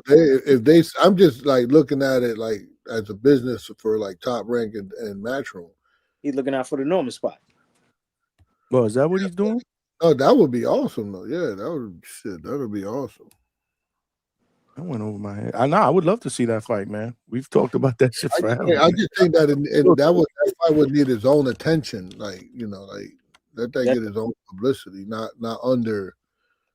Think about the media. Think about, they're all going to be on that. That fight to get drowned out. I think that's a good fight. That's an equally like on the skill level. I think this is a more violent fight. Rohan versus Norman than Boots versus Xander. I can't disagree. In a way, though, Coach, it does make sense to be a co-main because Brian Norman Jr. is in a position of trying to get back to that main status, and Rohan is a serious fucking contender to have to deal with in order to make it over that hump. So I could see that being a co-main. Yeah, no, that would be awesome. Listen, I always said, like Rohan is not in a position to say no to anybody. He will say yes to anybody. He just wants to fight. No, that would be great. And top rank just said they was gonna push Rohan. They was gonna push Rohan this year like hard. It's a makeable fight too. Both fighting in Top Rank. Listen, it's gonna be Norman. It's gonna be what's the other guy from Ohio there? Tiger Johnson. Tiger. It's gonna be these guys. It should be this year. We got something to look forward to. Look at Johnny with his face. Like you don't already know what's going on.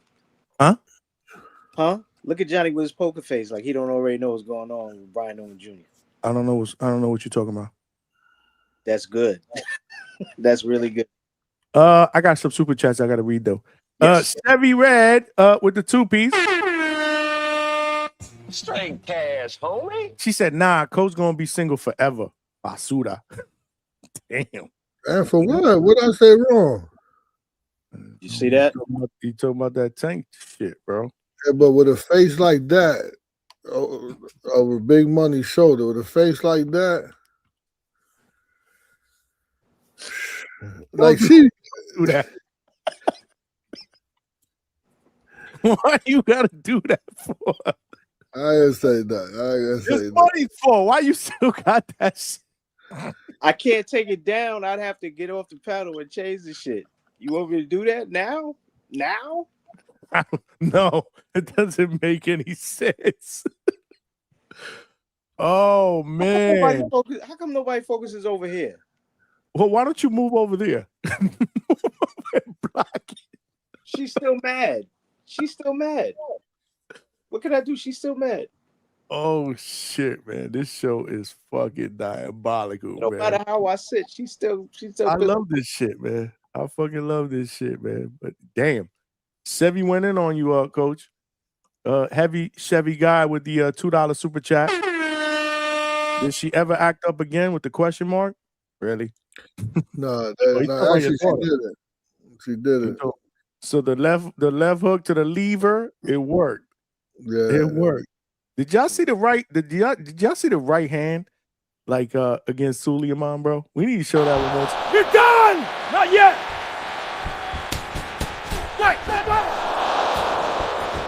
Is that all? Not even close! Yo, he landed about 4 of those motherfuckers.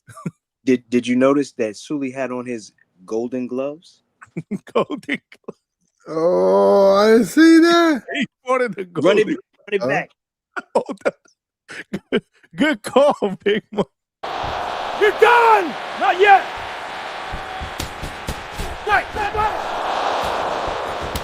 Is that all? Not even close! Yo, Coach cooked them though. Coach fucking cooked them. Oh shit, man. Damn, bro. That was fire. Salute to Coach. Coach, you got the most AI memes, man, on my list, man. Hold on, look. God made Jesus and then Rohan Polanco. Someone send a super chat.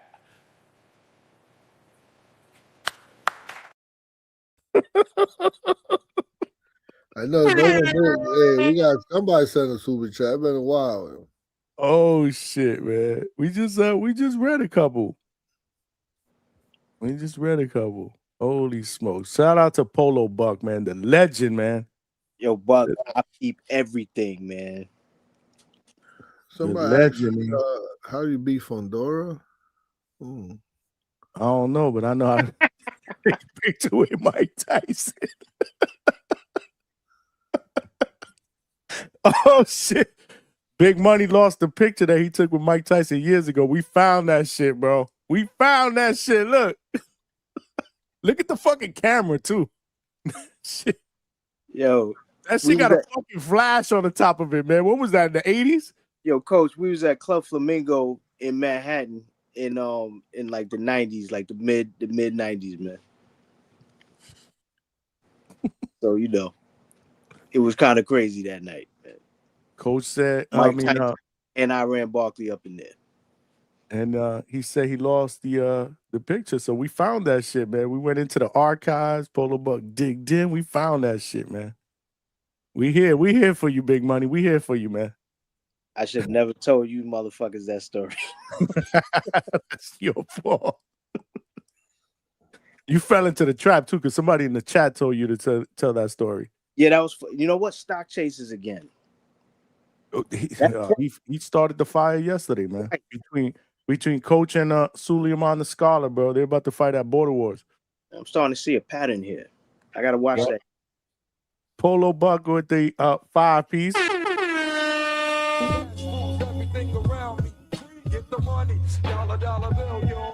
Oh man, he said Chevy rocking a body protector around the house with Coach. What are we doing here? What are we doing here? What are we doing here? Listen, it's your girl Chevy Red. Listen. Only a fair for real, huh? That's sad. Chevy Red, hopefully she's fully stocked with the Isla sips. She probably not. She probably not. You don't think so?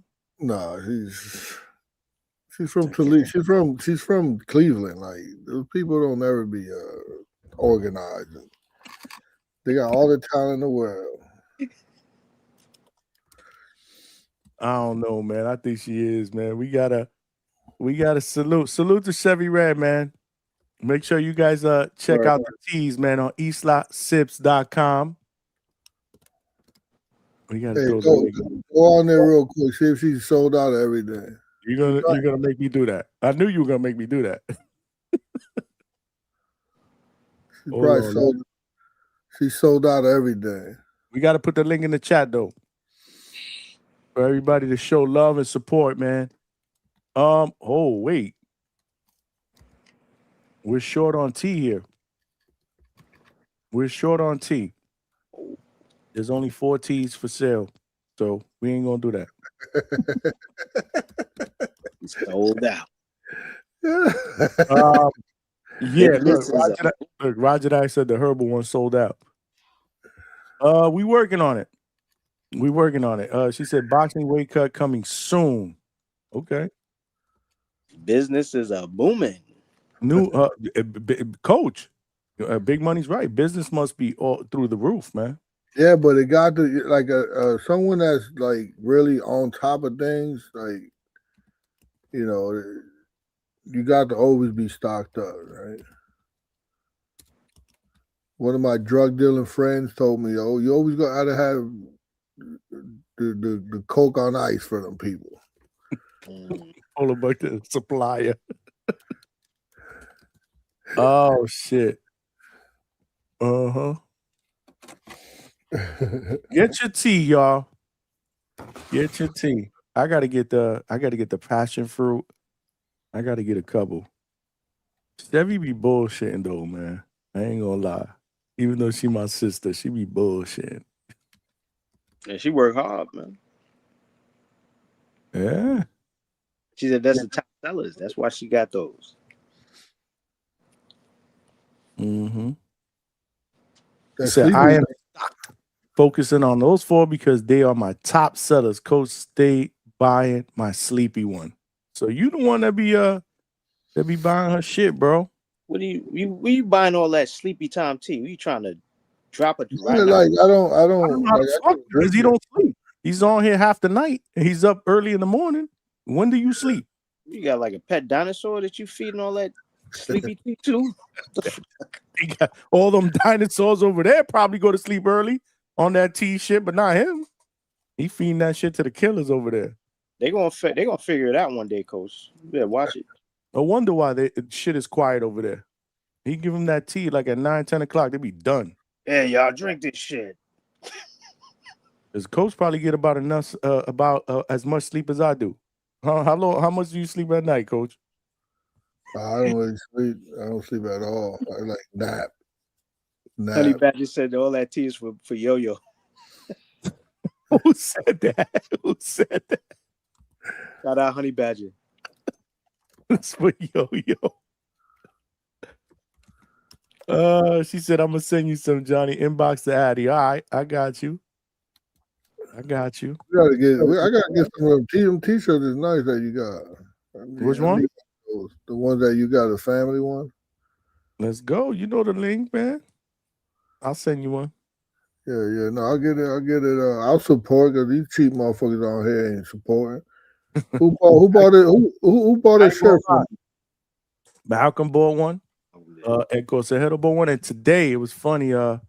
Vince Colbert, man, the fight at Border Wars, man. He bought the one with the cartoon, the Johnny cartoon one, and I put it on IG, man. He tagged me, I put it on IG. Salute, man.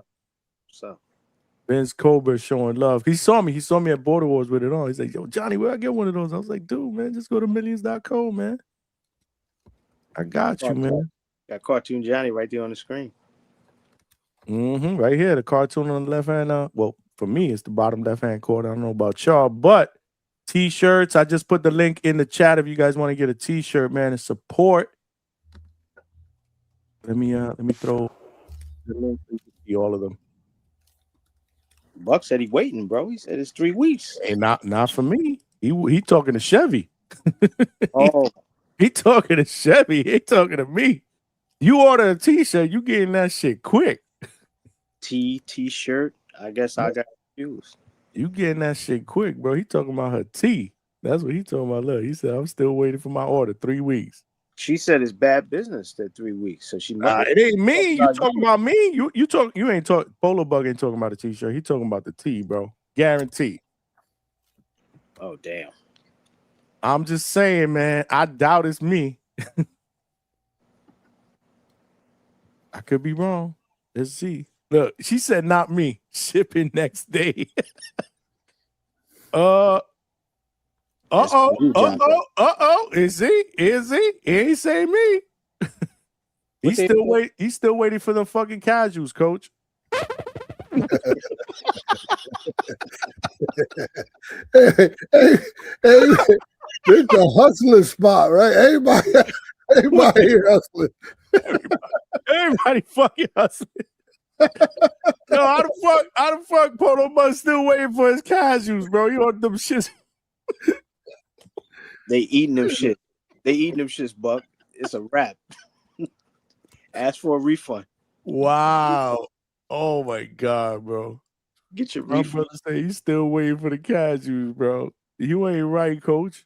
Coach done spent that shit. You had to get all that shit straight before you bounce, bro. You left us all hanging. Oh man. Salute. I told you that shit ain't me. Chevy, you better get your shit together, bro. I'm good. We good money over here. Everybody hustling, boy. Everybody hustling, man. That's how we do, man. Look, he said he sold the company and I still ain't get them. Damn. That's fucked up. Nut, weed, and clothes. That's how it goes. You asked out, Polo Buck. You better make another meme. Oh man. Amazing, man. Shit, man. We pushing 4 hours, man. We about to wrap this up, man. Who gonna close us out, man? Oh man, already? Hold on. Fuck. You be coming on mad late. Jeez. Hey. I came on late today? Nah. Well, today. when you been on here for 4 hours, When's the next time you on? tonight. We gotta do the breakdowns of the fight. Are you doing we doing bet tomorrow or what, man? Because everybody's been asking me when you gonna jump on and do your lock picks. What's name been doing good? Big Money do better than me because he actually take time out and study every fighter. So I think Big Money got to step up to the plate. Oh man, what's the card again tomorrow?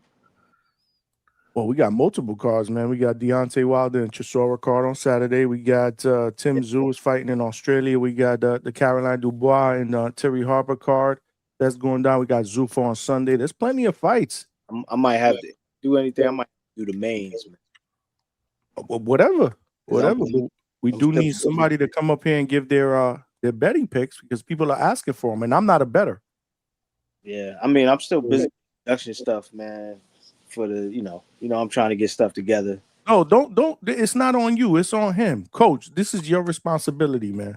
Well, help me out too. Help me out.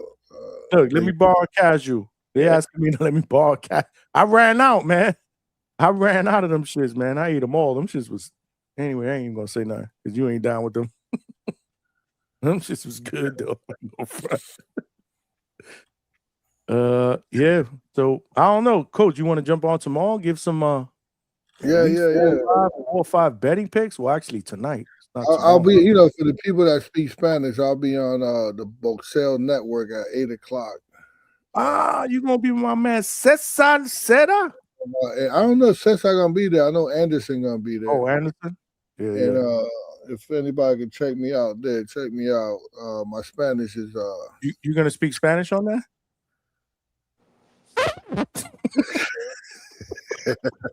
This shit is a 2-pack of ass. Good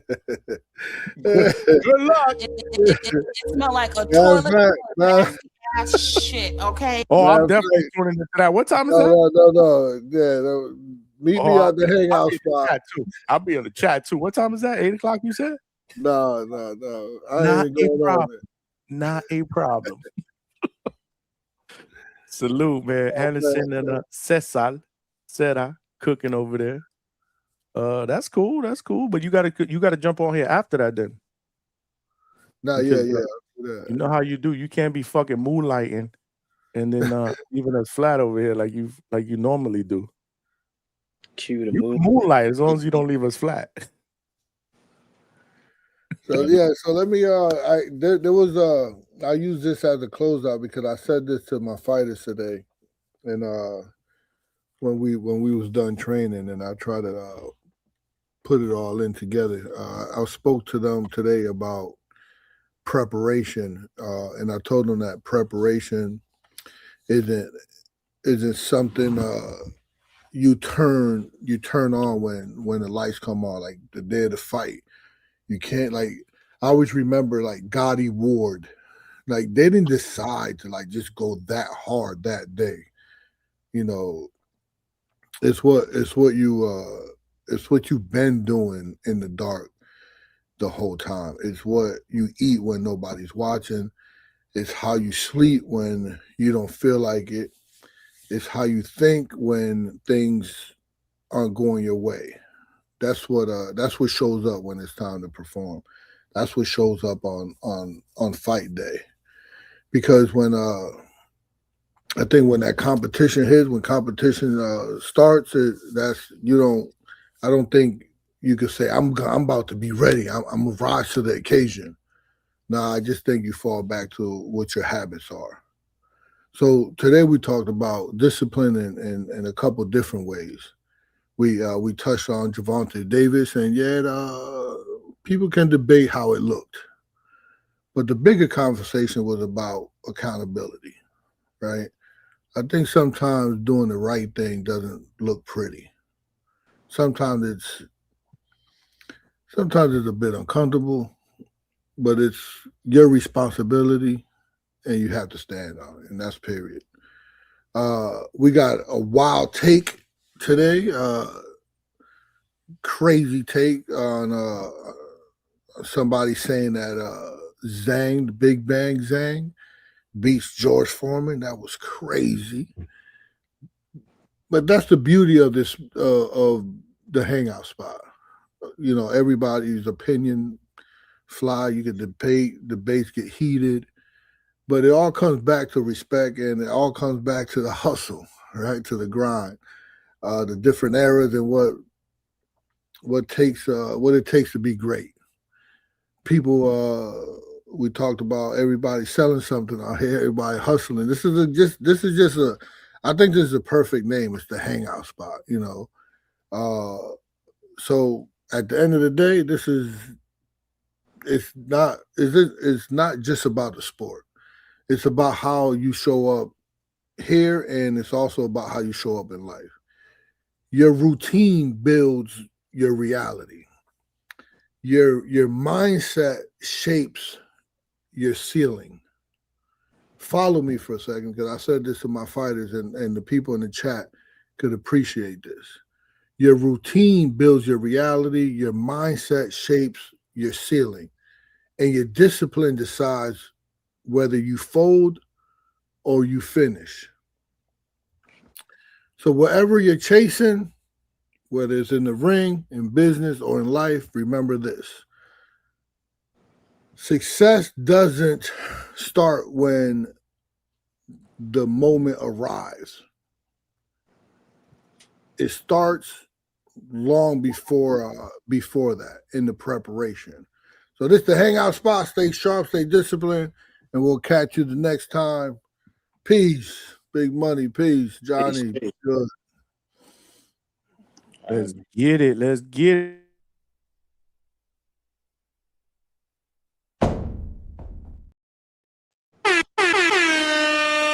We got another mic drop from the coach. I was thinking though, I gotta put something together, like maybe something that I put on the screen right before the closing. Be like closing or something. I gotta get creative. Yeah, we got Yeah. fit. That wouldn't be bad. That wouldn't be bad. Yeah. I was wondering, because I know we might not be able to play video, but can you play the audio of, what I normally, the answers to that question I always ask you every night? Can you play the audio? Yeah, we can make that happen. We can make that happen. Okay. Yeah. I just gotta cut that up and I mean, it's cut. You just if you could, you gotta play it. But yeah. All right. Yeah, I just gotta convert that Right. to an MP4. Yeah. because we are in the hustle spot, you know what I'm saying? We hustle up all type of things to keep everything fresh. This is the hustle spot. You right. You know, we selling weed in 50 bags, calling it tea. You know what I'm saying? We selling custom made t-shirts, the new Gordon Gartrells, and and coaches over there selling his nuts. He said it's nuts. It smell like a toilet full of nasty ass shit, okay? Oh shit, man. Salute to coach, man. Always pulling through, man. Chevy in the chat, Polo. Shout out Rachel, don't there. Oh, sister in the building. What's good, Rachel? What is good? The queen is in the building. Rachel, you got to jump on the panel. Not now, because we're about to wrap up. But maybe tonight, man. We love having you on the panel, man, talking that boxing shit. Salute to my guy, Nonito. What up, Make sure you Nate? tell him I said what up. We got to get him on the show, too. We got to get him on the show. Hall of Famer, man. Facts. What up, Nito? On the show. Yeah, man. Yeah, we've been on for over 4 hours, man. We've been cooking, man. But we'll be back on tonight, 9 p.m. Eastern Standard Time. We will be doing a preview. We'll do a preview. There's a lot of fights that are going on. Hopefully, Coach will jump on, give his betting picks. If not, money. If you could provide a couple, that'd be great. If not, I'll provide a couple. It don't matter. We're gonna be here, y'all. Yeah, I might do a couple of the mains. Just a few cards, or maybe a couple, maybe even a couple of undercards fights. 3, 4. Yeah. If that much, just to give everybody a little bit of perspective, because you got to remember earlier we got a super chat. People were asking, Dubois or Harper, what y'all think? Right. They rely on y'all breakdowns. I don't even think it's me. I think it's y'all. Y'all be cooking with that shit. I'm more quick with my shit. Y'all more technical. Yeah. Breaking your shit down. I'm more like, I I think this person does this well. This person does this well. Blah, blah, blah. Boom. I'm going with this person. All right. Cut and dry to the point. Yeah. You know, Like I said, you're more technical. And I'm not saying that in a bad way. That's good. I'm just saying I'm not like that. Y'all more in depth, man. yeah. And I love it. Different perspective. I fucking love it. I don't know. I might focus on just one card. I don't know. I'll figure something out. I'll give you a couple. I'll give you all a couple. Really a lot of shit going on. It's crazy because last weekend when we were talking, I forget what show it was. We were like, well, this weekend we got the the Sebastian and the Keith Thurman card, but then next week we don't really have anything. And I'm like, I thought about it after that. I'm like, but we do got shit going on. Yo, is there a pro card or some shit coming too? That wasn't that this past weekend? That's right. That I still haven't. Damn, I gotta go back and watch that Pro Box card. I ain't gonna. I think there's another one. I think there's another one. Yeah, I'm again, man. I feel like it might be. I got so much shit going on during the day, and then I'm trying to fit in a little bit of research, getting ready for the shows. We doing shows. I ain't complaining. I'm just saying I got a lot on my plate. And I want to thank Big Money, man, because Big Money be trying to help me out in the background too, man. Salute to you, man. We got a lot of shit going on behind the scenes, man, that Big Money is trying to help us we together, man. We might have we might have some guests coming up either tomorrow or next week. But we definitely got some lined up guests next week. Oh, for sure. And I got some shit that I'm working on behind the scenes, man.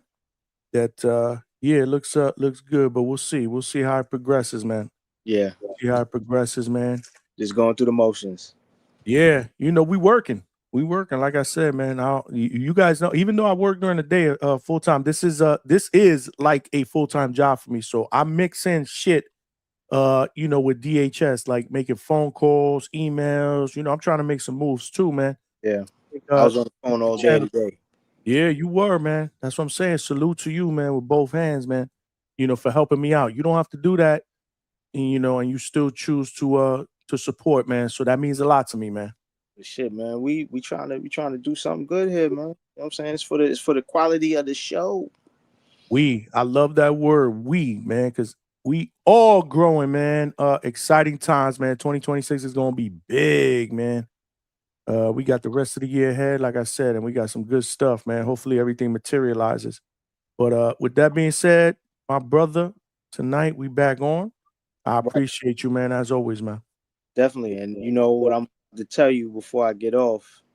I need that meme. You know what I'm about to say to you?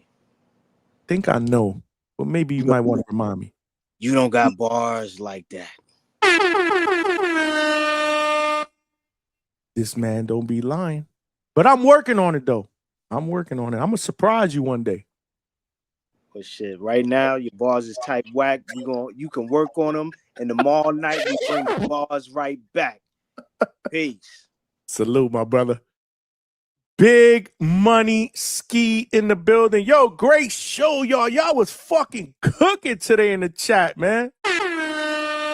Y'all was cooking Mike Tyson style. I'm the most brutal and vicious and most ruthless champion there's ever been. There's no one can stop me. Lynx is a conqueror. No, I'm Alexander. He's no Alexander. I'm the best ever. There's never been anybody as ruthless. I'm Sonny Liston. I'm Jack Dempsey. There's no one like me. I'm from Nairclaw. There's no one that can match me. My style is impetuous. My defense is impregnable. And I'm just ferocious. I want your heart. I want to eat his children. Great show, man. Another one in the books, man. We killed it on Tuesday. We had a great show tonight and Thursday. For those of you guys on the West Coast, it's still Wednesday on Pacific Standard Time. Or overseas, obviously, it's still Wednesday. For me, it's Thursday morning. It's 1:30 Eastern Standard Time. So that means we are live tonight, 9 p.m. Eastern Standard Time, where we do our preview show for everything that's going on this weekend. We got a lot of boxing going on. And hopefully Coach Bermudez will jump on, get his locks picked. Big Money will be on here. Hopefully Rachel Donaire will be on as well. And hopefully Nonito. We'd love to have you on, Rachel. Jump on tonight if you got some time, man, and kick it with us, man. This is how we do here at the Hangout spot. This is the spot for the second shift and third shift overnight workers, man. We taking shit to the next level. in 2026. We need 7 more likes to get to 100. We could do that right now. My man. We could do that right now. If you guys forgot to hit the like button, all you gotta do is hit the like button right now. If you have not told a friend to subscribe to the Hangout spot, do that right now. Y'all got cell phones, man. Y'all got text message. Tell somebody right now. We cooking, man. We trying to get this. We trying to turn this train into a locomotive. In order for us to do that, we will need more passengers, and that means more family members here at DHS. Yeah. Salute to all of y'all that participated. The chat was absolutely fucking phenomenal as always. The chat be cooking, man. I mean, the energy that y'all bring, you can't have a great show without a great chat, man. I love the chat, man. Salute to all of y'all, man. Alberto, Polo Buck, the legend, man. The legend in the building, man. Polo Buck. Alberto, Chevy Red, Rachel Donaire, the queen in the chat. Roger that, Curtis Robinson. Who else we got? I see Coach Bermudez, who was on the panel. Salute to Coach, my guy, who's now in the chat, man. Yeah, man. Salute. Look, we got somebody new, man. No More Talk 86, another DHS family member. Thurman fight was like a Ike and Tina fight. Sing it like I said anime. Lord child. No more. If you ain't a subscriber to the channel, please subscribe, man. And welcome to the family, man. Roger that is in the building. Salute to you. Curtis Robinson, like I said, boxing fan in the building. Salute. Trini BX, my brother, salute, man. I see y'all, man. I see y'all. Y'all show up every single show. This is why the Hangout spot is the spot, man. For the second shift and third shift overnight workers, we are building something motherfucking special here, man. And I'm glad that all of y'all are part of it. Like I say, I emphasize the word we are building something special. I see you, Tavon Burns, in the building. My guy, the Zufaru, is in the building. Call. We got my brother, Julio Alvarez. Tavon. Damn. This is what I'm talking about, man. This is what I'm talking about. But we bringing that energy 9 p.m. tonight, man. So make sure you guys tune in. Hit your notifications, man. And we're going to have another great show before the weekend of boxing, man. But as always, this is your boy, Johnny, signing out from the Hangout Spot Live. Much love to the DHS family. And I'll talk to y'all tonight, 9 p.m. Eastern Standard Time. Let's get it. One.